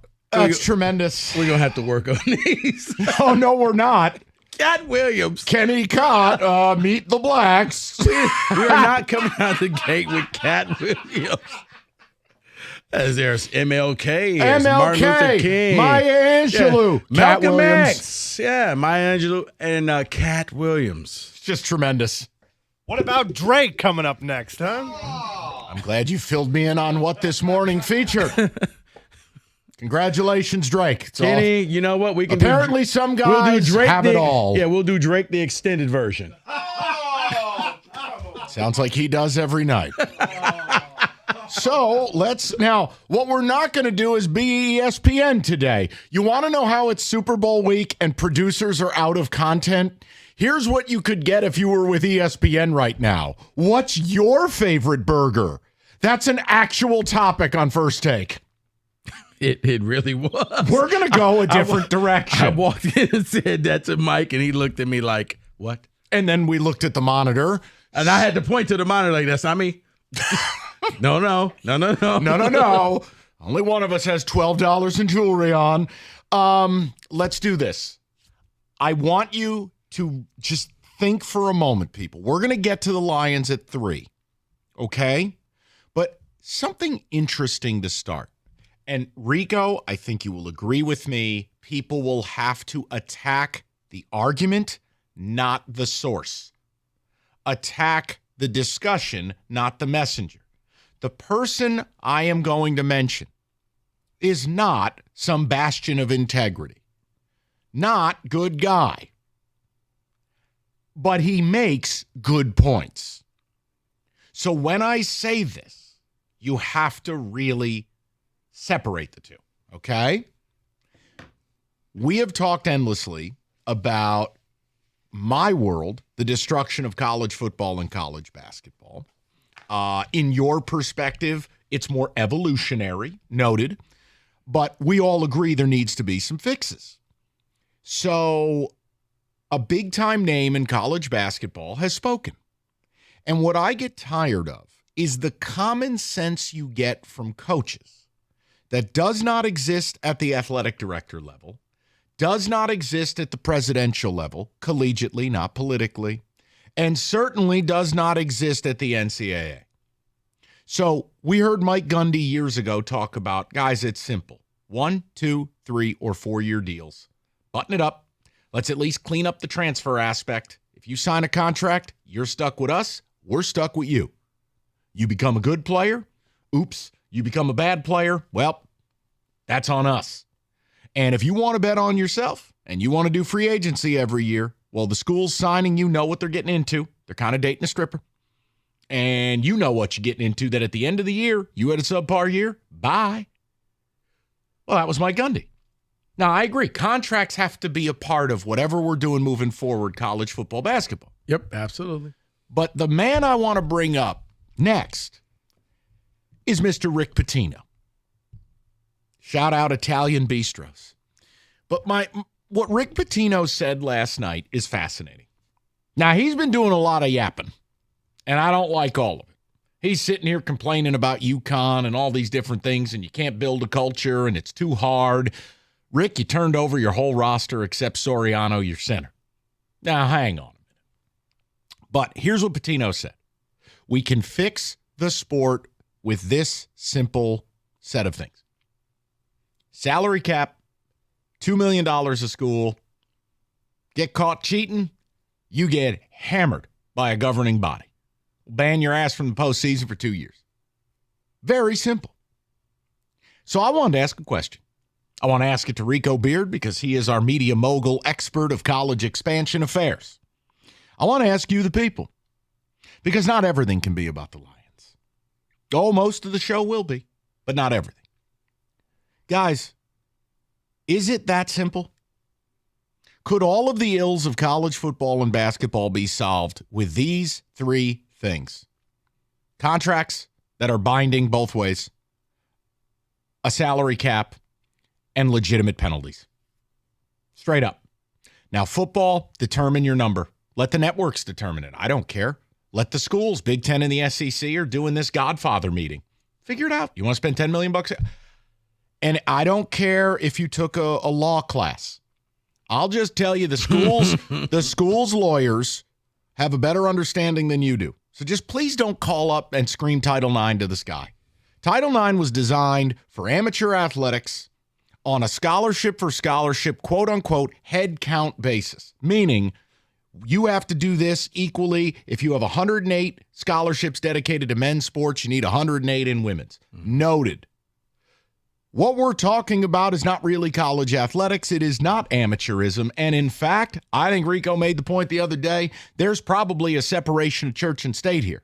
And if you're not a part of the NCAA, if you go out and do a separate championship, I wonder if there's a case there. But what I don't want to do is take someone calling up the show who's taken 2 law classes in their life and works at a smoothie bar and get into a legal argument. So can we just table that and deal in reality for a minute? Are the solutions to fixing the sports we love really as simple as what Mike Gundy and Rick Pitino said? 248-539-9797. If your answer is no, I'm here to hear all about it. Rico, you are the CEO of College Destruction / Expansion Television Thingamabobs and Decisions. Get the title right. So tell me, is it really as simple as what Patino said? Yeah, it is. Here's what happens with the NCAA. The reason why there's so many problems is because they make things complicated, Mike. They've invented the gray area. But yes, if you simply had a contract where you're going to buy in and either you go long-term or short-term, we do 1 year, 2 year, 3 year, or 4. I love that. I loved it when Gundy said that years ago. But Patino saying, yeah, let's just do the salary cap. I've been saying for the longest, if you simply took 10% of the TV contract, funneled it back to football, so $10 million you have, use it however you want. If you want to give your quarterback $9 million of that and the other $1 million gets divvied between the other 84 players, that's on you. But if you get caught, I think the second part was genius on his part, the punishment. There is no, we got to sit and it's going to take 5 years for us to figure out your punishment. No. Just like what should have happened with Michigan. It's going to be instant and it's going to be swift. You got caught, you're going to sit out the next 2 years of the college football playoffs or the NCAA tournament. You're not going. There is no, but it was just a cheeseburger. But we had extenuating circumstances. No, you know the rules. If you get caught, 2 years, we're done. We're not going to play the game. We're not going to let you extend it and appeal it. Right. Yeah. I love it because at that point, I think you've leveled the playing field. So now you don't have to worry about people poaching other people because you have the money, you have the capital, and it's how you spend it. And if you can't, there is no going over the cap. This isn't the NFL where the cap doesn't exist. This is going to be a hard cap. And once you hit your 10 million or 2 million or whatever the cap is, you're done. That means you can't get player X to come to your school because you're broke. Or maybe you better hope that a contract is ending and this guy is off your books and now you can go get that player in the spring. And you enforce it the same way that you enforce it professionally. Look, guys, I'm just trying to throw it out that when you hear smart people talk, like I don't have to agree with all of Rick Pitino's life decisions. But he's a pretty damn smart guy, and he's one of the top 20 college basketball coaches in my lifetime. Maybe ever in the sport, quite frankly, because all he does is win. He's got it right. Chip Kelly had it right when we talked about conference expansion, talked about scheduling and how football needs to be separate. Mike Gundy had it right. So I'm just asking you. You know, if we really are watching the Big Ten and the SEC have this meeting, they're creating their own league. So it should be a salary cap. And how do you enforce it? Simple. Hey, newsflash. You want to play games with the taxes? The IRS going to come and get you. You have a governing body. You have an enforcement team, which is simple. Or you know what? You have a commissioner with real power who walks in and says, hey, guys, you knew the rules. You got caught. See you in 2 years. That's it. Greg Sankey, czar of college football. But we're Alabama. Don't care. And that's the other thing, too. It can't be, well, Big Boy got caught. Well, maybe we'll give him a mulligan. No. Because at that point, that really sets the message. If all of a sudden you walk in and in year 3, Texas, gone, 2 years, you know what everybody else is saying? If Texas can go, we can go. Well, and think about it from a college basketball standpoint. You can either afford a salary cap and a set number, or you cannot. And if you cannot, you're gone. You don't get to play D1. Your group, yeah. I mean, group let's of think 5. about this. College basketball-wise, all jokes aside, how many legitimate Division I teams should there be? I can give you an answer. It shouldn't be more than 100. Not 300 and some. No, I'm sorry, but, no. Chicago State on their barnstorming tour? No, shouldn't be a Division I school. Incarnate Word? No. So I just want to know, is it as simple as what Rick Pitino said last night? Salary cap. Get some contracts, get some enforcement call today. What are we doing out here? 248-539-9797. Yes, we are going to talk Lions. Yes, we will get back into the Brad Holmes commentary because I think he foreshadowed your offseason. But we're going to do something a little different, and no, it ain't going to be ESPN's What's Your Favorite Burger. David, where are you at with it when you hear Rick Pitino speak? Please separate your feelings on Pitino from the things that came out of his mouth. I don't have anything to say about Patino. I don't care about that. I care about the actual sport. And when it comes to the actual Drake, sport, please. what he's saying is I agree with what Rico's saying. It's about the even playing field. And I want to even across the board. If Alabama gets caught, Alabama gets punished. Don't say it's just Bama. They can do whatever they want. No, even across the field. Right. And Tennessee Tech doesn't get punished because Alabama screwed up. Make it an even playing field, and I think that's what this does. And okay, so if a school wants to pay more for a player, now you still know they have that hard cap, now everybody knows what everybody's dealing with. That's what I want. I'm sick of the wild, wild west right now, where you don't know. What is Miami doing? Have no idea. What is Oregon doing? Don't know. Tennessee, who knows? And see, here's the other thing that I think is losing people like you and Mike. There's one thing that really will help this thing out, and I'll give you that next. Wow. What a tease. 248-539-9797. I know you are. You're going to peter out by 4 o'clock. I know what you're going to do to me now. Rico's going to hit that minutes restriction by about 4. We'll be solo till 6. Go ahead. Tell them all about it. All right, now through February 16th, the big fitness energy sale at Planet Fitness is still going on. $1 down, $10 a month gets you a membership into Planet Fitness, home of the judgment-free zone.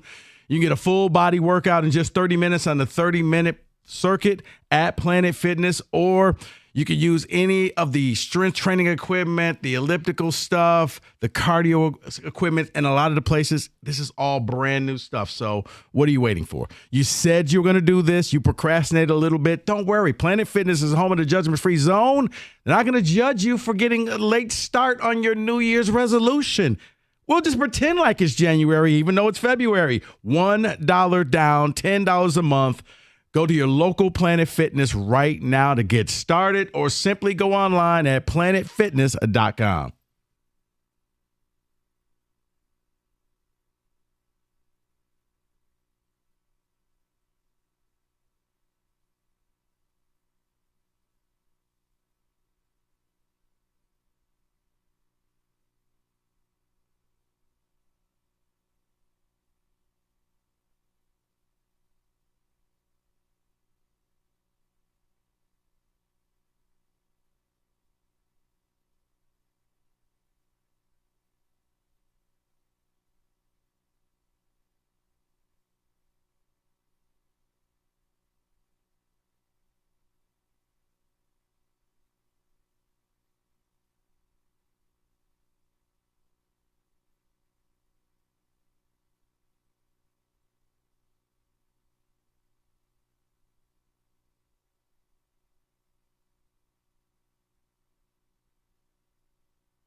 I didn't need David to tell me the perfect temperature to sleep at 68 degrees. It's because it's factual. You're hot. You're hot. What is not up for debate, the iComfort Eco. Supportive, designed to keep you cool, comfortable, and feeling restored. Or Serta's Perfect Sleeper for pressure-relieving comfort and support while maintaining a balanced sleep temperature. Serta, made in Michigan, have been for 110 years. Just go to Serta.com to find a retailer near you.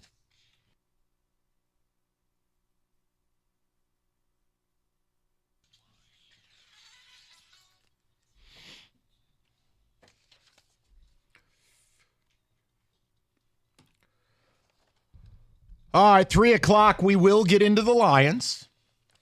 A little football today before them, but we wanted to bring this up. This is a quote from Rick Pitino. It's interesting. Quote, for basketball, have the Power Five, Big East commissioners, etc. get together, create a salary cap, $2 million, all contracts delivered to the league and school offices. Fixes the transfer portal issue.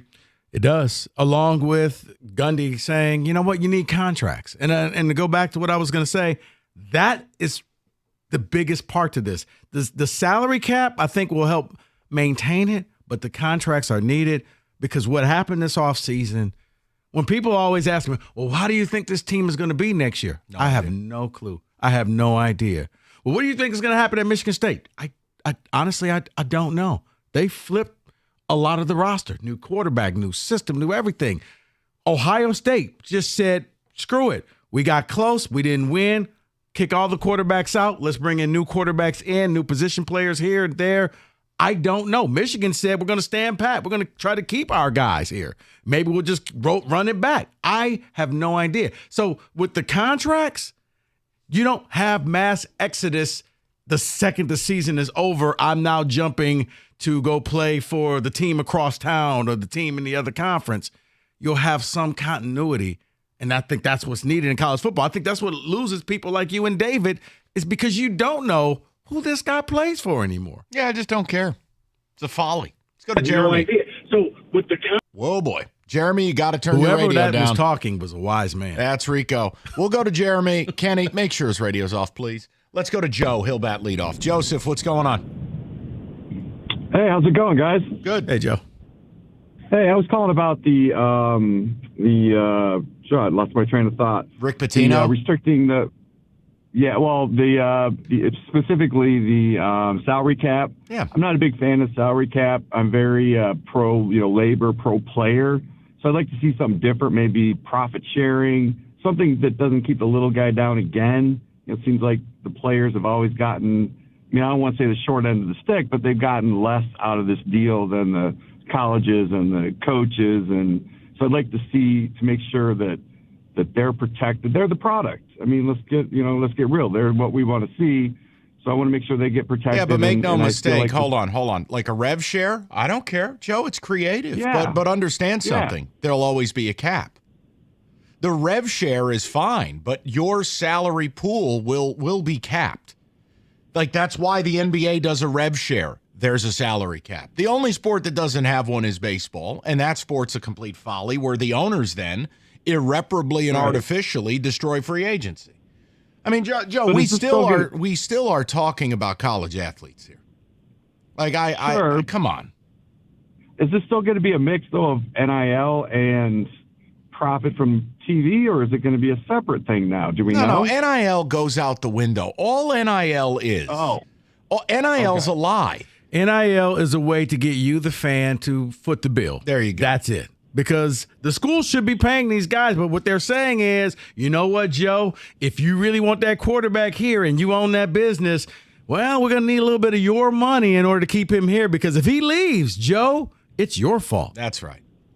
Right. Okay. Yeah, Joe, that's it. What I don't want to do, and you know what, maybe I'm just yelling at clouds. I'm very pro player. I have no problem. I wanted them to get paid. The folly of it is when the NCAA decided we're not going to – basically the NCAA is the parent who didn't want to be a parent anymore.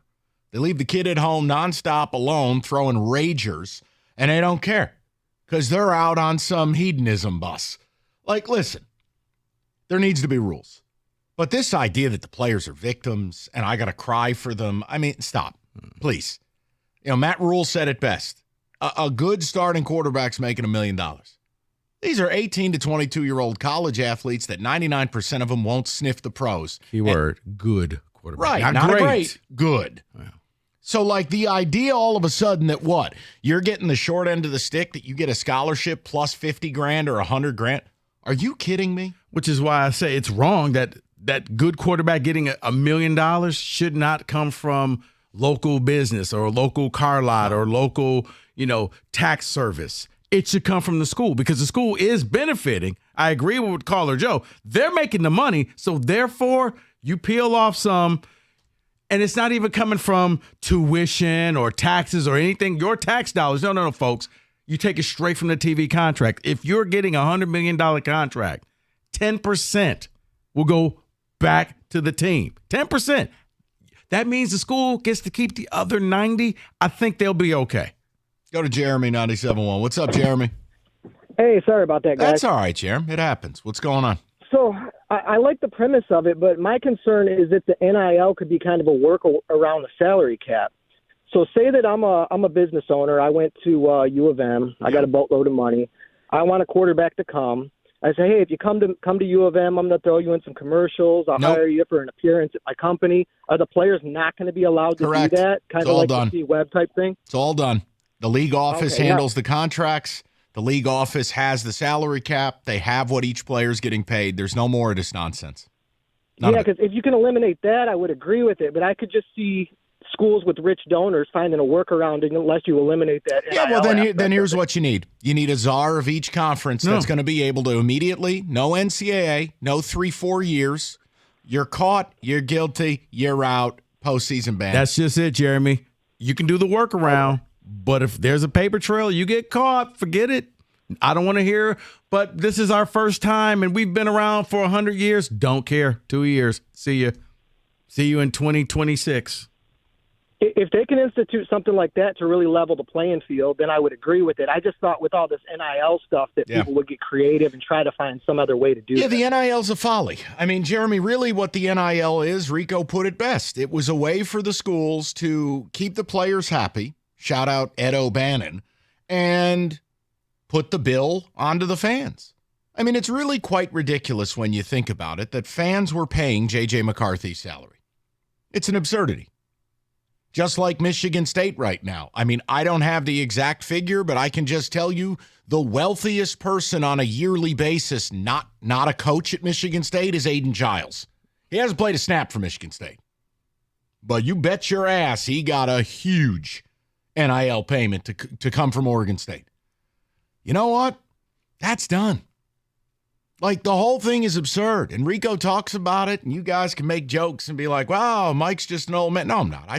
I don't suffer fools very well. Look at Ohio State.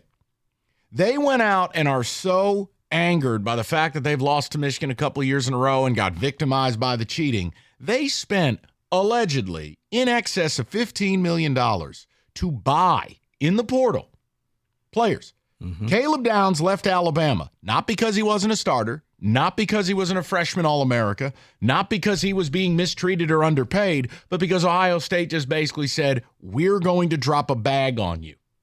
Mm-hmm. Well, what sense does that make? Now, if Caleb Downs has signed a contract with Alabama for 2 years and then wanted to reassess market value headed into his junior year, you can play that game. Yep. But there has to be a cap. It's reached a point where it's silly. And when a guy like Rico, who does the 5-star zone and college athletics is his business, when he can't tell you, not an insult, man, he can't tell you a damn thing about Michigan State football headed this year. You're a Michigan fan out there. You have no idea about your team. Mike, Spring ball is about to start. The quarterback who's going to start for you in September is not on the roster. God help you if it is. Mike, yeah, I got to wait till spring ball before I can even say, you know what? This is what they could possibly do. Or until Sharon Moore actually fills out his staff. But that might not even matter because then player could still leave. A new portal opens up after the spring. Thank you, David, for furthering my point. You know what, David? You're on fire, too. Go to Todd, 97.1. What's up, Todd? How you doing? Hey, I guess what I like to say is the NCAA has never been able to, make sure their teams are playing the right way. What makes you think that they're going to when they find somebody doing wrong, that they're going to penalize them? No, they're not. The NCAA's out of it. Yep, new governing body. Look, the Big Ten and the SEC aren't meeting just to sip espressos and smoke a cigar. This is going to be the start of separating from the NCAA, and I think what Rick Pitino's talking about is if everyone just leaves the NCAA behind and the conference commissioners become the power brokers, that's all you need. I think you're 100% right. I love your show, by the way. Keep up the good work. Bye. Thanks, Todd. Okay, bye-bye now.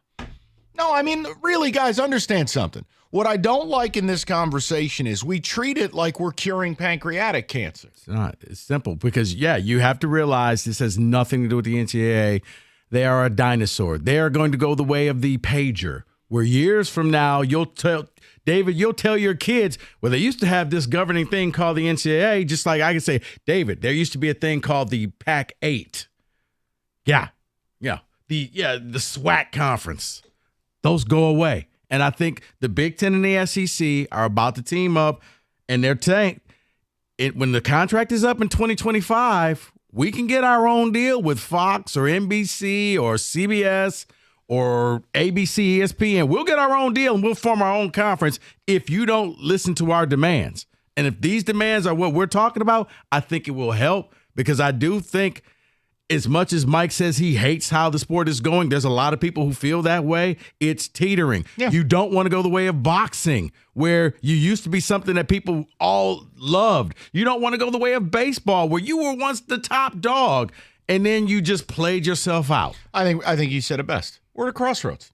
Now, I'm always going to look back at the last few years as just kind of this weird asterisk-ridden, not a shot at Michigan. I'm saying overall about the sport, not a shot. I'm talking overall sport. We are going to look back at this as the NIL Wild West days, and I can't take it seriously. Just can't. The idea that schools call up a player and offer the family $1 million to just drop dead and transfer. Yeah, there's no contract. You know what it has? It has the feeling of in college hoops when the one and done first started. Yeah. And you really didn't know, okay, this guy's gone. This team was good, and then they're not anymore. Yeah, like Michigan State.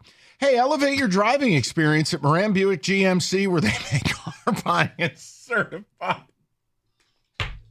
certified car service a breeze. How about the new 24 GMC Terrain, all-wheel drive, snow, ice, doesn't matter. You'll handle it. The new Acadia, seating up to 7, or the 24 Sierra with available V8, all in stock. You can go to MoranExpress.com and check out that stock list as well. Yukons, they have them. Denali's, all models, they have them. It's Moran Buick GMC, where you always get the best price, period. It's on Telegraph, just north of Eureka and Taylor, or at MoranExpress.com. It's Moran Buick GMC. We are professional grade.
All right, Lions talk top of the hour. Bear with us. God forbid, there's other things in the world of sports. We are going to talk a little more Brad Holmes top of the hour. But it was funny. I was just talking with Rico, David.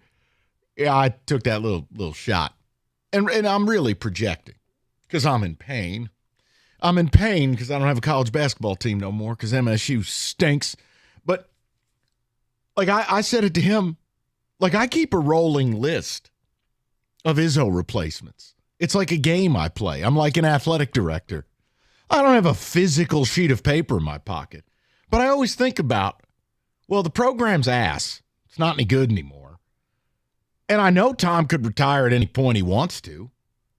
Who would I replace him with? You should have seen Rico's face. I do. If you asked me my top 5 candidates, plus a wild card, and you wanted to put music behind it, sadly, I'd have them, plus research that would suggest it's possible. He looks at me like I'm an alien. I mean, I'd ask Michigan fans if they do the same, but there aren't any. No, but nobody likes Michigan basketball unless they're good. Well, we need an AD to actually do something to get rid Well, of that's a coach. true. You backtrack, go one step further. You need an AD who cares. There you go. Then you need a fan base that cares. Okay, all Because this right. ain't 22. Remember 2020 when Michigan fans, hoop fans were ready to fight me? Because you said they couldn't be Gonzaga, right? Yeah. COVID. They were all lined up on the phones. Nothing. But no, is it wrong that I do? I have an Izzo replacement list. No, it was a little morbid, but then I realized Tom's probably closer to retiring than.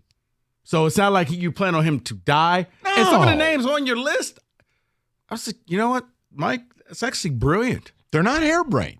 But yeah, listen. One name I told you, and you yelled at me. I was just like, well, this name will be on the list. Oh, I know.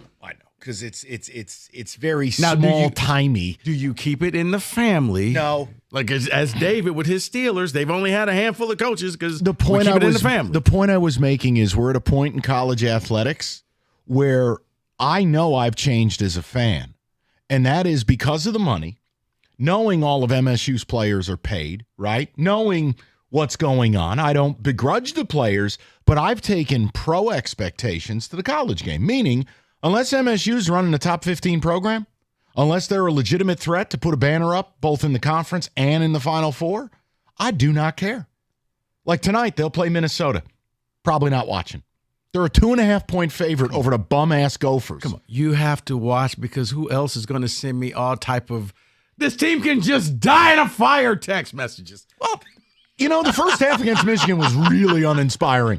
And I'm like, Mike, Michigan plays this way every time. Their first half looked great. Truth. Just wait. There's more. Kareem Abdul-Jabbar. And in fact, there's always more. But isn't it a part of the discussion that you can't treat college like college anymore? It used to be you cared about, hey, first things first, do I enjoy the product? Second of all, can we make a bowl or make the NCAA tournament? Can we win a conference championship? Did we beat our rivals? Guys, all of that's really gone. Now, you'll find specific fan bases or instances that will violate that principle. But look, Patino bringing up salary cap, contracts. Well, what I'm saying isn't wrong. It's just pro. It's the same way I treat the Giants or the Yankees. And I see, but you just hit upon something, Mike, and I think it's what you get angry about. It's what David gets angry about. It's what a lot of people. They don't want their college to be pro. They want their college to stay amateur and to stay the way it always has been. And I'll say, David, that left a long time ago. You're right. They just call it something different, and they fooled you into thinking, you're right. No, we're still amateurs. No, you're not. No, you're right. And make no mistake, let me be unequivocal. I have no problem with the players getting paid. What I have a problem with is no systems, no set rules, no enforcement. And here's the thing. What I don't think fans get mad at me about, and I know what's coming. Oh, my God, did you hear what he said about Tom? Guys, best coach we'll ever have, 4 years of being completely irrelevant, and he's 70. I was about to say, it's okay to just talk real. Yeah, Tom just turned 69, and if you happen to notice, a lot of coaches are tapping out at 70. And Not dying, but leaving their sport. And I'm telling you, he's got to start wearing a suit again. The losing started when it became the Izzo Costco collection. Put the suit back on and start winning games. The losing at Michigan State can be directly traced back to Tom's wardrobe.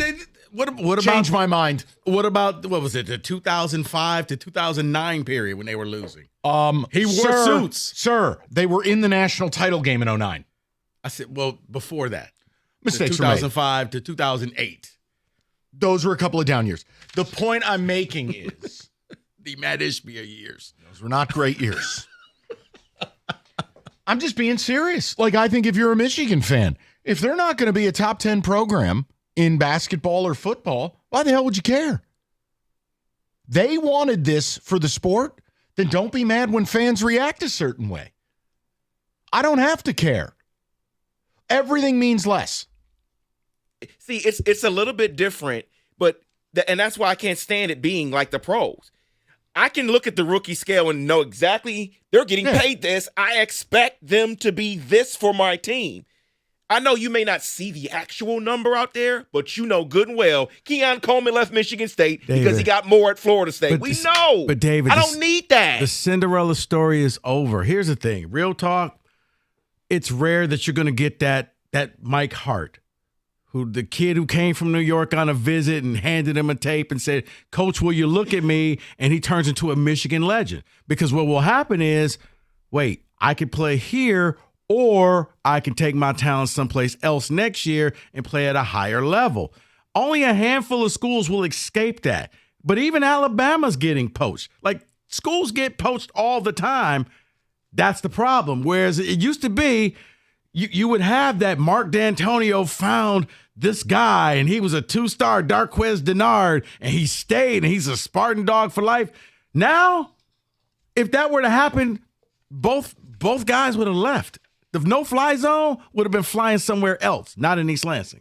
It's because you know NIL's out there. You know money's out there, so you won't get rid of that guy. So he just sucks. Do what Rick Pitino said. Standardized rules, contracts, salary cap, conference office. Every contract is sent to them. It's in writing. Violation of contracts, you're out. Postseason ban. That's it. I know we got to get to the Lions. Yeah, and you don't need 3 years to do an investigation either. You know when somebody is cheated. There you are, hand in cookie jar. You are caught. See you in 2 years. And real quick, on your note, Mike, someone says Chuck Daly, class act, he won, dress code. Do it. Thank you. The losing at Michigan State began when Tom went to the tracksuits. That's it. You're not an extra in The Sopranos. Put the suit back on. I guarantee if we get Izzo fits back, we start winning. Come on. You'll just have something new to complain about. Yeah, namely everything. His tie, his pocket square. Tell me I'm wrong. No, I think it's more knowing I have to live with Matty Sissoko on my television is probably complaint number one. I think he still has another year of eligibility. Dude, it can't. It just can't happen. You can't do that to me. You can't do that. You know what? I'm just going to tell you about Paulson's audio video. Is your man cave ready? You can see Matty on a 110-inch screen. Paulson's audio video wants to get you set up for the big game this weekend. The sale ends Monday the 12th. Paulson's has all the biggest and best brands at insane pricing. In February, it's audio month at Paulson's. They got a mega sale going on all month long. Speakers, receivers, amps, sound bars, anything audio related. Paulson's with discounts up to 50% off. Just stop by today. And remember, their standardized pricing is always less than Amazon Prime or Best Buy. They'll take care of you. You can call them up at 248-553-4100 or just stop by. Go to Paulson's, northwest corner of 12 Mile Road in Halstead, or online at paulsonsav.com. It's Paulson's Audio Video. It is the toy store for grown-ups.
All right, let's get a little football today in the mix. David, music, please.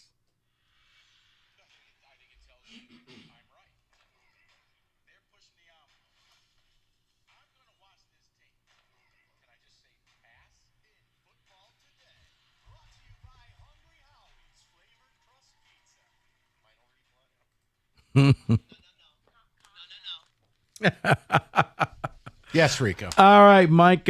Fresh off of Super Bowl Media Day, you know, that event that everybody looks forward to. Total waste of time.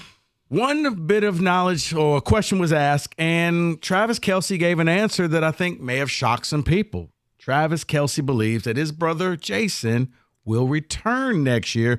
He thinks he still has some football left in him. Do you see Jason Kelce back on an NFL roster next season? I don't care. Okay. I don't want to hear from the Kelce brothers ever again. I find them completely insufferable. So stay, go, launch yourself to Planet Nebular. I don't care. I don't care. Guy's 35 years old. David? I do see him returning somehow in some way. I don't think he can get away from football. I think he's stuck. Either he's going to coach one day immediately after retiring, but I see him back on the field next year. See, I can see coaching. I don't see him playing because when players are already contemplating retirement, they've tapped out. This is how you get injured. He's already said his goodbyes. For him to come back, I think would be an epic mistake for the Eagles or whoever signs him. Wake me up when they're both gone. Speaking of Eagles, Eagles will start the year off on a Friday night on that Labor Day weekend. Jesus, Mary and Joseph. In Brazil. I quit. I mean, you knew it. You knew the NFL would keep pushing the limits with the international games. It was never going to slow down. It started out as London. Then we went over to Mexico City. And, hey, look, we're in Stuttgart. Now we're in Brazil. I don't care. Play a game in Antarctica for all I care. As long as the Lions aren't in it, I really don't care. It's terrible for the players. The whole vibe, it's weird. I swear they pay these people in foreign countries. Like, wait, is that a Brazilian man in a Steve Atwater jersey? And you're like, there's no way. There's just no way. What do you mean? Jim Zorn has always been my favorite player. Wait, is that a throwback Don Muehlbach jersey in Germany? Come on. So, yeah, great. Enjoy, whatever. All I have to say is I want to be there. That's What? it. It's Brazil. What about it? Just saying. If you know, you know. We'll just leave it at that. Yeah, well. Okay, thank you. All right.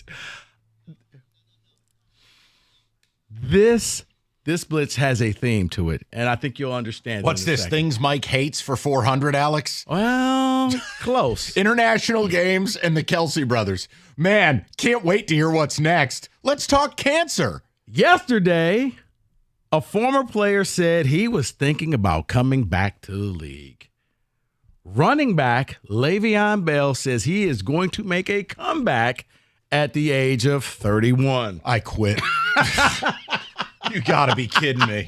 No. Are you being serious? I'm being dead serious. Le'Veon Bell publicly said he is going to get ready. He wants to come back to the NFL. David, right here, right now. Le'Veon Bell, league minimum. You want him? No. See? No. And he wants to play for the Steelers, but I'm good. Yeah, I got Jaylen Warren and Najee Harris. You're 32. You tried your hand at like cage fighting or whatever the hell he did. Yeah. Last thing I remember about Le'Veon is he was having some kind of threesome or something, and the chick stole his jewels. He got robbed until they were like, well, you need to fill out a police report. You know what? That's okay. We're good. We're good. Le'Veon, where'd you meet him, huh? Never mind. Who are you talking to? We're good. I have no... Again, Rico continuing the theme. These are 3 straight questions, 3 straight chair drops from me. Shall we make it 4? Yeah, world hunger. Mike, another piece of information that came out at Super Bowl Media Day. Oh, God. And it wasn't Taylor Swift related. Kadarius Toney. I'm out. He's effing with me now. Kadarius Toney came out and said he still believes he is a number one receiver in the NFL, and that someone should give him a chance to be their number one. He is number one. I think it is one of those things we see it in everyday life. There are just certain people, and no one around them wants to tell them they're actually an idiot or they're delusional. Like you make the Uncle Lenny jokes. Like nobody wants to tell Uncle Lenny you're actually a complete degenerate. Mm-hmm. Kadarius Toney has done nothing right as a professional. Nothing. Who's putting a microphone in front of Kadarius Toney to hear that remark? Well, he had a crowd around him, and they were asking him to clarify some of the comments that he made on Instagram. When he told the team to bleep his D? Mm-hmm. Like, I mean, what is there to clarify about that? He says, I'm a man, and I can accept my mistakes. I just like to accept my wins, and I'm moving past that now. What wins? What wins? Because we are here now and we're trying to win. Okay. That was his answer to basically telling the Chiefs what they can do. Okay, then. All right. Can Rico continue the streak of egregious questions? Yes, I can. Let's go 5 for 5, Mike. You'll like this one, though. The Jets are looking to put Zach Wilson up for trade. See? Ha! Will the Jets get anything for Zach Wilson? Yeah. A paper mache statue of David's ding-a-ling. Who is giving up a singular gram of draft capital for Zach Wilson? Dude cannot play. Can't play. Who? I don't know, but the Jets are going to put him out there. I'll give you a 7th-round draft pick. They're putting him out there. Who ends up starting Zach Wilson or Trey Lance? I'll say Texas. But yeah. I just don't think you have any capital because unlike Trey Lance, we've seen Zach Wilson. We've watched the horror. He's awful. Cannot play. David, if you disagree, please speak up. I'm just trying to figure out who starts. Oh, come on now. I can't see either one. So, yeah, basically it looks as if he will be traded to become that backup. Some teams that the rumors are the Bills, the Chiefs, the Raiders, the Rams. But your backup is supposed to help in some way. Right. How can he even help in the locker room with game planning or anything? May as well sign a janitor. Jeez. Hey, Zach, clean the urinals. Hey, Patrick's done install 3. Why don't you mop that up a little bit? All right. This one, it sounds a little too ridiculous, but if you were wondering why Mike Vrabel did not get a head coaching job, apparently he was a little too intimidating in the interviews. So here's what we have. I swear.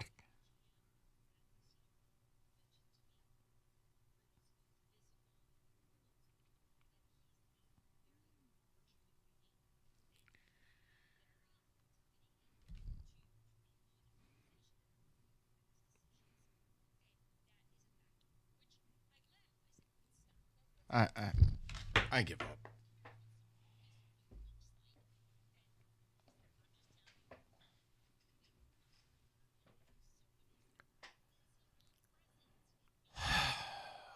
I got to go on vacation. You know what? We've officially lost cabin pressure. The fact that somebody took to air with that as a serious report, you know what? The fact that some GM actually said that to a reporter, I think that's the bigger story, Mike, is that was consideration. Well, he's just too large of a human being and he's intimidating and I don't know what we want. Where you look at Detroit and if anything, you look at Dan Campbell, I can only imagine when him and Sheila met each other and she's like, wow, okay, that's a large man. I want him to be our coach. You know what, David, take it away. All right, this for you, Mike. This is egregious on Rico's part. Go ahead. This is the Mike Valenti special because this one, we're going to bring it home. We're taking it to church with this one. Mike, let me hear it. David, what has Mike often said? What don't we do? We don't pay running backs? Except maybe the trend is about to get broken. the Green Bay Packers general manager has come out and said he wants Aaron Jones to be a long-term part of his team. Are we now about to see running backs start to get paid? You're missing you got to read the fine print. Because a week ago, they said, we want Aaron Jones back. It's just about at what number. They cannot pay him $14 million a year. He has to take a pay cut if he wants to stay there, period. I'm not telling you can't keep your running back around, but you know what I'm not going to pay him?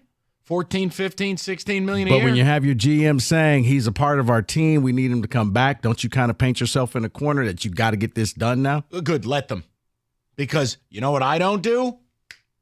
Pay running back. Thank you. Well, I'm not paying. I'm not. You know what? I'll see you in 3 years. That's fine. But guess what my answer is? Here's your preemptive.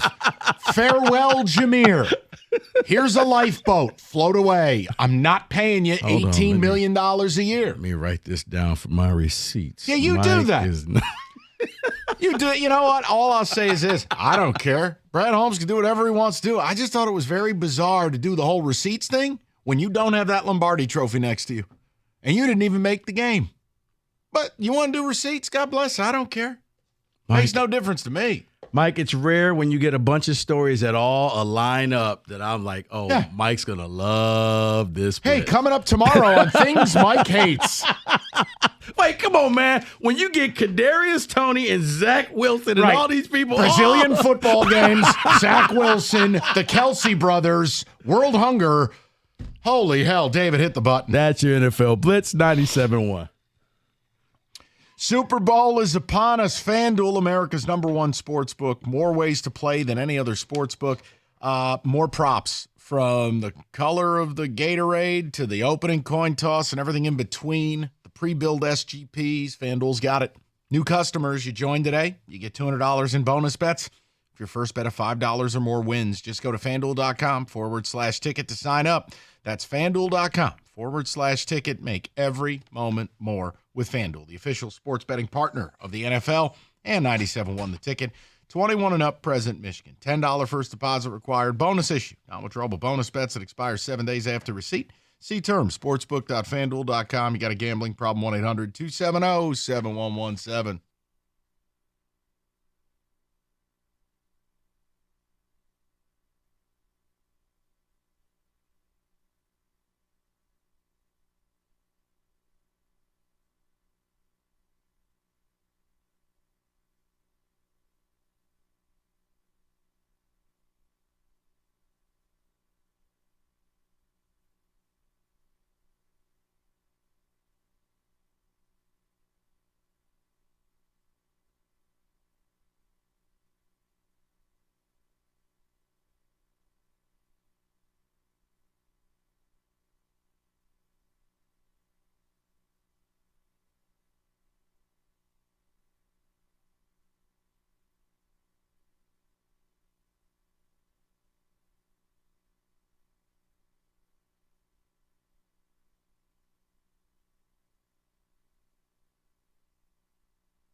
Brought to you by North Bloomfield Properties. It's a big-time road test for Michigan State. The Spartans are in Minnesota tonight to take on the upstart Golden Gophers. MSU, they're red hot right now, winners of 5 of their last 6. Head coach Tom Izzo wants to repeat the physicality from Saturday's win over Maryland, and he also wants his veterans to keep stepping up.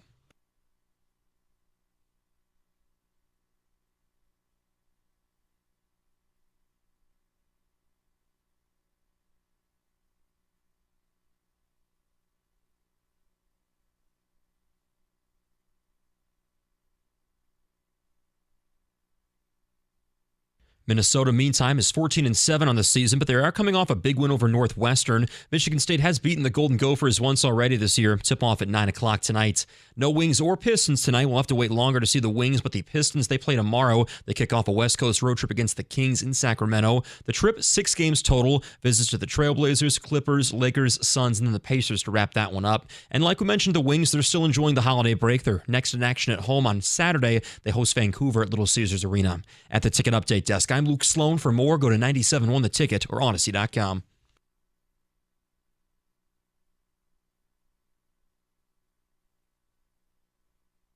All right, so let's get to the Lions. We had a little discussion to start the show just for sanity purposes. Rick Patino had some interesting comments on how to save college or fix college hoops. You can go get that on the Rewind. Here's Brad Holmes on how they approach things. And look, the one thing we're not going to do, I just don't see the value in it. And I also don't give a damn. Like, if GMs want to go out and do the receipts, and go ahead. I thought it was an odd flex, but nobody cares. Like, who cares? If you're in the media, you're going to say things. You deserve to be criticized for them if you're wrong, myself or everyone else included. But it's just an odd flex when you aren't in the Super Bowl, nor did you win one. Yeah, I thought it was a premature flex. Like, when the Rams did the F those picks, it was after they won the Super Bowl. But you can do whatever the hell you want. Now, what I think is we can take the flex, and what do we think it means for the offseason? Because I do think there is something we could extrapolate out of that. I want to have David play the audio, and then I want you to tell me if you agree with what I'm taking out of this audio. David.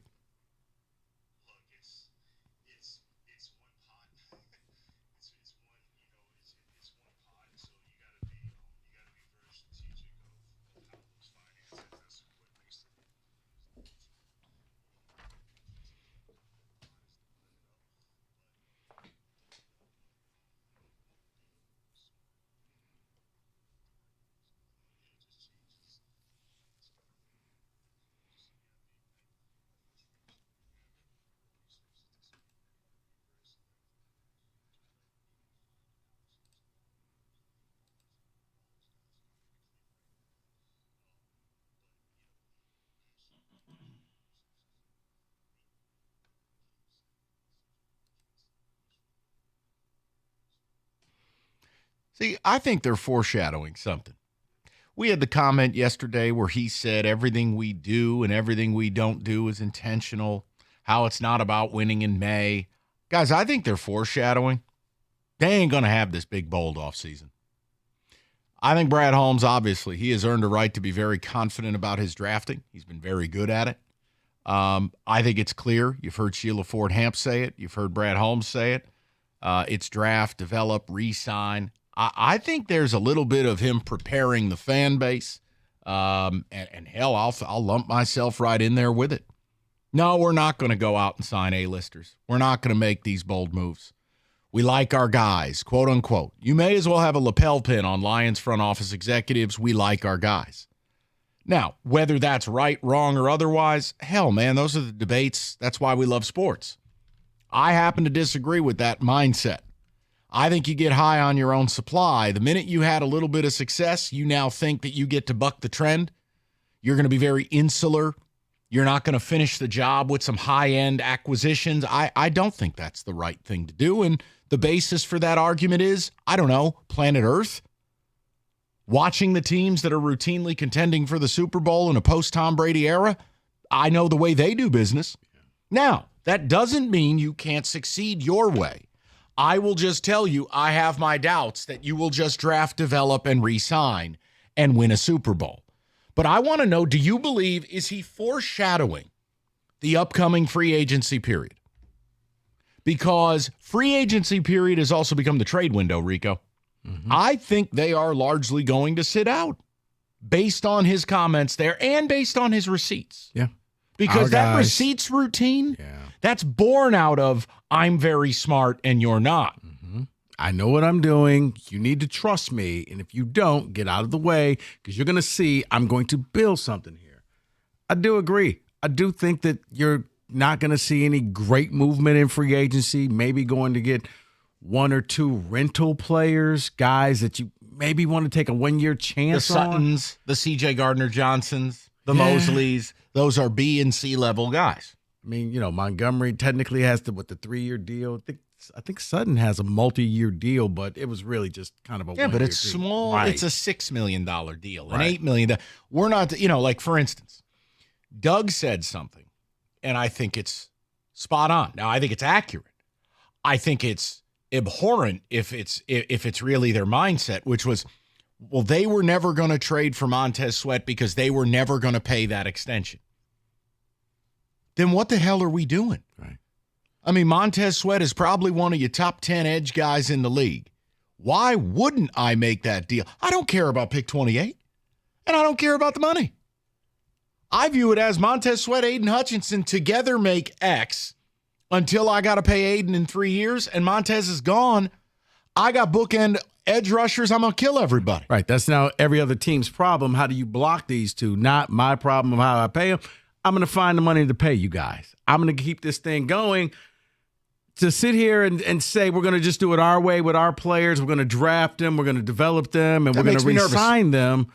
It does because it has a little bit of the feel like I'm smarter than you. I know what I'm doing. I have this formula.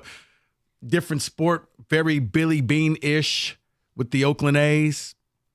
Tell me how many titles they've won.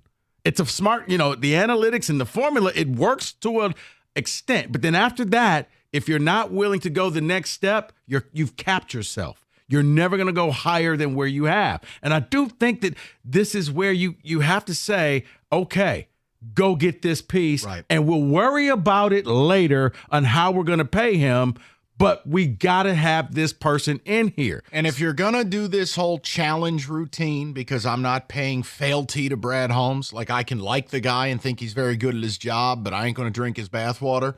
Okay, Kansas City Chiefs, example A, you know how they're back in the Super Bowl? They rebuilt the O-line. Joe Thuney was a major free agent acquisition. Jawan Taylor was a major acquisition. Like, they took big swings up front to rebuild that O-line after their disastrous Super Bowl run prior. The Philadelphia Eagles, they fell apart this year. Rewind. They were you 2 years ago.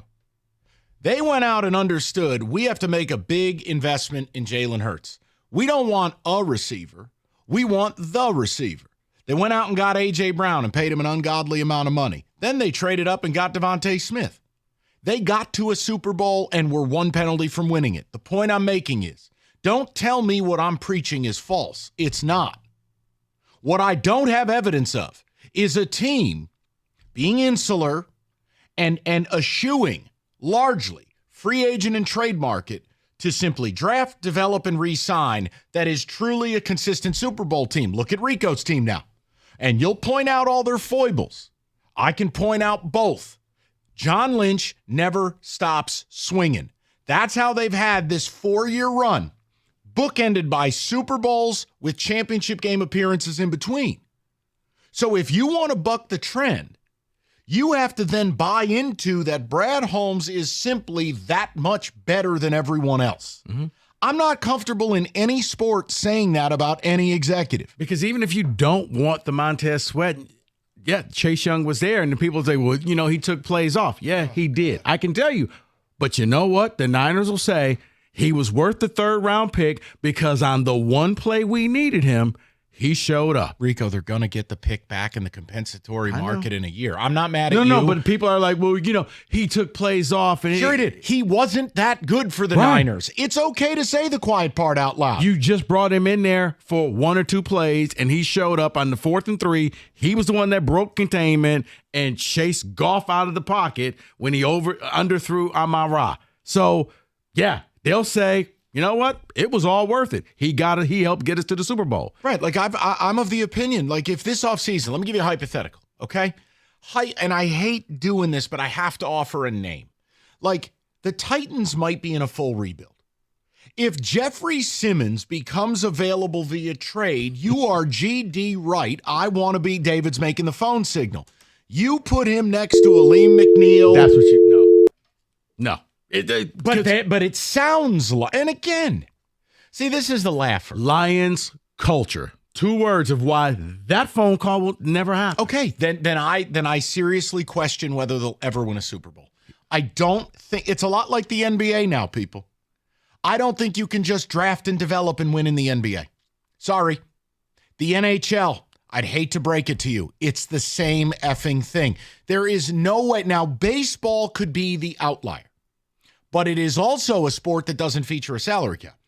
So you could draft and develop technically and stockpile an insane amount of young players. Oh, no. But Simmons, I'm just saying because of the outside things that he doesn't fit the Lion culture, you're not going to bring that into the into the locker room. So listen, this isn't the 1974 Steelers where everything's homegrown. David, I understand. Football's not like that anymore. I don't think sports is. It's Thank not. you. NBA, nothing like that. I mean, yesterday we were talking about the Pistons looking at Miles Bridges.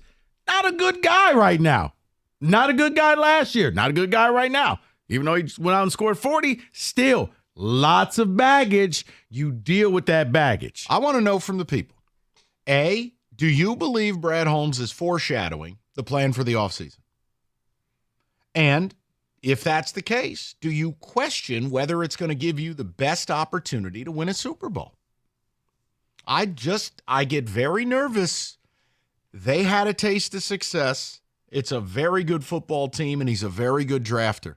But if you're not going to use the trade market and you're not going to get involved in a big way in free agency, I question whether you can truly get to the mountaintop. I've given you evidence of why with real-time teams and how they do business. Yeah, but they're going to say, our way worked. Look where it took us. Oh, are you playing this weekend? No. No. I get what you're saying, Mike. But the worst thing that happened was, you know what? That's why he did the receipts. See, guys, our way worked. Look how far we got. Don't you ever question me again. Well, you got to a point where you get to watch the Super Bowl like everybody else. See, now I told you wouldn't like what came out of the speakers after that game, because now it's Super Bowl or bust. What am I going to rest on? You think if they win the division and win a playoff game next year, I'm happy? Hell no. It is the Lombardi Trophy and a parade down Woodward or nothing. So you can do receipts, or not you, I'm saying. Right. Do whatever you like. That does not offend me in the least. No, but I think that's why you saw him going up there. You guys told me I needed to do this and I need to do that. I didn't do what you said to do. Look how far I got this team. I'm just going to reinvest in this team. We'll be back next year. Okay, and I challenge that belief based on the marketplace and how the sport works. That's all. I don't think that that's some terrible opinion. Because everybody's out there trying to get better, not just you. 248-539-9797. Rico. Let's talk about the Chevy dealer in the area leading the way. It's Hamilton Chevrolet in Warren. Drive into Hamilton right now at 14 Mile and Mound, and you can see the unbelievable deals that Hamilton has. Andrew and the sales staff, they want to be your Chevy dealer. Look, it's time to hit the road in style, and Hamilton is your go-to destination for top-notch vehicles and savings. Sleek, powerful cars ready to conquer the roads, and Hamilton also has, the fuel-efficient compacts. And they got the rugged SUVs. They got what you want. It's basically what I am trying to tell you. They got the wheels to match your lifestyle.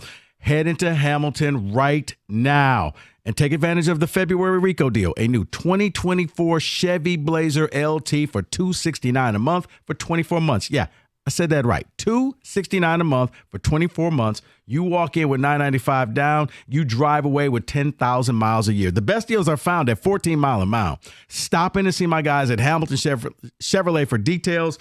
If you want to see more of their inventory, visit HamiltonChevy.com. Chevrolet, find new roads.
Hi, everybody. Very simple. The slippery winter, it's here. It's going to be coming back again soon, too. And whether you're injured as a result of the auto accident or a slip and fall in the winter months, there's only one attorney you've got to call. It's David Femininio. We've told you before, you're injured in Michigan, you got to call David to get David and get paid.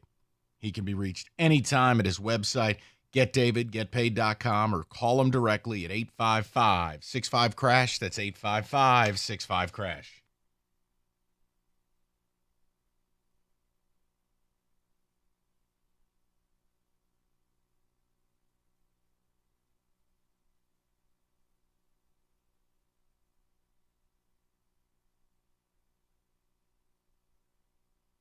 All right. David, on the ticket text, get to the callers. Did Brad Holmes foreshadow a quiet offseason? I mean, draft, develop, and re-sign is their plan. If you're not using every avenue to get better in this league, I don't think you're going to have that parade down Woodward. And what I get worried about is, do they think they've cracked the code? See, when you start to get all fat and sassy with yourself, you start keeping them receipts and all that jazz, well, okay, but everybody else, I've shown you what the Chiefs have done. I've shown you what the Eagles have done. I've shown you what the Niners have done. It is by any means necessary to scratch, claw, cheat, club, do whatever it takes to get to the Super Bowl. If you think you're just drafting, developing, and re-signing, I get nervous. Now, maybe he's at a podium, which means you just can't believe what he's saying. That's cool, too. But I wonder if he is foreshadowing a little bit. Or maybe it's the opposite. Maybe it is in Brad we trust, and there's blind faith there because he got you something and he took you to a place you didn't think you would ever see in your lifetime. Or are you guys just so hungover from the last game that you just can't bear to speak in complete sentences? Either way. Hey, also, shout out, why is Richard Jefferson dressed like Hugh Hefner? David, on the ticket text, please. I thought he was about to park cars. My God, what is that outfit? I David, think Brad Holmes will make a move in free agency, but I think it would be just one guy. So maybe like L'Jarius Sneed from Kansas City. No. No, can't do it. That's an A-plus move. That's a young, elite corner. No, because no one is complaining if you go out and sign L'Jarius Sneed to a $100 million deal. That's exactly what I want them to do. It is exactly what I wonder, is he foreshadowing that he won't do? I go back to this 1 year, guys, 1 year. Do it for a few years, then tell me how smart you are. 1 year does not build a resume. That is from Eric. Yeah, especially when you didn't play for the championship, much less win it. But it's cool. Like, it takes a lot to offend me. He can do whatever he likes. I know my viewpoint is that I just laugh at it. Like, congrats on the sex. Or like, congrats, you did your job.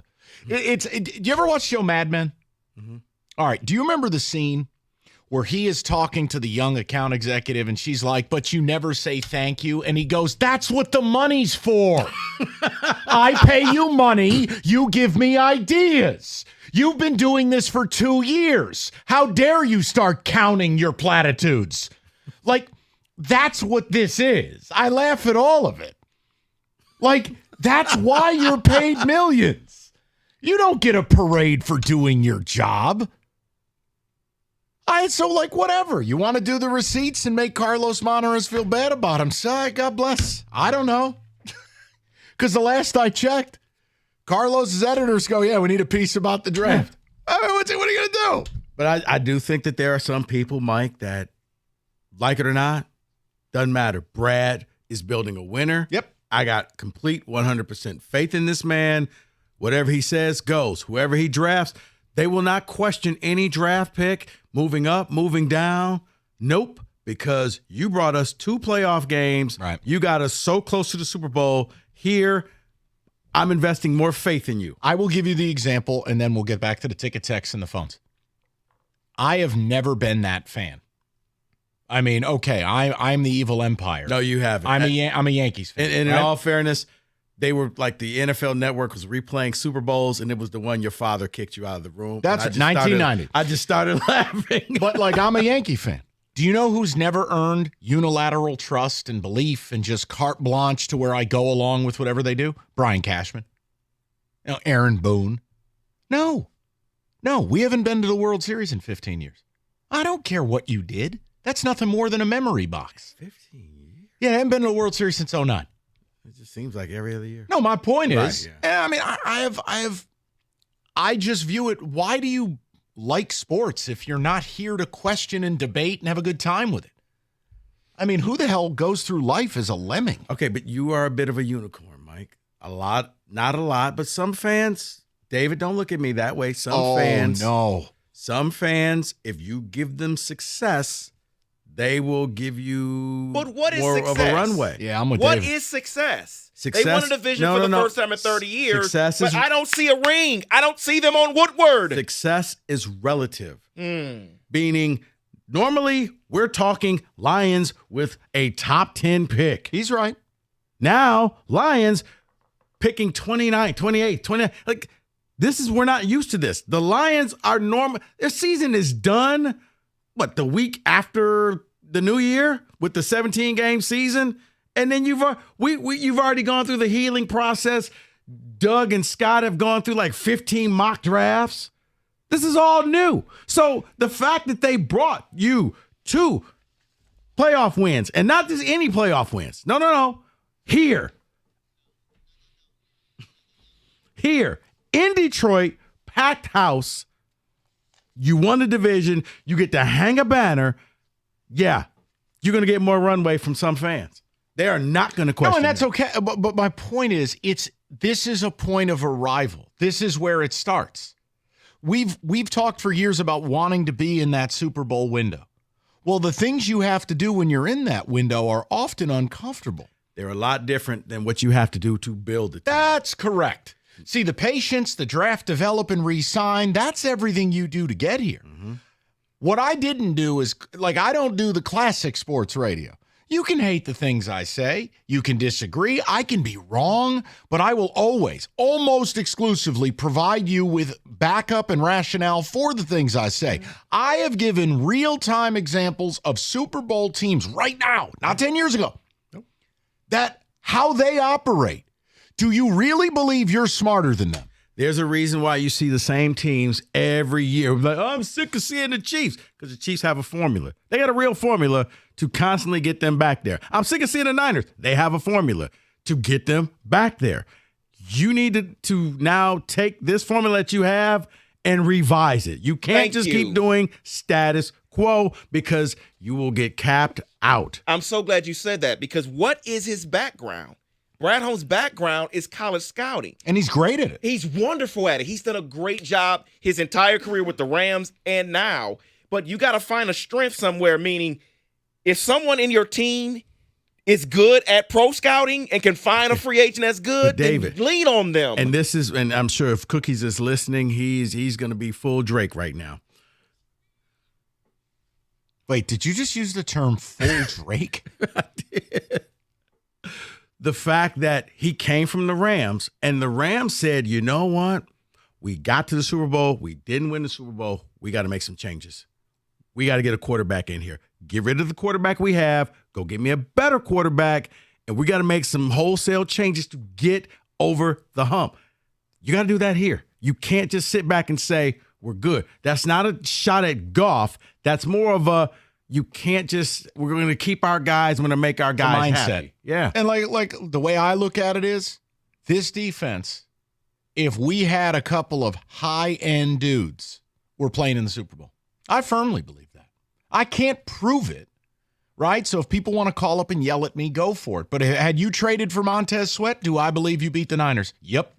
Because I think Sweat in the second half, when you were dying for somebody to make a play on that defense, he would have done what Chase Young did on that 4th down. He would have made a play. All right? And if you think that's hinky and ridiculous, go ahead. No, because, yeah. Not going to hurt my feelings. You can't prove it, but, yeah, the play where they scrambled, it was 3rd and whatever, and he threw the ball across the field, and Jennings catches it with one hand. Imagine Sweat standing in between him. That throw doesn't happen. So, again, we got a long offseason, but I think it's important when the GM talks, which is rare, let's talk about it. I will tell you that's what I'm taking out of his comments. I'm not losing any sleep over it, but I wonder if he's trying to realign your expectations. We'll get to your phone calls next. Hungry Howie's knows nothing better than a pepperoni pizza. The question is, well, which pepperoni? Stylistically speaking, the crispy, classic cupped, or the savory original?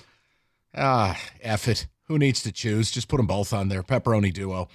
The Duo features both pepperonis. Real Mott's. None of that Wisconsin space cheese that Rico endorses. Large for $9.99, limited time only. Dinner on the table in 20 minutes. Big game this weekend because I can't say what the game's really called. It makes no sense. It's super. You can't say it. The deals don't come around this often. $9.99. Get that party taken care of. Do it with Hungry Howie's. It's the Pepperoni Duo. $9.99 only at Hungry Howie's.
All right, let's get to the people. Get a little football today here in the lead up to the Super Bowl. Chad will join us next. Chad, what's going on, buddy? How are you? I'm fantastic, Mike. You guys are hilarious with the Cat Williams. No. That was David last week. That was David last week when I was trying to say the fourth downs didn't help us get to where we were. That was David going, no. It's great. Look, the free agency thing. I think anyone you look at it. You look at pretty much any team has done it to try to get over the hump. You look at Green Bay, who was the ultimate draft and develop our guys type team, and they went out and paid big money for a Reggie White, and it led to winning a championship. Jimmy Johnson went out and got Charles Haley from their arch rival to get them over the hump. So, I don't think anyone's asking Brad Holmes to go out and create some sort of super team. And you don't need to. I don't understand why he has this sort of mentality that bringing in a free agent is going to possibly uproot the team culture. You can go get a free agent. It doesn't have to be a huge A-list guy or some problem guy that might fit most of your. If nothing's going to be perfect.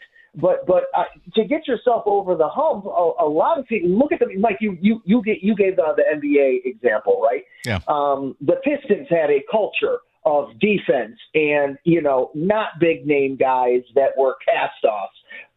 But what did they do to get over the hump? They made a big deal for a big personality in Rasheed Wallace that we can all say that they would not have won that title against Lakers without Sheed. So, Rico, you've made a point. Learning how to win is not just a team thing, like Pistons learning how to get through the Celtics, or the Bulls learning how to get through the Pistons. It can be an organizational thing. And this is an organization that might be seeing an example of this. If it's true, if this is a foreshadowing that this is Holmes kind of softening, getting a soft landing spot for not having an active free agency, we don't know that. But if it is, Rico, that could be an example to some of the things you say, that this is just an organization that has never been in a position of winning and doesn't understand the nuances of getting there. Yeah. No, Chad, it's a great point. And look, I said this to David. It's not a threat. It's just, and I don't want this to happen. Let me be clear. But the odds of you falling on your face next year far outweigh those of just, quote unquote, being right back here. That's just the history of the sport talking to you now. Injuries, bad breaks, a tougher schedule. Hey, maybe you don't see Baker Mayfield in a playoff game. Like, guys, every Super Bowl team, and Rico will attest to it, you gotta get the guy. And here's the thing for those who are already writing down for their receipts next year. Mike, you told us to go out and make these moves. Not every move works out. Sometimes, look, Buffalo made moves, and they didn't make it to the Super Bowl. They haven't been to the Super Bowl, but they said we got to keep trying to improve. Not everything will work, but you can't just stand pat and say, just these guys, and we're going to run it back with the same guys. No, I think the defense needs too much work. Because, you look at what Aaron Glenn did, and he, kudos for him for adjusting on the fly, saying, got to blitz. We can't just sit back because we're getting picked apart. Eventually, you're either going to get injuries or it's going to wear down. Let's go to Mike, 97.1. Mikey, what's going on, buddy? Hey, gentlemen, how are you? Good, hey. Mike. What's up? So, a couple of quick points here. I'm a big fan of Brad Holmes and what he's done, but I also hold space to recognize that he's not perfect and he's not infallible. And I worry that he's kind of taking the Ted Thompson Green Bay approach where we're smarter than everybody and our draft picks are going to hit. And you don't always have a draft class like this last one where you have 4 or 5 of your top picks hit as instant starters like we did with Gibbs and Laporta and Campbell and Branch. And you can't outsmart yourself thinking that every year you're going to have a clip at that success rate. The other thing that I think and I hope Brad has in mind, and he's a hell of a lot smarter than I am, but you can't look at what you're doing in a vacuum, as if nobody around you is getting better and they're all stagnant or stationary. There's a chance Chicago is significantly better next year given their draft capital. There's a chance that the youngest roster in the league that Green Bay has, led by Jordan Love with Doubs and Wicks and Watson and Kraft and Musgrave, is a hell of a lot better next year.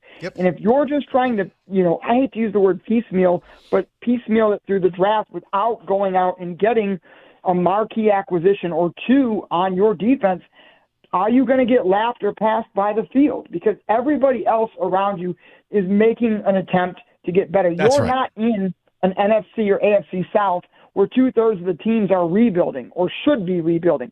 You're in a division where Chicago's coming out of their rebuild, where we are this year, and where Green Bay has already made the playoffs with the youngest roster in the league, has a ton of cap space, and has draft capital to get better. So you can't be stationary and stay stagnant. No, Mike, I'm with you, and I'll give another example. I mean, I got a million of these, but okay, I'm a Celtics fan. Celtics are the best team in basketball.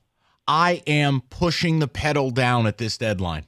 And you go, well, why would you want the Celtics to do anything? They're already loaded. Get more loaded. Be more. Continue to just be ready for the injury. Be ready for the inevitable. Well, it's what I said to you yesterday, right? The thought of the Lions winning a Super Bowl and having a parade down Woodward is unimaginable.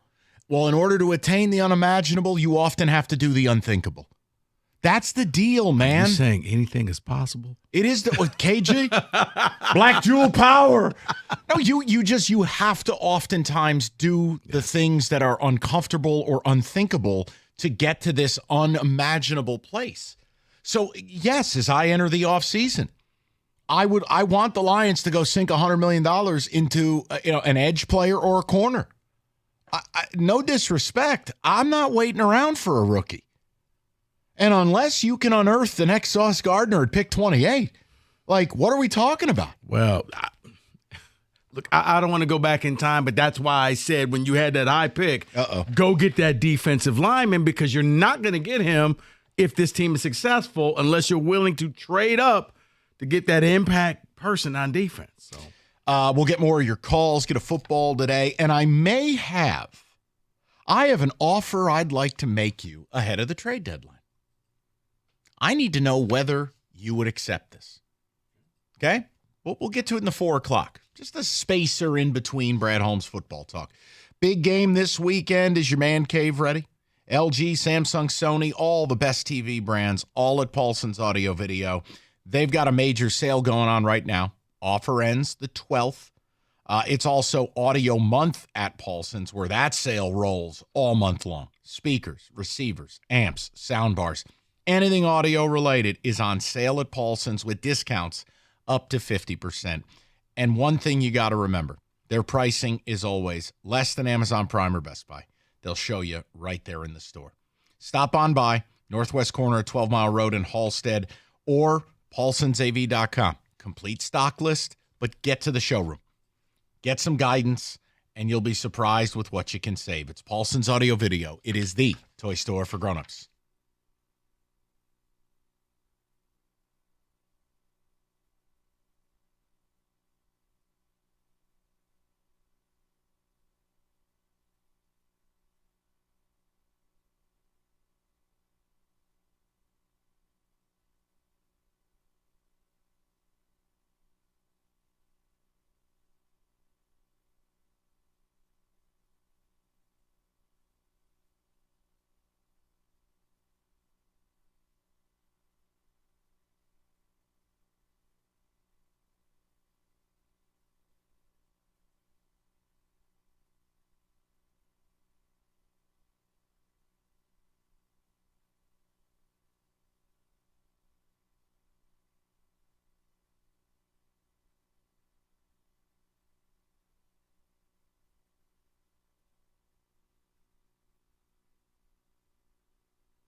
Okay, I just want to tell you I despise this bit because of the production elements, but Rico loves it, so we roll with it.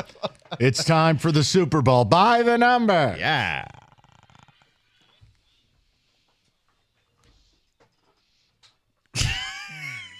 This is like a bad wartime newsreel. Come on, man. Captain Chinooka. Let's go.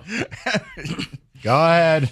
All right, so I'm going to throw out some numbers to you guys. You tell me what you think they mean. All Super Bowl related. Okay. Here we go. All right. If I say to you 164,000. Oh, God. What am I talking about?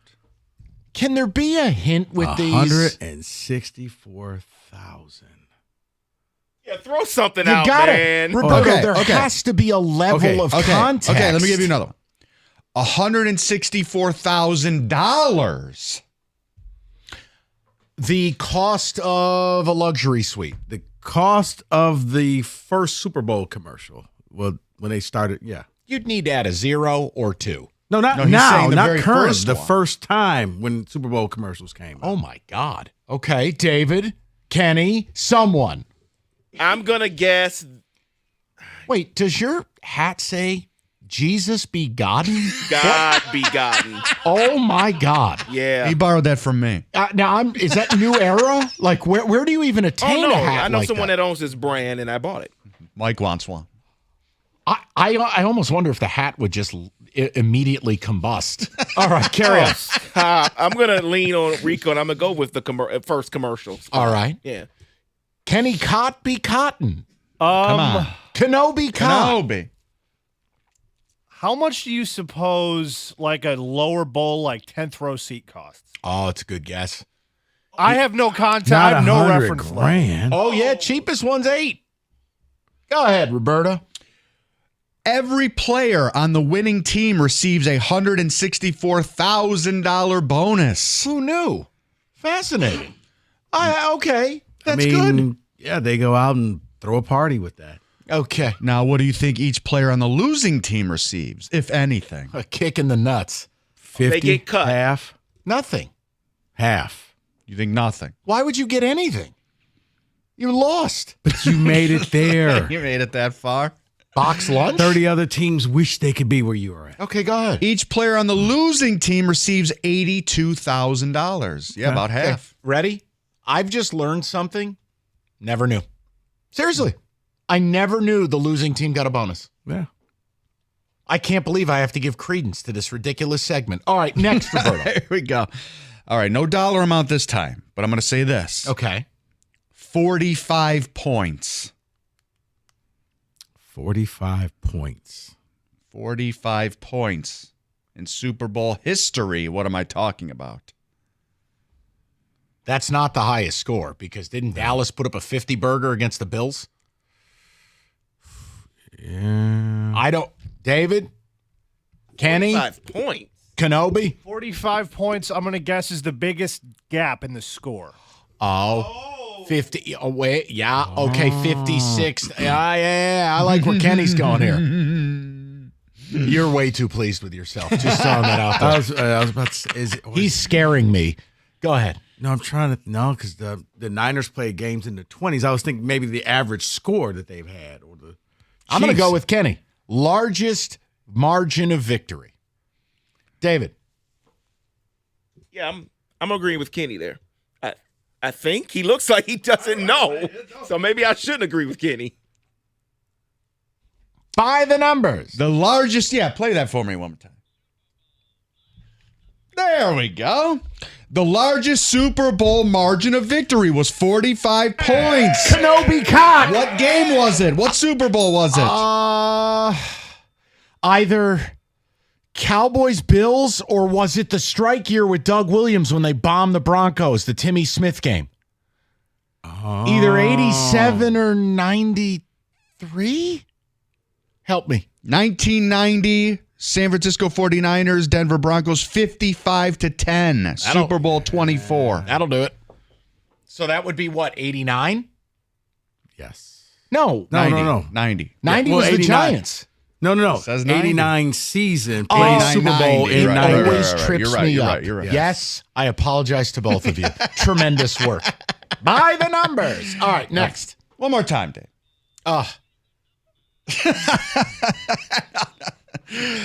All right, here we go. $1.1 billion. Oh, Jesus.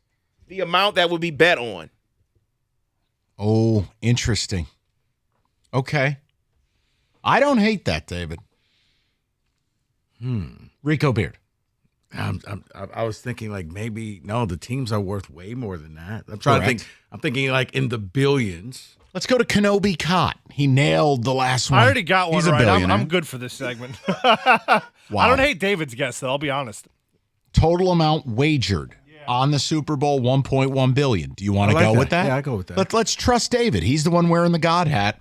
All right, Roberto, by the number. Is God Godden? Let's God see. is God be Godden. Put this on God. $1.1 billion, the estimated economic impact for the Southern Nevada economy And I'm due to the calling Super Bowl. Boulder Dash. All of these economic projections for the like the Super Bowl, Olympics. the Olympics, the World Cup, or when you publicly fund a new stadium, they're all fugazi. They're a weasel, they're a wazzle. You could They're in ask the wind. the mayor of Las Vegas, Oakland. Yeah, she just told the Oakland A's probably to stay in Oakland. Great read today if you care. By the numbers. Roberto, what's next? David? Exactly. All right, if I say to you the year 1979. Oh, yes. What am I talking about? Cowboys Steelers. Was that Jackie Slater? In regards to this year's Super Bowl. 1979 in regards to this year's Super Bowl. Well, 79, hold on. Was 79 the Rams beat the Bucks? Isn't that the Jack Youngblood game where he played on a broken leg? How the hell would you know? Wait, I'm trying to think. I am a historian, damn it. So the 78 season, so the 79 Super Bowl. I'm trying to think, was that the cold. Cowboys? You're very cold. Oh, we're very cold. Well, you didn't give us a hint. See, I thought that was... no. Give us a hint. You got to give us something here. It is the birth year of someone involved in this year's Super Bowl. Oh, Kyle Shanahan. Yeah! By Very the numbers. nice. Okay. Next. Okay, if I say to you the number 10 million. Cost of a Super Bowl ad. I like that. Close. It's what people do during the Super Bowl. 10 million. The Chicken wings. I don't know. David. 10 million, I was about to say, alcoholic beverages? Close. Could be. That's Kenny alone. Oh. Oh, jeez. Kenny, 10 million. Yeah, I was going to go something food related. Chicken wings sound fine. Alcohol sounds fine. Okay. He's warm. Hold on. He's getting warmer? Mm-hmm. Oh, no. Hold on. No, if you're going to do it. Pizza. 10 million pizzas ordered for the Super Bowl. Anybody look at else? me. You want to guess? I thought it was the commercials, and then you gave context about the food. Okay, Rico wins. Rico's very close. 10 million, the number of pounds of ribs sold the week of the Super Bowl. How is that 10 close? million pounds. I said chicken wings, but he's Right. close by saying pizza. How would you get? You're in the food ball. How do you arrive at ribs? I wouldn't have get like in the top 30 Super Bowl foods. I wouldn't. Ribs does not come up. But you know what? By the number. Maybe it's because we live in the cold and in the South and in the West, you can still grill. A lot of barbecue, yeah. Texas, TJ, alone. please. Jeez, Come on, TJ. My Come God. on. He loves his ribs. By the numbers. Next. All right, Happy one Black more. History Month, TJ. $607 million. $607 million. That's not Mahomes' contract, is it? No, he's 5 something. $607 million. Now, do we have any context? Is it dollars? $607 million. Okay. And we're talking about beer. $607 million. What is that? No, that wouldn't be the total amount spent on advertising. 600. Hey, ad revenue.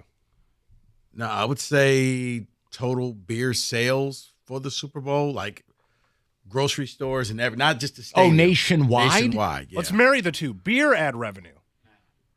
I don't know. David, or should I call you God since you're wearing a God hat? Yeah, who cares? Give me, what is it? Oh. David, for my goodness. Thanks for playing. Thanks.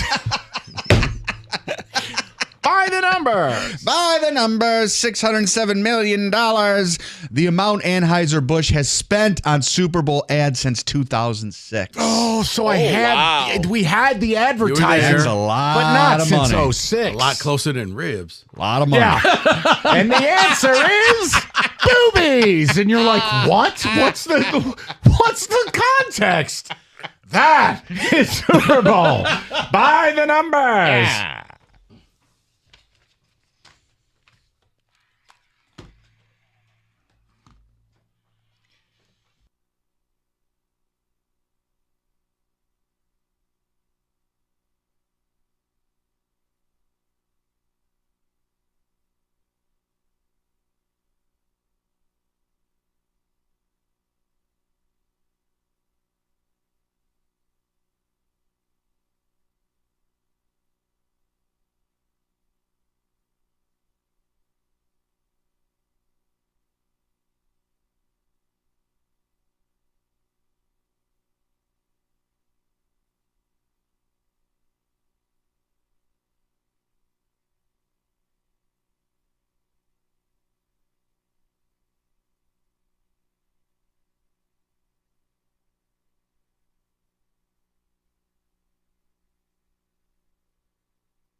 Brought to you by Applied Innovation. It's a big-time road test for Michigan State. The Spartans are in Minnesota tonight to take on the upstart Golden Gophers. MSU, they're red hot right now, winners of 5 of their last 6. Head coach Tom Izzo wants to repeat that physicality from Saturday's win over Maryland, and he also wants his veterans to keep stepping it up.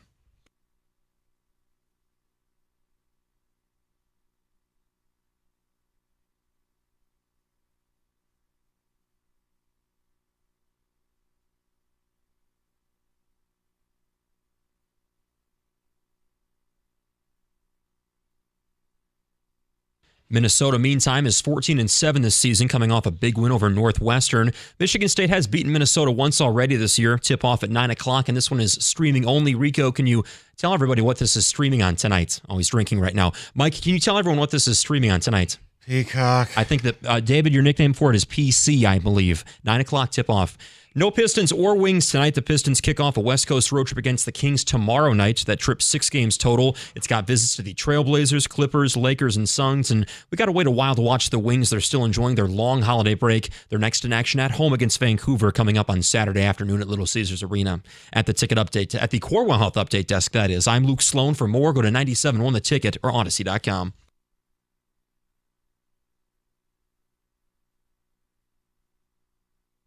All right, we'll get back to the Lions momentarily. I wanted to just offer something. Well, we're not going to do some huge topic, but the NBA trade deadline is Thursday. Pistons, we all know. It's obscene. You know, their existence offends me. The fact that Troy Weaver's employed is offensive. But we sorted through the wreckage yesterday, told you about a player they covet, they love, and I don't know that I'd be in the business of acquiring, which is Miles Bridges. But I wanted to offer you this.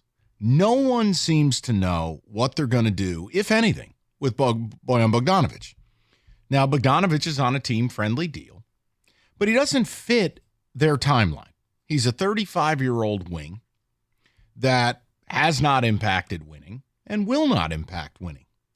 And he is coveted to a point. Now, here's your problem. Teams are not going to line up to give you multiple first-round picks for a player like this. It's just not going to happen. So I wanted to offer you something I read from the New York papers and just see if you guys would do it. David, Rico, I don't expect any callers. Who do we owe a first-round pick to? Knicks. Correct. Who has a need for more floor spacing and shooting on the wing?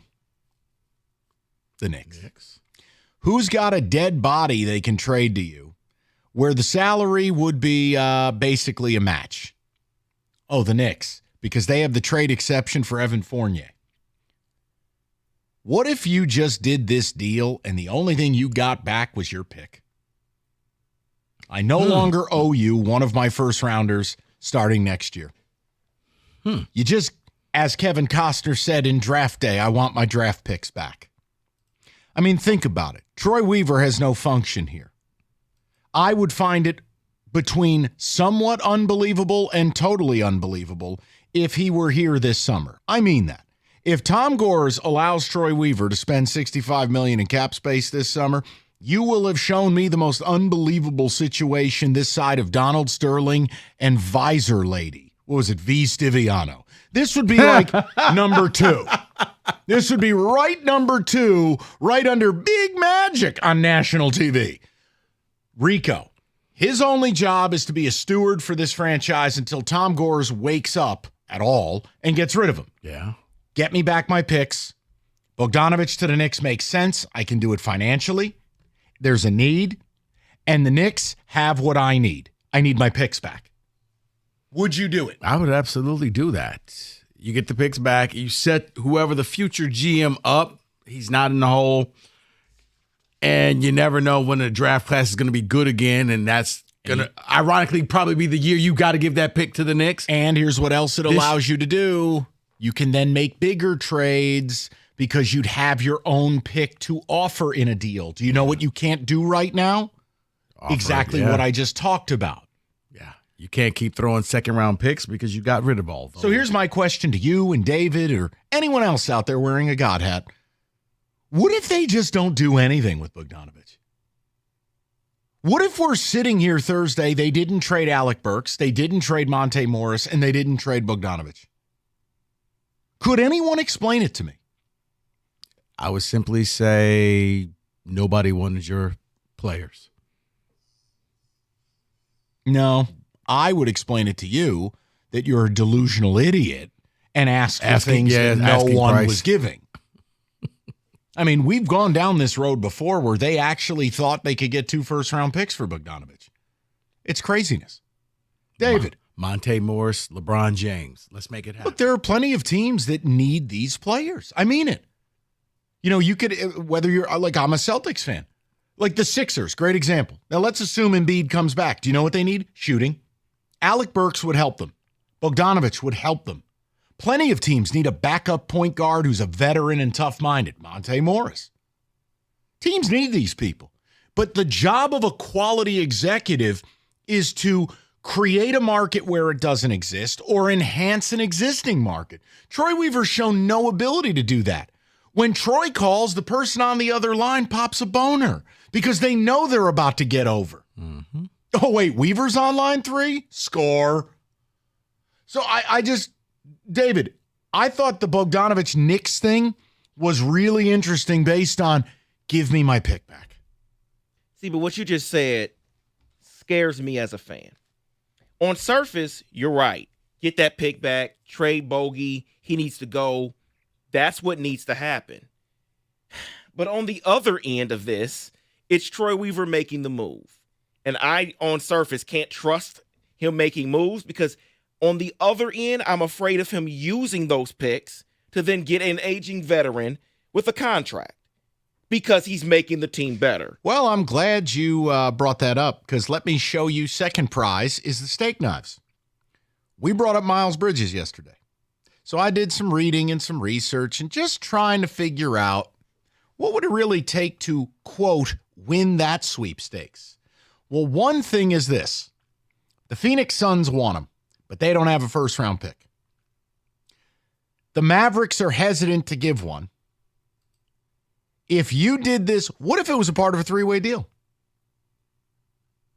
What if you didn't get your pick back? That pick went right to Charlotte. You got Bridges. The Knicks get Bogdanovich. David, I'm trying to make sense of what's going on and how they would acquire Bridges. Yeah. Which, again, I'm not into it. I don't get the Pistons with all this cap space even attempting to get into the market for unrestricted free agents. I know what you'll tell me. The Larry Bird rights, you get them at your facility, you have the inside track. The point I make is I have no way to establish a value to Miles Bridges. And I don't know how long Miles Bridges is going to be around. I mean, you know, he's got some outside things going on. Well, he's got a court date this month because he violated the protective order where he threatened the woman he beat senseless in front of their children. Correct. So now are you into that Ja Morant where, okay, he's on your team, but he can't play for half the season? I don't know. No one knows. And I'm not going to lie to you. I'm saying I thought the Bogdanovich angle was interesting versus speculation of this was an actual, hey, this is a deal that financially makes sense. Both teams get a win out of it. But what if it was a part of the other thing? Because every Miles Bridges proposal I see is 3 second-round picks, 4 second-round picks, player plus 2. This is the problem in the NBA right now. There's these middle class of players, the Bogdanoviches or the Bridges. That's not who we're talking about. We've seen what's called asset escalation. So when you look at teams like Oklahoma City, the Utah Jazz, there's a collection of 4 teams that have a whopping 35 first-round picks to trade. So what you've seen lately, whether it was a Rudy Gobert deal, you remember that? Yeah. How many first-round picks? Donovan Mitchell, 4 first-round picks. The high-end players are going to require 3 or 4 first-round picks plus swaps. Well, the Pistons can't get into that marketplace. So then you end up in this middle-class area. And what's happened is, well, now I want 4 second-round picks. Well, they can't do that. So it's just something to keep your eye on, that if they want to be a player in trades, to take money back in a deal, Rico, they have to begin getting assets. So trading Monte Morris for second-round picks, trading Alec Burks, trading Bogdanovich, it almost sets the table for what you said, that when they're ready to do something this summer, they have assets to draw upon. Which maybe just that your original statement, you just make the deal with the Knicks and you get your pick back. Keep an eye on it. Pancake eating. Whoa! My God. 248-539-9797. Well, you brought up the movie. Classic movie. It is. It is. Coach. Just in case you didn't know who he was. David, some ticket texts. We'll continue the show. We'll get back to Lions conversation, football today a little later in the hour as well. 97.1. Guys, you've heard me talk about Specs at LTU. If you're looking for that career in radio, TV, or graphic design artist, Specs at LTU can help you achieve your goal. You need to go visit the website, ltu.edu/specs, to learn more about the broadcast media arts, digital media arts, and graphics communications program taught through Specs at LTU. But also, if you're in high school, this Friday, the media mashup from 10 to 2 p.m., a free hands-on workshop for high school students sponsored by Lawrence Tech and Specs at LTU. Media Communications Program and the College of Architect and Design. Students will have the opportunity to explore various media workshops within a hands-on setting. Programs include game art, movie magic, TV production, and digital graphics. You need to RSVP as soon as possible at ltu.edu/media mashup. This is for high school students this Friday. Go to ltu.edu/media mashup.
Hi there. For decades, Mastercraft Heating, Cooling, Plumbing, and Electrical, they have supported this community, and as a proud partner of the Lions Radio Network, they're honoring the best season in 32 years now through the end of the month. You mentioned 97.1, you get half off installation of a new high-efficiency furnace or Generac generator.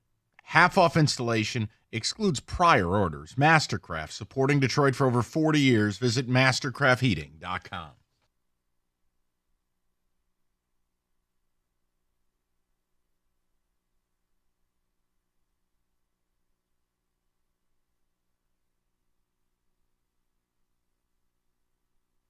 Okay, timeout. David, I need you to read some ticket texts, but then Rico just uttered something that I'm leaving. He just read a headline to me, and I can't believe it's real. We'll get back to Lions conversation. And by the way, we fixed college sports in the 2 o'clock. David, go ahead, though, with the ticket text. Weaver is like a house flipper, took over a vacant property, used cheap materials to renovate, and is trying to sell the product to anyone who will listen, but no one is listening. Okay. No, I disagree. I think it's that Weaver has no concept of how to make trades. Think about it. What trade have we won? It was an egregious overpay to get Marvin Bagley out of town by having to give up draft capital. Washington was thrilled to sit back and go, what? We'll take junk and you're going to pay us? And you're going to give us some second rounders? Okay. Yeah. What's the catch? No catch. Ain't no catch. Text here says, I'd love to see Bogey traded for their pick, but will he actually make the move? No, probably not. No, I mean, we're all wondering. Look, guys, we're going to spend exactly 5 minutes on the Pistons after the deadline. It will take an act of God for us to talk about anything to do with the Pistons. So 1 segment in a 4-hour show, that's not a big deal. I'm just trying to keep you up to date. Because I just read something about the Lakers calling about Danilo Gallinari. Okay, so he's collecting all these pieces. You're going to do nothing? Gallinari hasn't played regular minutes in 5 years. I know, but the Lakers could call me up and offer me like Delta Sky Miles. I'd say yes. I mean, then why aren't you saying yes? Maybe he's waiting to see who else wants it. I don't know. David, that's the beauty of trade deadlines. All the talk ends and we get to see what you produced. And before you write it, much less think it. I'm not one of these make a move for the sake of making a move. I've been very clear with my position on this. You have to regain capital. This is going nowhere. The odds of you acquiring a player I care about are between slim and none. I'm thrilled that Zach LaVine chose surgery versus moving to Detroit. That's how I see it in my world. I'm making a point to you. Hard to dispute. If you go through this deadline and simply hold and don't acquire any capital, I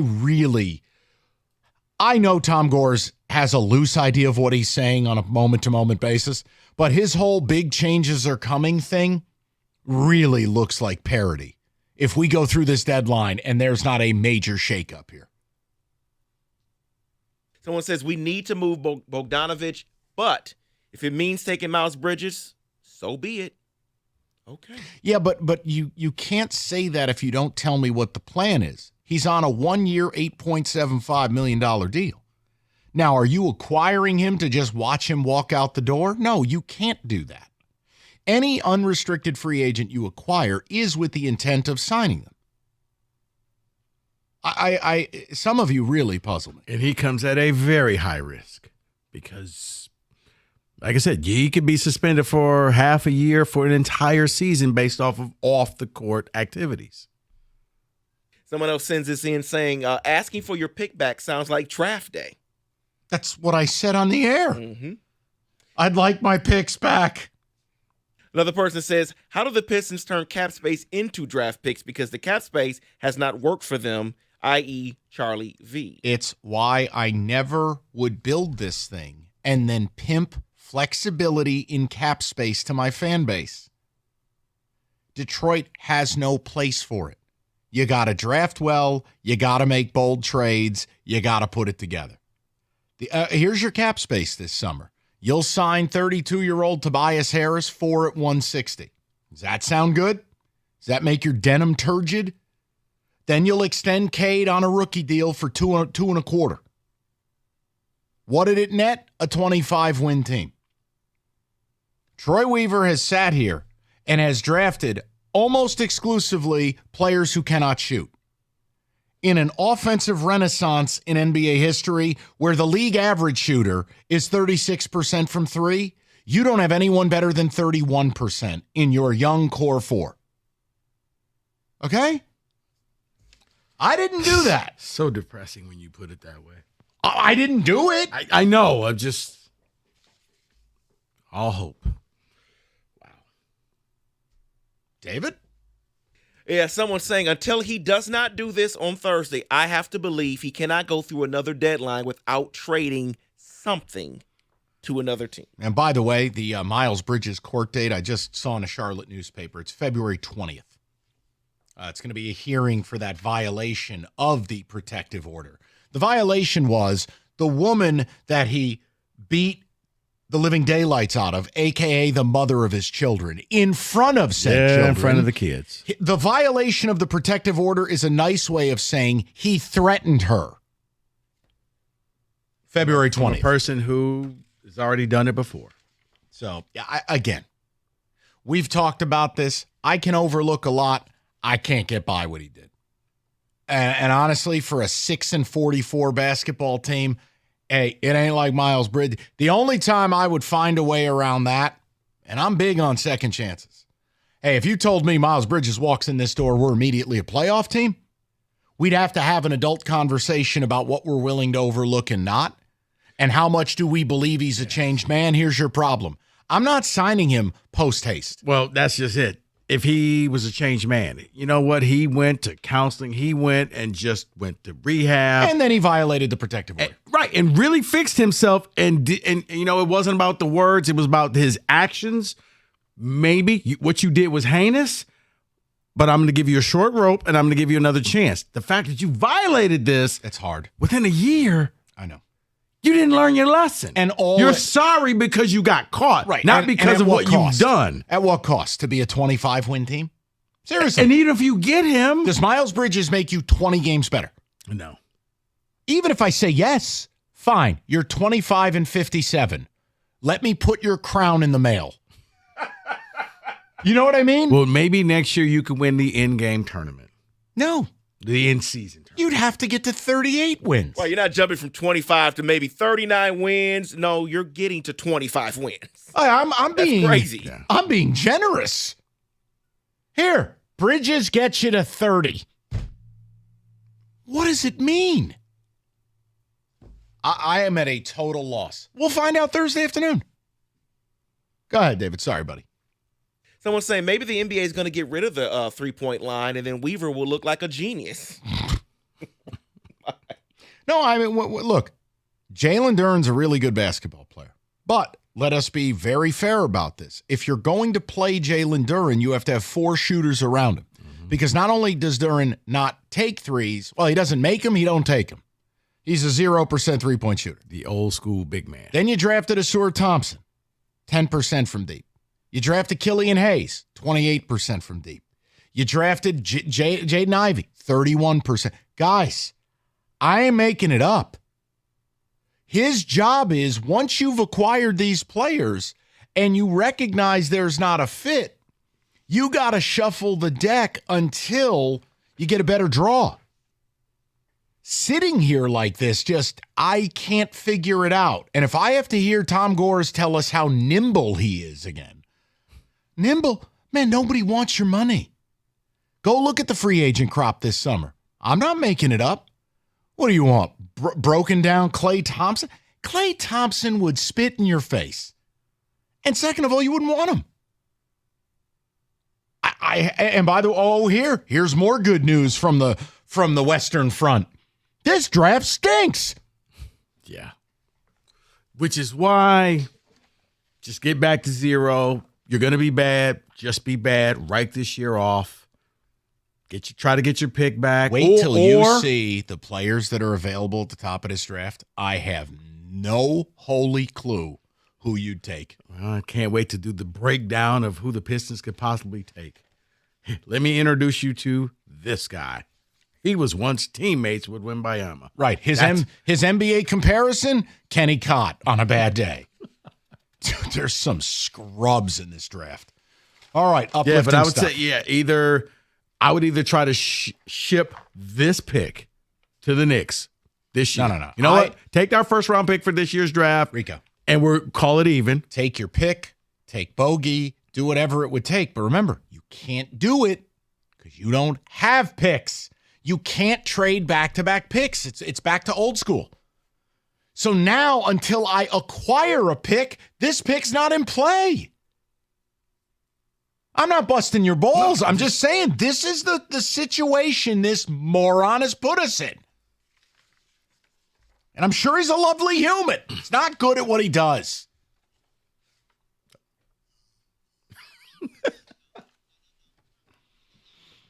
Happy Super Bowl. FanDuel, America's #1 sportsbook. Look, Super Bowl, obviously, it's a great day for a party. It's also a fun betting day. It's the last game of the year. The prop bets, people go nuts with them. I know Jim and I will design some nonsense on Cash the Ticket, a crazy SGP. It's FanDuel.com/ticket. More betting markets than anyone else. Make every moment more with FanDuel, the official sportsbook partner of the NFL, and 97.1 The Ticket. 21 and up. Present in Michigan. $10 first deposit required. Bonus issue. Non-withdrawable bonus bets that expire 7 days after receipt. See terms. Sportsbook.fanduel.com. You got a gambling problem?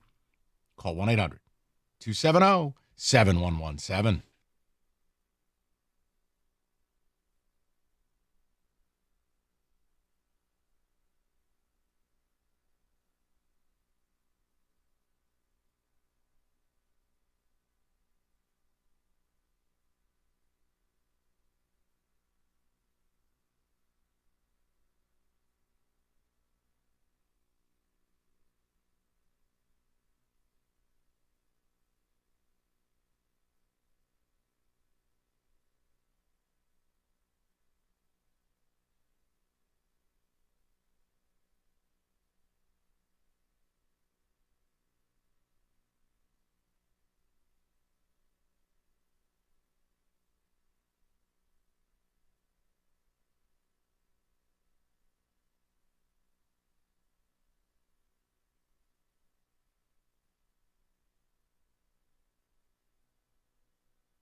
What a way to start out. That's tremendous. We're going to have to work on these. Oh, no, we're not. Cat Williams. Kenny Cott, meet the blacks. We are not coming out the gate with Cat Williams. As there's MLK, there's Martin Luther King, Maya Angelou, Cat Malcolm Williams. X. Yeah. Attack the discussion, not the messenger. The person I am going to mention is not some bastion of integrity, not good guy, but he makes good points. So when I say this, you have to really separate the two, okay? We have talked endlessly about my world, the destruction of college football and college basketball. In your perspective, it's more evolutionary, noted, but we all agree there needs to be some fixes. So a big-time name in college basketball has spoken. And what I get tired of is the common sense you get from coaches that does not exist at the athletic director level, does not exist at the presidential level, collegiately, not politically, and certainly does not exist at the NCAA. So we heard Mike Gundy years ago talk about, guys, it's simple. 1, 2, 3, or 4-year deals. Button it up. Let's at least clean up the transfer aspect. If you sign a contract, you're stuck with us. We're stuck with you. You become a good player. Oops. You become a bad player. Well, that's on us. And if you want to bet on yourself and you want to do free agency every year, well, the schools signing you know what they're getting into. They're kind of dating a stripper. And you know what you're getting into, that at the end of the year, you had a subpar year. Bye. Well, that was Mike Gundy. Now, I agree. Contracts have to be a part of whatever we're doing moving forward, college football, basketball. Yep, absolutely. But the man I want to bring up next is Mr. Rick Patino. Shout out Italian Bistros. But what Rick Pitino said last night is fascinating. Now, he's been doing a lot of yapping, and I don't like all of it. He's sitting here complaining about UConn and all these different things, and you can't build a culture, and it's too hard. Rick, you turned over your whole roster except Soriano, your center. Now, hang on a minute. But here's what Patino said. We can fix the sport with this simple set of things. Salary cap, $2 million a school. Get caught cheating, you get hammered by a governing body. Ban your ass from the postseason for 2 years. Very simple. So I wanted to ask a question. I want to ask it to Rico Beard because he is our media mogul expert of college expansion affairs. I want to ask you, the people, because not everything can be about the Lions. Oh, most of the show will be, but not everything. Guys, is it that simple? Could all of the ills of college football and basketball be solved with these three things? Contracts that are binding both ways, a salary cap, and legitimate penalties. Straight up. Now, football, determine your number. Let the networks determine it. I don't care. Let the schools, Big Ten and the SEC, are doing this Godfather meeting. Figure it out. You want to spend $10 million bucks? And I don't care if you took a law class. I'll just tell you, the schools lawyers have a better understanding than you do. So just please don't call up and scream Title IX to the sky. Title IX was designed for amateur athletics on a scholarship for scholarship, quote unquote, head count basis. Meaning you have to do this equally. If you have 108 scholarships dedicated to men's sports, you need 108 in women's. Noted. What we're talking about is not really college athletics. It is not amateurism. And in fact, I think Rico made the point the other day, there's probably a separation of church and state here. And if you're not a part of the NCAA, if you go out and do a separate championship, I wonder if there's a case there. But what I don't want to do is take someone calling up the show who's taken 2 law classes in their life and works at a smoothie bar and get into a legal argument. So can we just table that and deal in reality for a minute? Are the solutions to fixing the sports we love really as simple as what Mike Gundy and Rick Pitino said? 248-539-9797. If your answer is no, I'm here to hear all about it. Rico, you are the CEO of College Destruction / Expansion Television Thingamabobs and Decisions. Get the title right. So tell me, is it really as simple as what Patino said? Yeah, it is. Here's what happens with the NCAA. The reason why there's so many problems is because they make things complicated, Mike. They've invented the gray area. But yes, if you simply had a contract where you're going to buy in and either you go long-term or short-term, we do 1 year, 2 year, 3 year, or 4. I love that. I loved it when Gundy said that years ago. But Patino saying, yeah, let's just do the salary cap. I've been saying for the longest, if you simply took 10% of the TV contract, funneled it back to football, so $10 million you have, use it however you want. If you want to give your quarterback $9 million of that and the other $1 million gets divvied between the other 84 players, that's on you. But if you get caught, I think the second part was genius on his part, the punishment. There is no, we got to sit and it's going to take 5 years for us to figure out your punishment. No.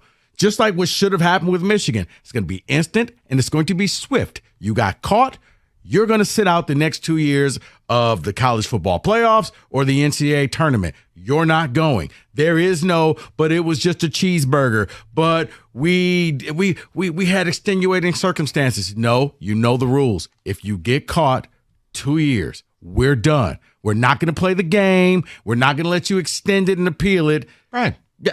I love it because at that point, I think you've leveled the playing field.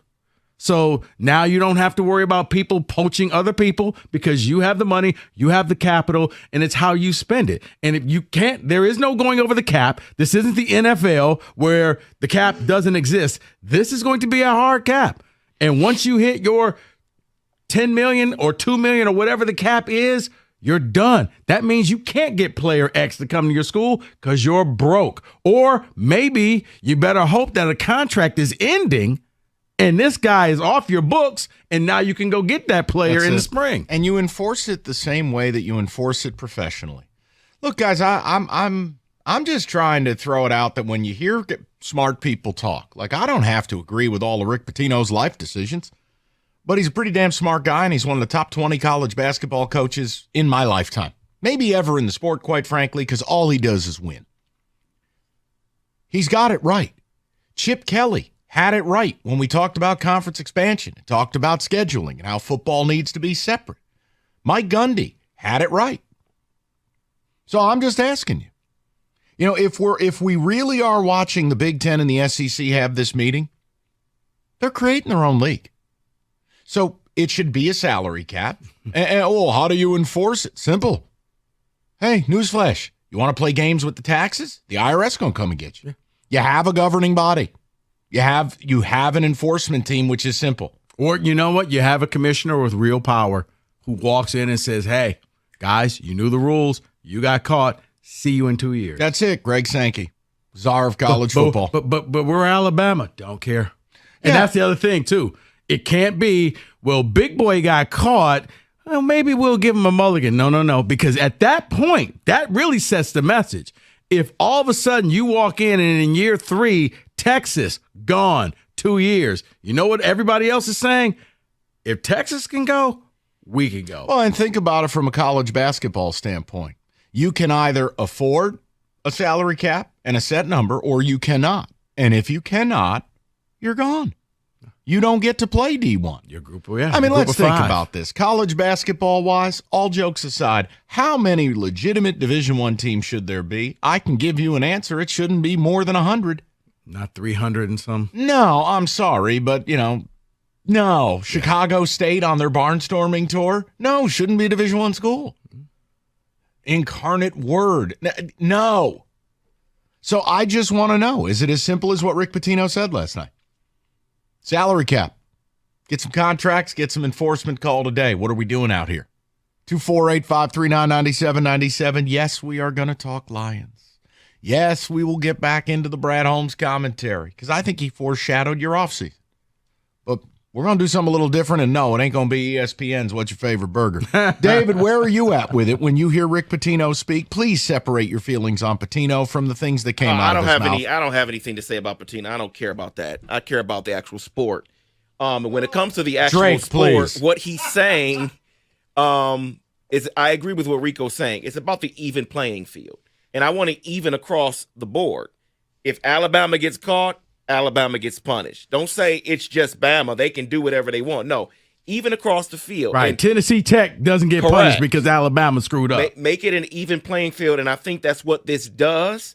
And okay, so if a school wants to pay more for a player, now you still know they have that hard cap, now everybody knows what everybody's dealing with. That's what I want. I'm sick of the wild, wild west right now, where you don't know. What is Miami doing? Have no idea. What is Oregon doing? Don't know. Tennessee, who knows? And see, here's the other thing that I think is losing people like you and Mike. There's one thing that really will help this thing out, and I'll give you that next. Wow. What a tease. 248-539-9797. I know you are. You're going to peter out by 4 o'clock. I know what you're going to do to me now. Rico's going to hit that minutes restriction by about 4. We'll be solo till 6. Go ahead. Tell them all about it. All right, now through. Thank you, Kat. Northville Lumber. We talk about them all the time. And it's What simple. a way to start out. Oldest company That's in the tremendous. state. We're going to have to work on Products. Oh, no, Nobody's we're more not. reliable. Cat Williams. Kenny Contractor, Cott, Meet the homeowners. Blacks. They bought enough We're trucks not from coming Northville to out cover the gate 26 with Cat locations. Williams. Now, how?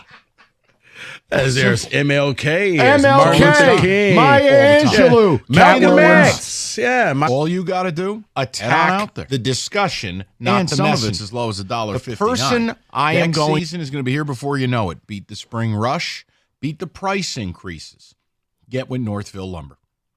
They feature all Trex decking, railing, lighting. They'll even introduce you to a Trex certified pro. Just call Northville Lumber today or go to northvillelumber.com. That's northvillelumber.com.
That is my response to Rico Beard, who has now added a second completely abhorrent and reprehensible headline that I am not going to allow him to read on this show.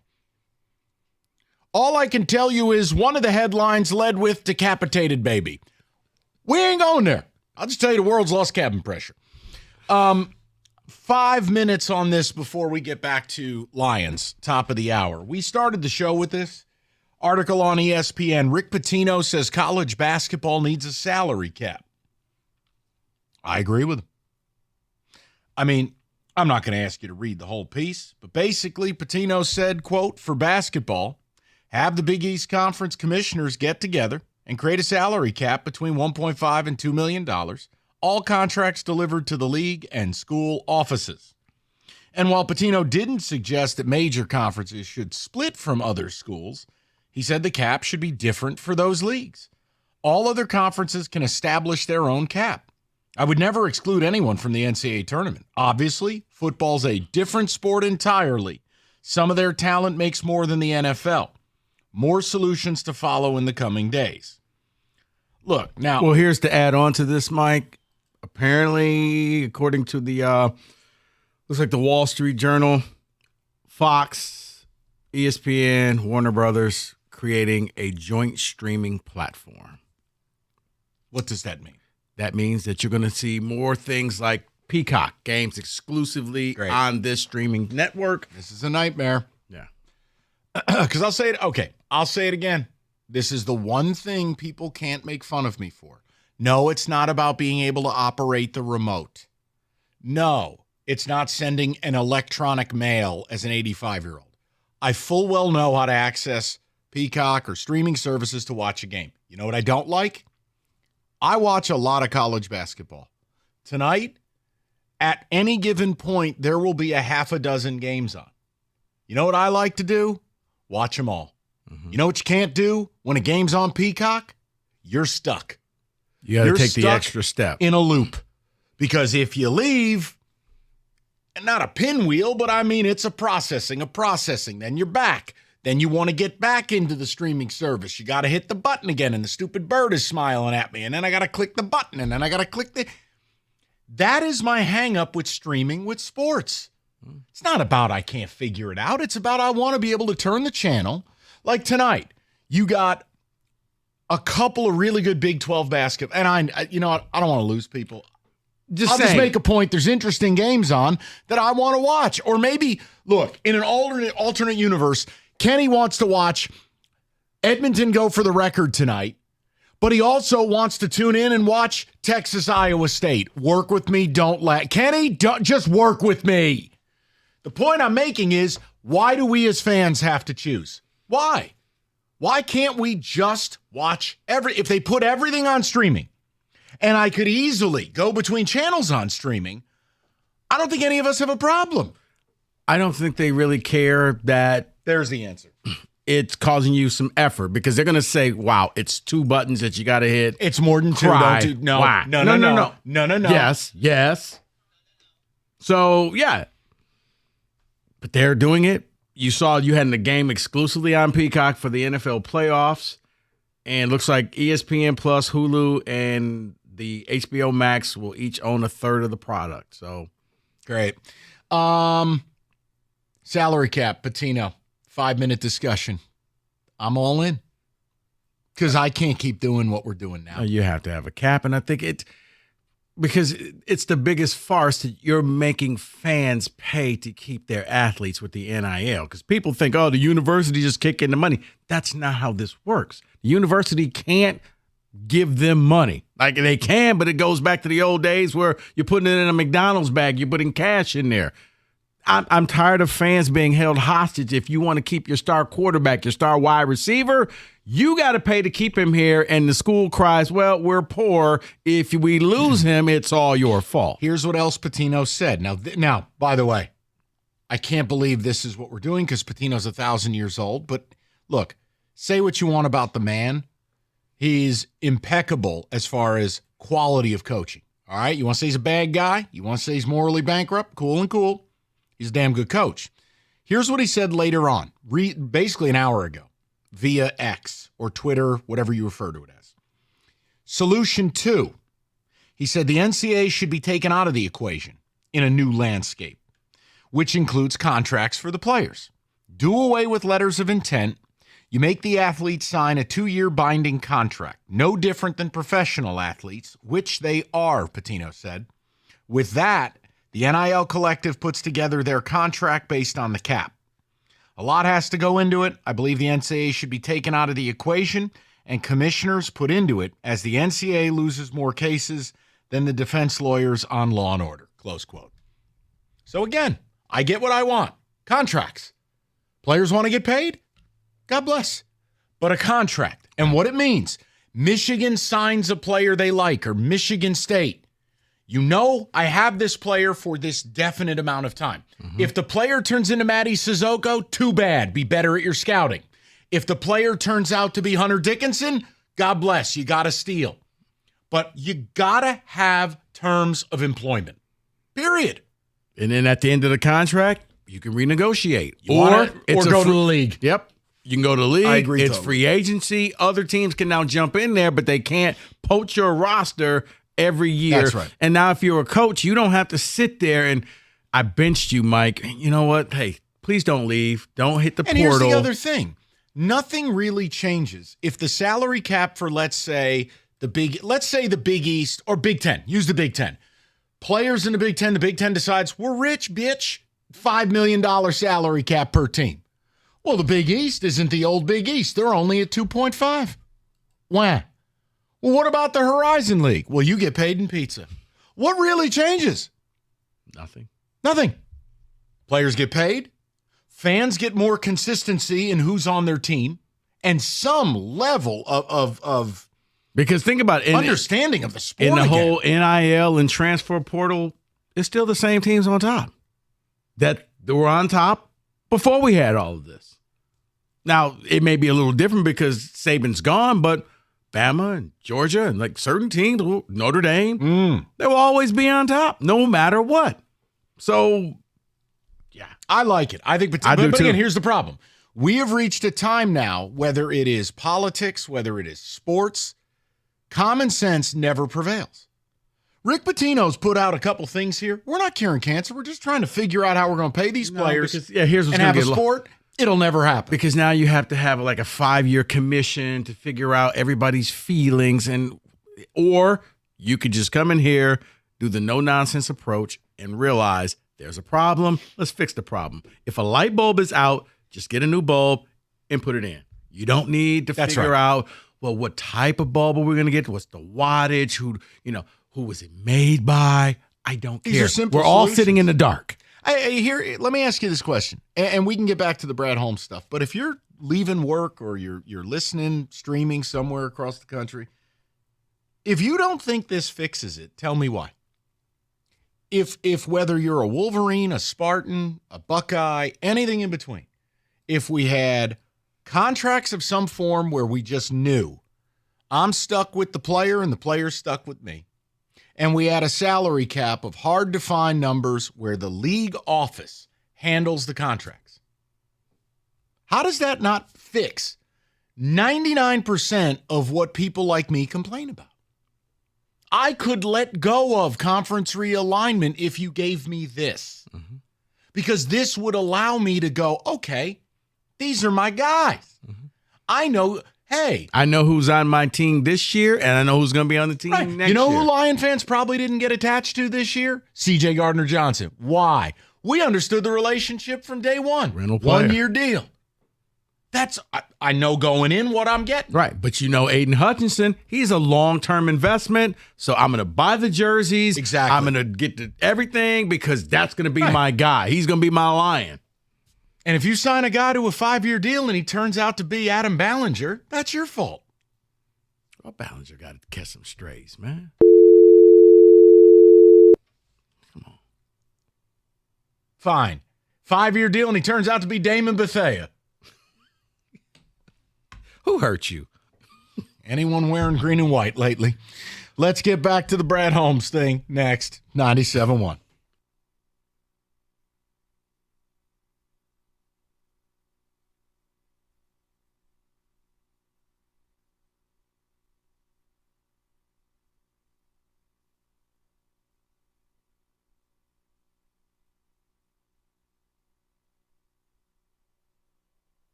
Brought to you by Hamilton Chevrolet. The Tigers have released their spring training broadcast schedule. It's sunny out there. It feels like baseball season. The first game that we will air is February 24th against the Yankees. That'll be over on the Bet 1270. Believe it or not, pitchers and catchers report next week.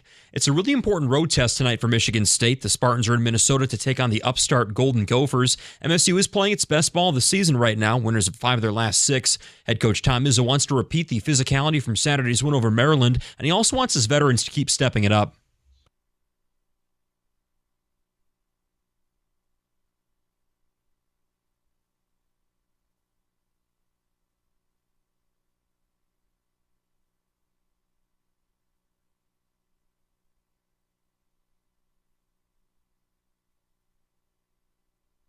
Minnesota, meantime, is 14-7 on the year. They are coming off a big-time win over Northwestern, who's in the top of the conference standings. Michigan State's beaten Minnesota once already this year. East Lansing tip-off at 9 o'clock tonight on Peacock. And staying on the hardwood this afternoon, the Pistons kick off a West Coast road trip against the Kings tomorrow night. The trip, 6 games total. It's got visits to the Trailblazers, Clippers, Lakers, and Suns. At the Corewell Health Update Desk, I'm Luke Sloan. For more, go to 97.1 The Ticket or Odyssey.com.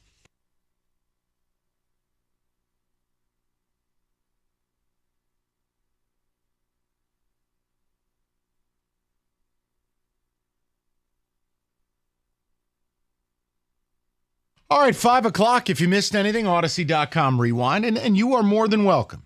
If you want to call in about the Rick Patino suggestions, go for it. But I want to bring something back that we talked about, and it's kind of putting a ribbon, a bow, on Brad Holmes' comments yesterday. And we're not doing what the other shows are doing because largely, I don't care. If he wants to keep receipts, keep them. I thought it was a weird move, being we ain't in the Super Bowl, much less are we holding a Lombardi trophy. But if you want to shake your ass, do your thing. My interest is in what do his comments mean? Now listen, they're feeling themselves. They had a big year. I thought they'd win the division, win a playoff game. They did one better. And they didn't disgrace themselves in the least in that NFC title game. I think they have proven they have a team that belongs on the field with anybody. But what Brad Holmes had to say, I want to play. He made comments, and I'll paraphrase first and play the audio second. You know, we're not interested in winning in May. The things we do are about winning in December. Everything we do is intentional. The players we acquire, the players we don't acquire. It was a very trust us, we're smart, and we have a system. And their system, they've been open about. It's draft, develop, re-sign. If you could pass out lapel pins that say, we like our own guys, that's the Lions. So that runs direct headwind into how the NFL works, how sports works. Mm-hmm. Kansas City, bold moves, including spending whatever it took to retool that O-line after the disastrous Super Bowl against the Bucs. The Eagles, after they had that playoff appearance, massive trade to get A.J. Brown. Move up, get Devontae Smith, make Super Bowl. The 49ers, it goes without saying. They've spent every waking day since that Super Bowl appearance 4 years ago, whether it's trading 3 first-round picks to take another swing at quarterback, the insane McCaffrey deal, to taking a risk on Chase Young that largely didn't work, or Randy Gregory. Bold moves. I just don't believe we're getting the parade we want if Brad Holmes is telling us the truth, because I think he's foreshadowing a quiet offseason. I want to be wrong, and I'm advocating the opposite. Like, David, you brought it up. You're like, man, what if they go out and sign L'Jarius Sneed? Man, that ain't quiet. L'Jarius Sneed is coveted. He is an elite corner. No. That's Mikey approved. You could put a little MV sticker on his helmet. You can take that WCF off the jersey and just put MV. I'm in. But I just wonder where people are at with that. David, I know you have some audio you want to play. Let's play it, and we'll throw the number out, and then Rico, unpack all of it.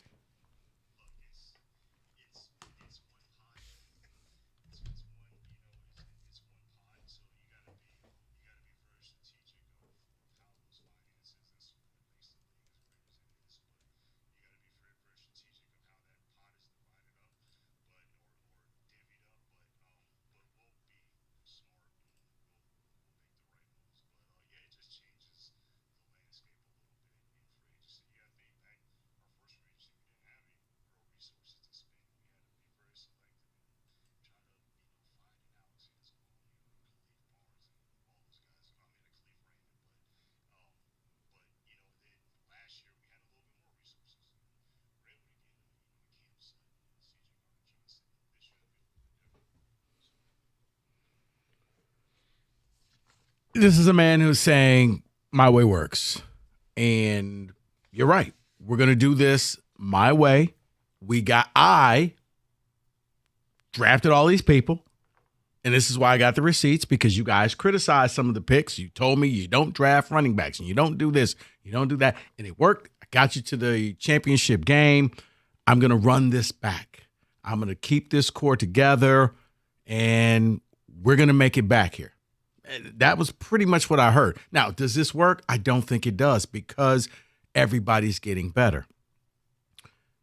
If you just run with the same people that you've always had, you've capped yourself. You got to be able to go out in free agency and in trades.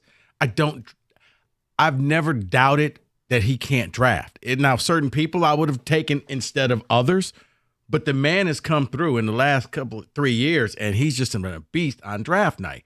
But you have to be able to go out and make the trades on the trade deadline. You got to go out and get some really good impact. Like going out and bringing in Montgomery, that was a good pickup to me.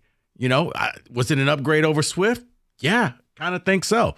But you got to go out and you got to get those final pieces to the puzzle, and that didn't sound like a man who was willing to do that. That sounded like a man who wanted to keep the culture of the Detroit Lions the same, and I'm not going to go out there and do anything crazy. And anybody expecting that, well, you're going to be disappointed.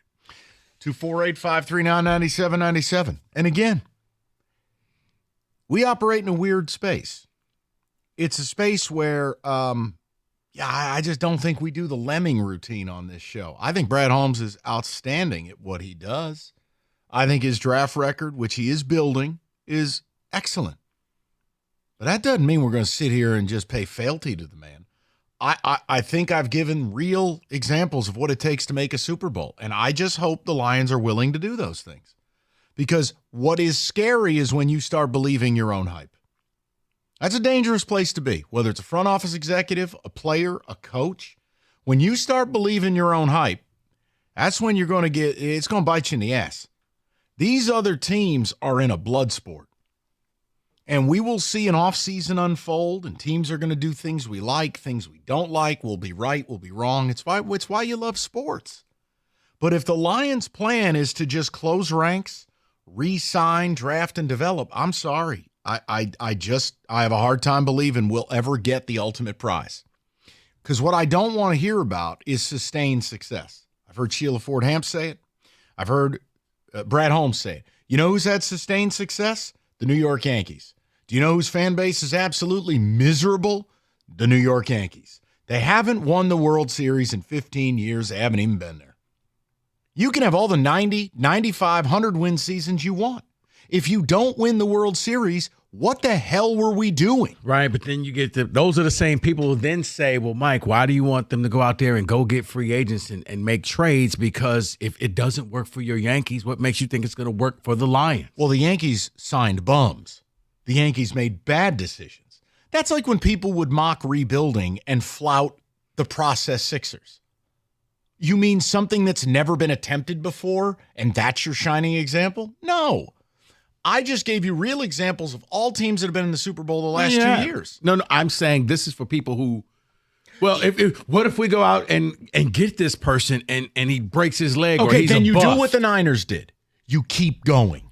You keep swinging. Yeah. Or in another lifetime, keep chopping. You keep chopping. Huh? You just...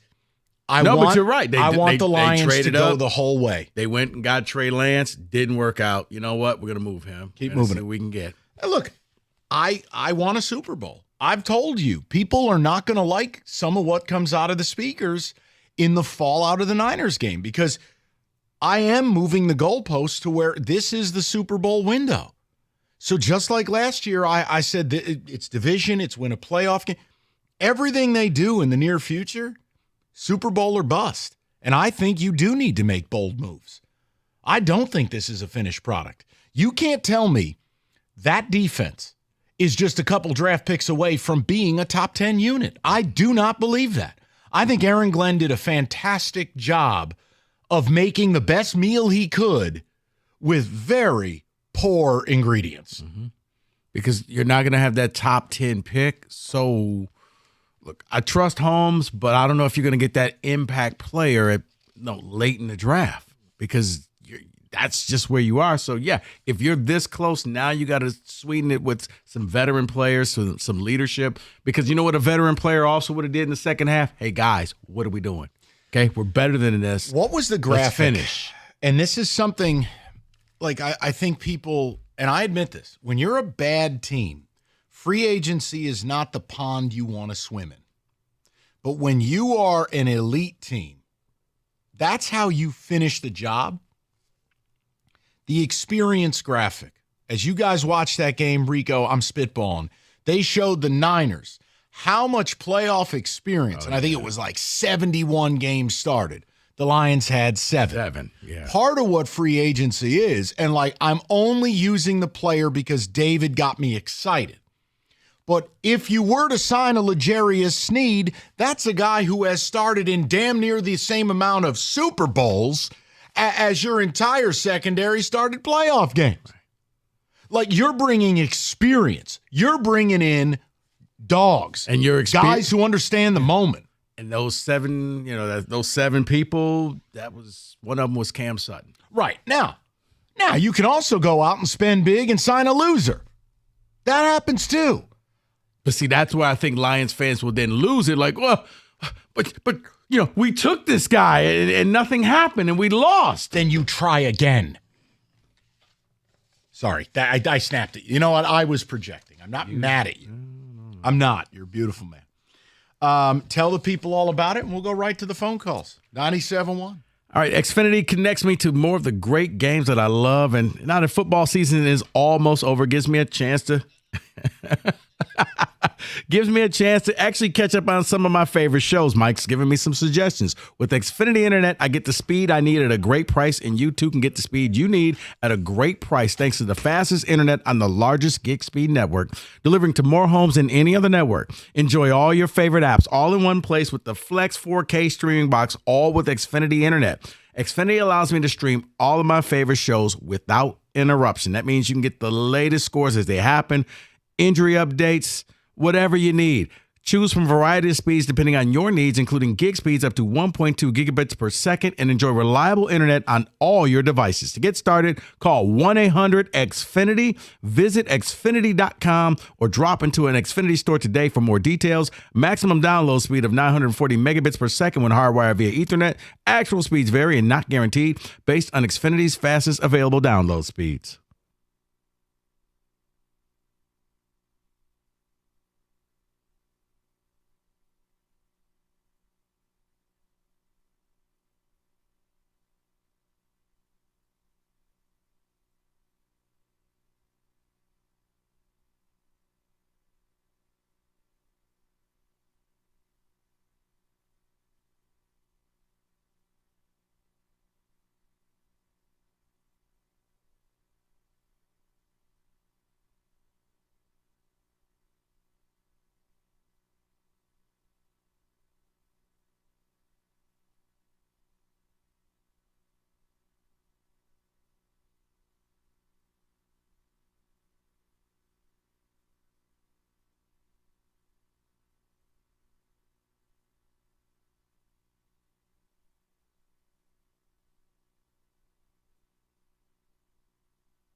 Hi there, America's favorite place to watch football, Stadium Swim, located at Circa Resort and Casino. You catch all the biggest games at the best viewing experience.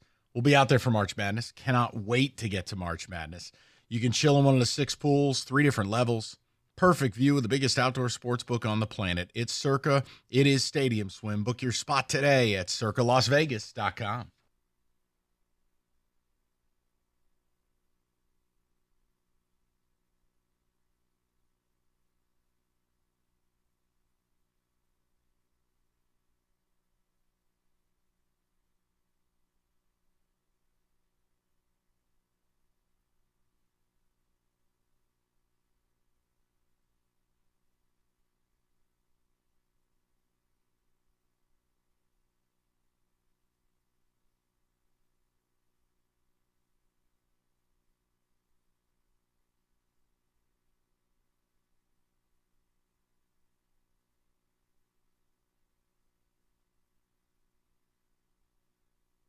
So is he foreshadowing a quiet offseason? Let's talk to the people, see where everybody's at here. Let's go to, I believe, DJ has held the longest 97.1. Hello, DJ. Yes, can you hear me? Loud and clear, welcome. What's going on? This is my take. Now, Brad Holmes keeps everything close to the vest. You know, last year at draft time, nobody had a clue that he was going to trade up or trade down for Jahmyr Gibbs. They weren't even mentioned as a team that was going to take him, period. The year before, J-Mo. We had no clue he was going up to get him. So my point is, I think he's just keeping everything to the vest, to himself, not letting everybody know what he wants to do. And I'm cool with that. You can't tell me that he doesn't know we're real close to being there. So I trust that he's going to make the right moves. Now, we might not all agree with the moves, but right. I think he knows that we're close, and he's not just going to sit back. Yeah, listen, I hope you're right. I mean, DJ, that's the fun of it. I mean, all we have is a time or two each year where the GM speaks. Mm-hmm. I mean, if you don't take the comments and try to read into them, then what the hell do you like sports for? I mean, so yeah, I hope you're right. I just think, look, outside looking in, I mean, part of it, they should feel very good about themselves. But they got a little high on their own supply now with the way he spoke yesterday. And I go, be careful. Year ago, Philadelphia, they thought they were the cat's ass. Nick Sirianni mocking fans, doing his dance. Okay. I forgot about that. And all of a sudden now, don't even tell me they were a playoff team, because in order to be a playoff team, you have to actually play in the playoffs. They showed up and asked Tampa Bay, please punch us in the balls. I don't know. The Cowboys have entered the chat. Yeah, exactly. But you get my point. Go to Frank, 97.1. What's up, Frank? How are you? Hey, how y'all fellas doing? Good. Okay, y'all hitting everything on point.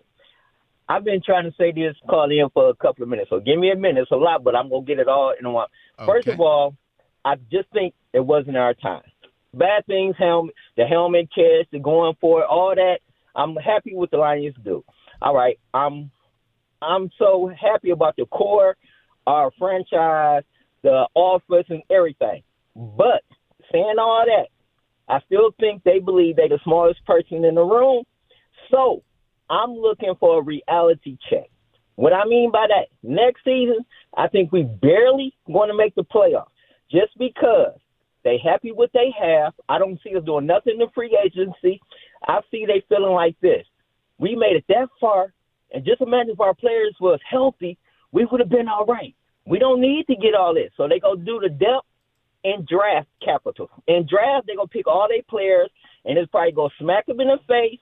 So it's going to be a reality check. And then from there, since our base is so strong, I feel like playoffs, Super Bowl, the next 3 or 4 years. But I think next year is going to be a reality check. They're going to look like Brett Holmes, and they're going to be like, oh, my God, maybe we need to change up a little bit to get better. I don't think we're going to crumble like Cleveland and them.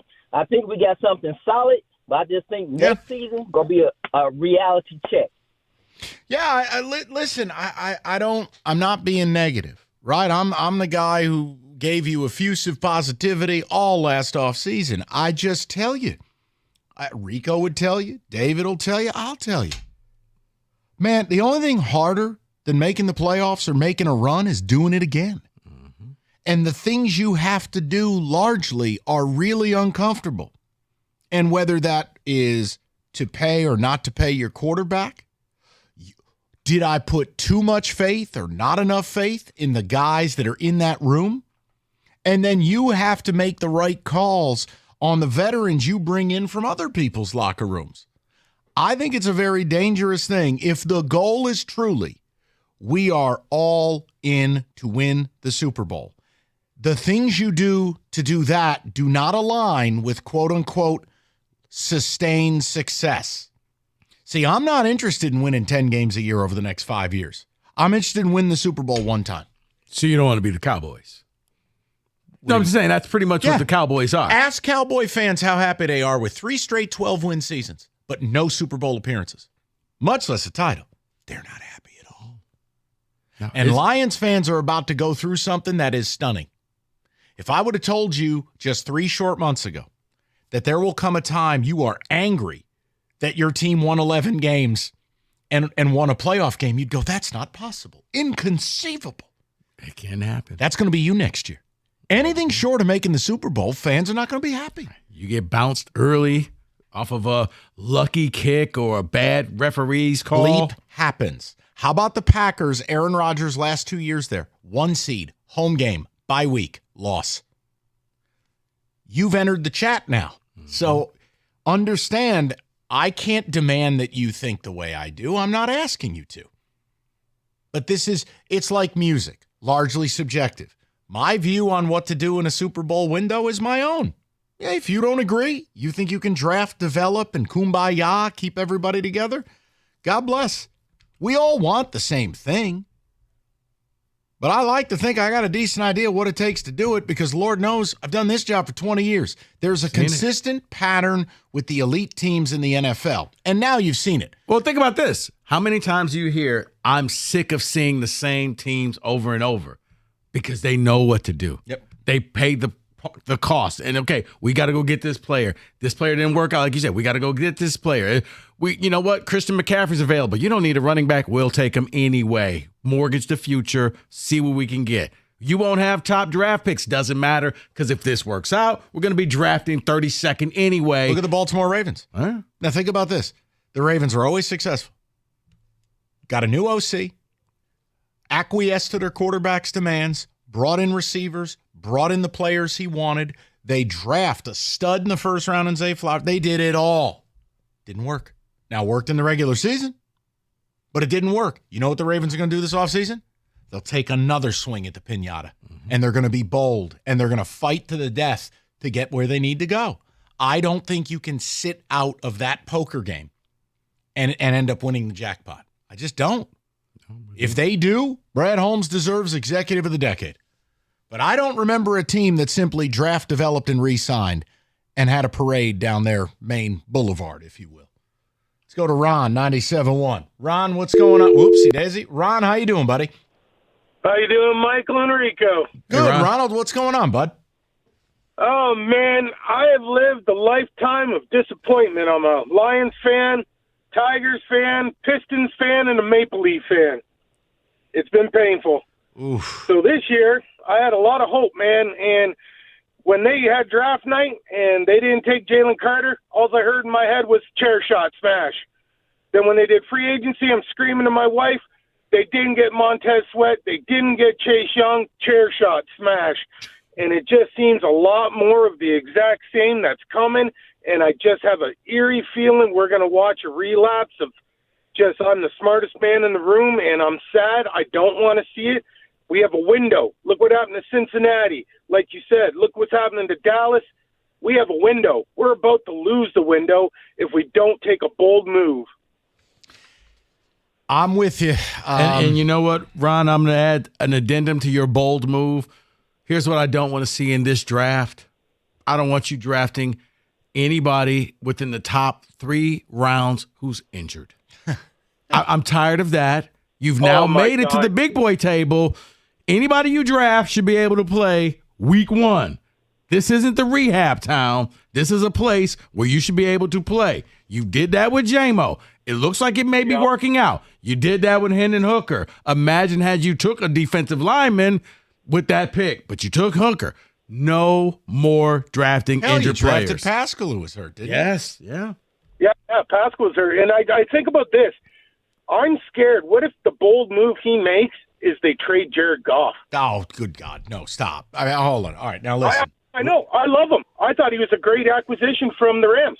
I just think the smartest guy in the room thing. That's all. Yeah, Are they going to pay him? Ron, I'd be in disbelief. You know, Brad Holmes believed when no one believed. Jared has done everything he's been asked to do. He's a leader. He's a face of the franchise. He's respected. You didn't lose that game because of him. I would be in disbelief. Yeah, because here's what I don't want to see. Don't draft Zach Zinner. Not that I hate Wolverines. Oh, yes, you do, Sparty. No. Don't draft an injured player. We'll rehab him. All right, New Year's resolution. John Jansen Weight Loss Club. It's Ideal U Health Center. IdealU.us right now. You could lose 20 pounds in 30 days. John Jansen lost 10 pounds in the first 10 days, 63 overall. They got him on a plan for success. They want to share it with you. Go to IdealU.us now. Sign up for that free body composition analysis. That's $150 value free. And you too can get on that same road to success that John Jansen was on. Picture yourself 20 to 30 pounds lighter in just 30 days. Go to IdealU.us. That's IdealU.us.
What a way to start out. That's tremendous. We're going to have to work on these. Oh, no, we're not. Cat Williams. Kenny Cott, meet the blacks. We are not coming out the gate with Cat Williams.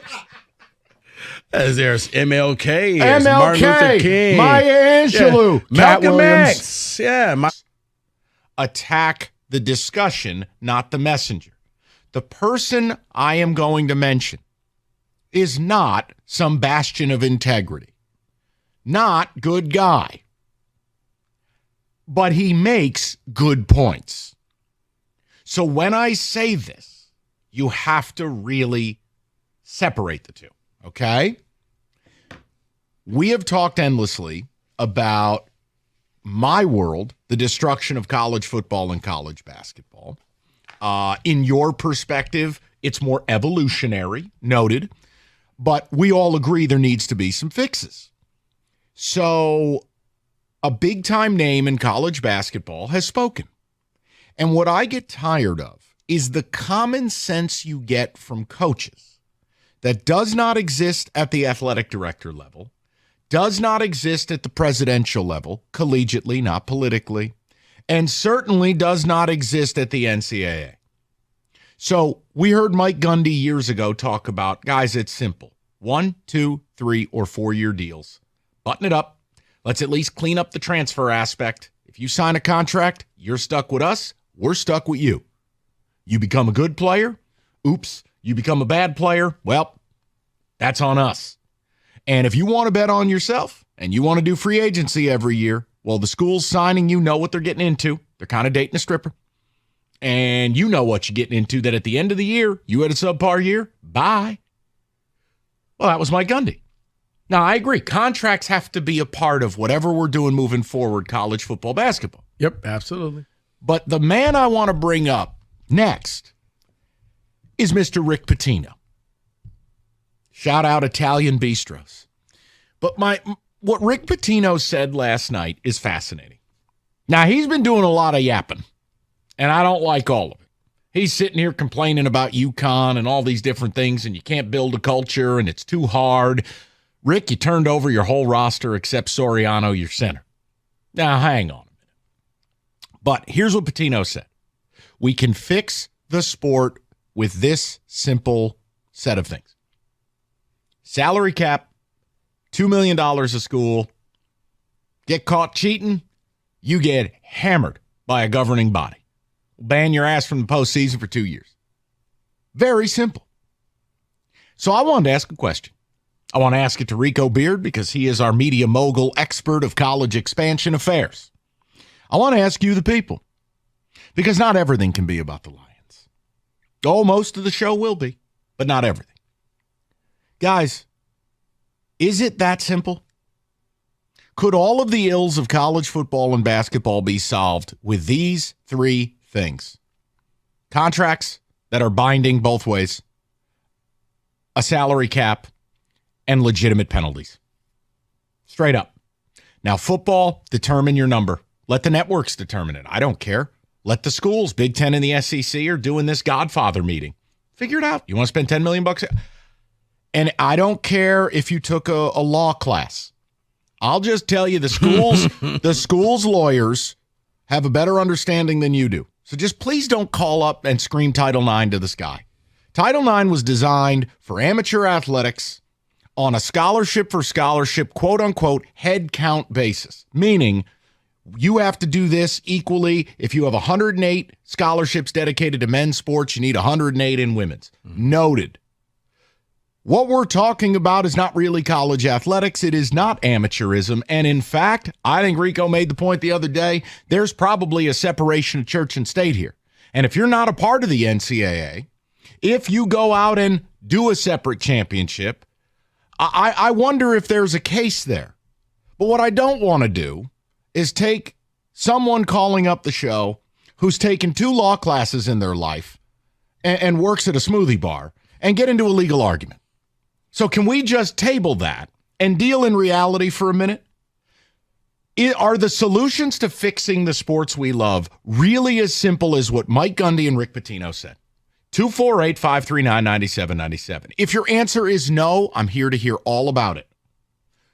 Rico, you are the CEO of College Destruction / Expansion Television Thingamabobs and Decisions. Get the title right. So tell me, is it really as simple as what Patino said? Yeah, it is. Here's what happens with the NCAA. The reason why there's so many problems is because they make things complicated, Mike. They've invented the gray area. But yes, if you simply had a contract where you're going to buy in and either you go long-term or short-term, we do 1 year, 2 year, 3 year, or 4. I love that. I loved it when Gundy said that years ago. But Patino saying, yeah, let's just do the salary cap. I've been saying for the longest, if you simply took 10% of the TV contract, funneled it back to football, so $10 million you have, use it however you want. If you want to give your quarterback $9 million of that and the other $1 million gets divvied between the other 84 players, that's on you. But if you get caught, I think the second part was genius on his part. The punishment. There is no, we got to sit and it's going to take 5 years for us to figure out your punishment. No. Just like what should have happened with Michigan. It's going to be instant and it's going to be swift. You got caught. You're going to sit out the next 2 years of the college football playoffs or the NCAA tournament. You're not going. There is no, but it was just a cheeseburger. But we had extenuating circumstances. No, you know the rules. If you get caught, 2 years. We're done. We're not going to play the game. We're not going to let you extend it and appeal it. Right. Yeah, I love it because at that point, I think you've leveled the playing field. So now you don't have to worry about people poaching other people because you have the money, you have the capital, and it's how you spend it. And if you can't, there is no going over the cap. This isn't the NFL where the cap doesn't exist. This is going to be a hard cap. And once you hit your 10 million or 2 million or whatever the cap is, you're done. That means you can't get player X to come to your school because you're broke. Or maybe you better hope that a contract is ending and this guy is off your books, and now you can go get that player in the spring. And you enforce it the same way that you enforce it professionally. Look, guys, I'm just trying to throw it out that when you hear smart people talk, like I don't have to agree with all of Rick Pitino's life decisions, but he's a pretty damn smart guy, and he's one of the top 20 college basketball coaches in my lifetime. Maybe ever in the sport, quite frankly, because all he does is win. He's got it right. Chip Kelly had it right when we talked about conference expansion, talked about scheduling and how football needs to be separate. Mike Gundy had it right. So I'm just asking you, you know, if we really are watching the Big Ten and the SEC have this meeting, they're creating their own league. So it should be a salary cap. And how do you enforce it? Simple.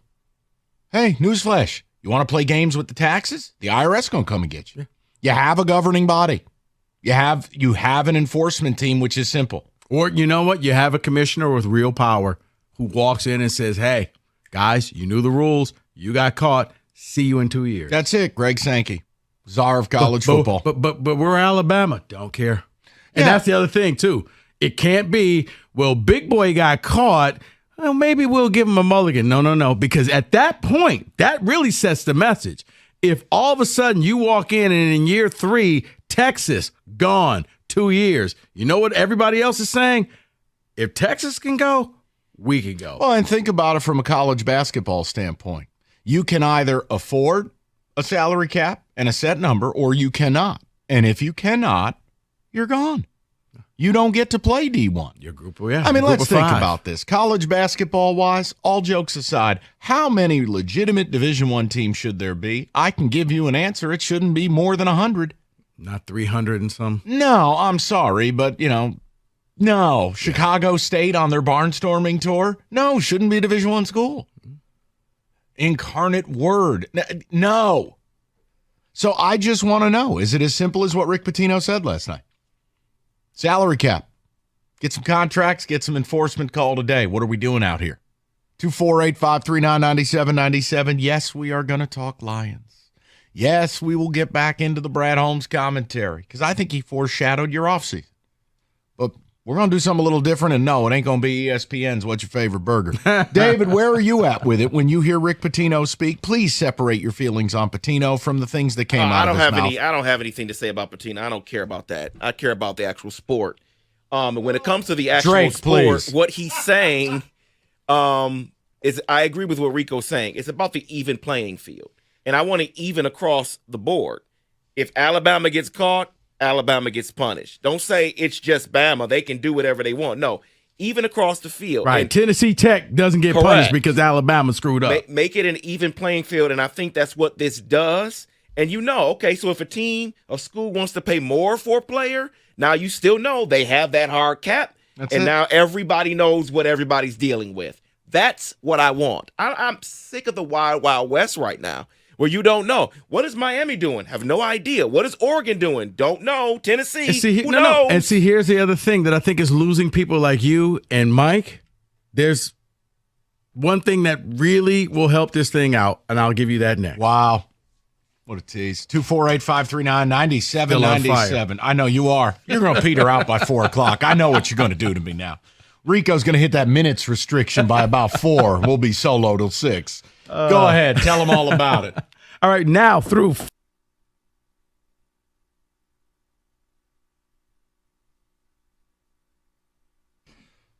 What a way to start out. That's tremendous. We're going to have to work on these. Oh, no, we're not. Cat Williams. Kenny Cott, meet the blacks. We are not coming out the gate with Cat Williams. As there's MLK, there's Martin Luther King, Maya Angelou, Cat Malcolm Williams. X. Yeah, Attack the discussion, not the messenger. The person I am going to mention is not some bastion of integrity, not good guy, but he makes good points. So when I say this, you have to really separate the two, okay? We have talked endlessly about my world, the destruction of college football and college basketball. In your perspective, it's more evolutionary, noted, but we all agree there needs to be some fixes.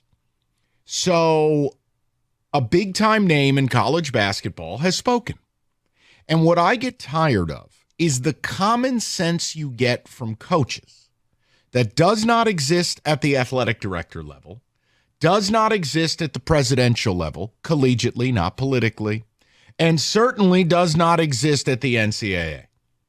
So we heard Mike Gundy years ago talk about, guys, it's simple. 1, 2, 3, or 4-year deals. Button it up. Let's at least clean up the transfer aspect. If you sign a contract, you're stuck with us. We're stuck with you. You become a good player. Oops. You become a bad player. Well, that's on us. And if you want to bet on yourself and you want to do free agency every year, well, the schools signing you know what they're getting into. They're kind of dating a stripper. And you know what you're getting into, that at the end of the year, you had a subpar year. Bye. Well, that was Mike Gundy. Now, I agree. Contracts have to be a part of whatever we're doing moving forward, college football, basketball. Yep, absolutely. But the man I want to bring up next is Mr. Rick Patino. Shout out Italian Bistros. All right, Super Bowl FanDuel, Rick Pitino America's said #1 last sportsbook. night is If fascinating. you are Now, he's in the been doing a business lot of football, yapping. Super Bowl Sunday And I is don't a great like all time, of and it. FanDuel. He's you know sitting here the drill. complaining I mean, about it's one of these UConn and weird all these games, different things, and you end can't of the build a season, culture, and there it's are, too hard. For some reason, all Rick, of us you turned enjoy over prop your whole bets. roster Even a guy except like me who Soriano, your hates them. center. I will Now, make some hang prop on. bets for Super Bowl.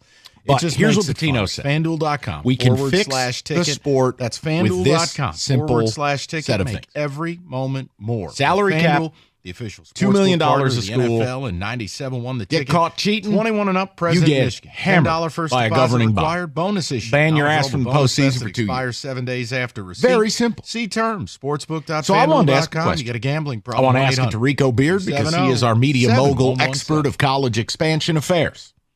I want to ask you, the people, because not everything can be about the Lions. Oh, most of the show will be, but not everything. Guys, is it that simple? Could all of the ills of college football and basketball be solved with these 3 things? Contracts that are binding both ways, a salary cap, and legitimate penalties. Straight up. Now, football, determine your number. Let the networks determine it. I don't care. Let the schools, Big Ten and the SEC, are doing this Godfather meeting. Figure it out. You want to spend $10 million? And I don't care if you took a law class. I'll just tell you, the schools lawyers have a better understanding than you do. So just please don't call up and scream Title IX to the sky. Title IX was designed for amateur athletics on a scholarship for scholarship, quote unquote, head count basis, meaning you have to do this equally. If you have 108 scholarships dedicated to men's sports, you need 108 in women's. Noted. What we're talking about is not really college athletics. It is not amateurism. And in fact, I think Rico made the point the other day, there's probably a separation of church and state here. And if you're not a part of the NCAA, if you go out and do a separate championship, I wonder if there's a case there. But what I don't want to do is take someone calling up the show who's taken 2 law classes in their life and works at a smoothie bar and get into a legal argument. So can we just table that and deal in reality for a minute? Are the solutions to fixing the sports we love really as simple as what Mike Gundy and Rick Pitino said? 248-539-9797. If your answer is no, I'm here to hear all about it. Rico, you are the CEO of College Destruction / Expansion Television Thingamabobs and Decisions. Get the title right. So tell me, is it really as simple as what Patino said? Yeah, it is. Here's what happens with the NCAA. The reason why there's so many problems is because they make things complicated, Mike. They've invented the gray area.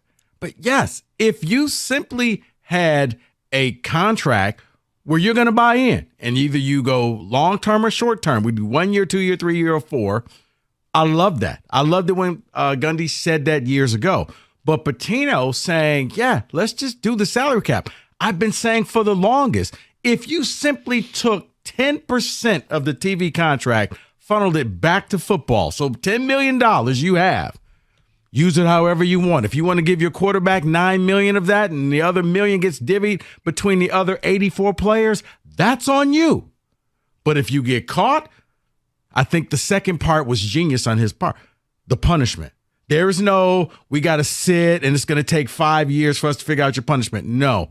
Just like what should have happened with Michigan. It's going to be instant and it's going to be swift. You got caught, you're going to sit out the next 2 years of the college football playoffs or the NCAA tournament. You're not going. There is no, but it was just a cheeseburger. Small piece of breaking news. I stand by it. I don't care to flack that I caught. Mike Elston, your stud defensive line coach at Michigan, he gone. He's following Harbaugh. No word on Clinkscale yet.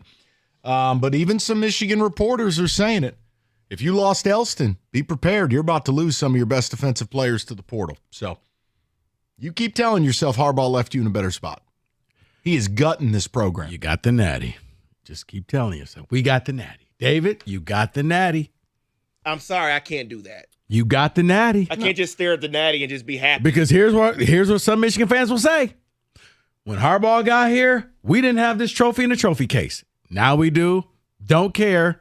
For everybody who said they don't care, you got to live up to that right now. Right. Because the sky is falling. You know what the problem is? And I think this is something Roberto would be more apt to answer and understand than David. See, David got laid, but he realizes he paid for it. It just doesn't mean the same. Oh, you got the natty, but you never did you? You know what? I don't feel. I'm going to find another. let me find another headline to read. Yeah, I'll tell you what. I saved us all from you. Hi, I'm Rico Beard. Decapitated baby in Georgia leads the news today. I was trying to find out. It was the sickest headline I'd ever read. Oh my God! What are you doing? I was trying to find out stuff. So I told Mike in the break, not on the air. Well, we did a story once of a giant python that ate a grandmother. We did. No, this story turned out to be tops true. that. Yeah. No, they cut it open and she was still in there. Oh. No, Yeah. I think this story still tops. Let me see. Yeah, can I read this out loud? No. But we got yelled at for talking about the grandmother eaten by the python. Read that. So, yeah, What? this is I'm not captivating reading it. radio. What? Okay, how about Gotcha. we talk about what you're doing next? All right, so you didn't hear the story yesterday. Do you know what a monster this man across from me is? When he lived in Florida, do you know he used to take his dog, little thing, right, for a walk. Little Boston Terrier. By the pond where gators, not Scott the Gator, but gators were actually hanging out, and he would tempt the gator to eat his dog. I'd troll Imagine. him back in. And the gator would turn in the water and start heading to. I never let go of the leash. One time the gator came out of the water trying to eat the dog. I can't. I can't. No, I just like wanted PETA to should see. be notified. Dude, I like dogs more than people. You're talking to the No, wrong dude, he man. was in no day. Oh, he was sure. oblivious. He was just hopping along as the There's gator. Wojo. Have you ever seen the reaction of a gator? No, he was out That's in the not pleasant. pond, and then it just started gliding towards the shore. Yeah. I just saw Mike in work. He's like, "Oh, gator, I'll hit this." I have no comment on Which this could matter. grab the dog quicker, the alligator or gator? Like if gator was swimming out there. The alligator. You think so? Yeah, I mean, that's, Probably. from a motor skill standpoint, that's not close. Just it is natural. Can we just hit the button early? I am speechless. No, I have a question. What? Want to know what you think now that you know Brad Holmes hates your guts. Yeah, he's listening to you guys, obviously. He hates No, all I heard you guys of slander your us last guts. night. About what? Hey, Brad, thanks for being a Yeah, P1. thanks, Brad. See, unlike most media, I don't care. I'm kidding. Oh, I'm like, go for it. I don't care All either. I said I don't was, either. all I mean, I thanks said for was, elevating us, Brad. Appreciate it. Keep playing it in Allen Park. I didn't understand the flex being that it is, okay, congratulations, we had a good year. But maybe I'm mistaken. Did I sleep through the parade down Woodward? No, the timing was weird. I get that. I'm always amused, though, and you guys didn't get defensive, but many in the media get so defensive when they get called out, and I don't think it was. Here's you the other, guys or by the way, us. Yeah. he can't come after me with the Panay Sewell thing. I was screaming, that's the guy I wanted. Yeah, he had the wrong receipt on Burkett there. I think. Well, first of all, why would you go after Dave Burkett? Dave's one of the best beat writers in the business. I agree. And I think infinitely fair. I think it was directed the big at a one was couple of Jahmyr people. Gibbs, though, I feel it was the last draft. But Here's he my deal with acted- Gibbs. I never knocked the player. I said he's a great player. You're going to love him. I would personally never take a running back that high. And why?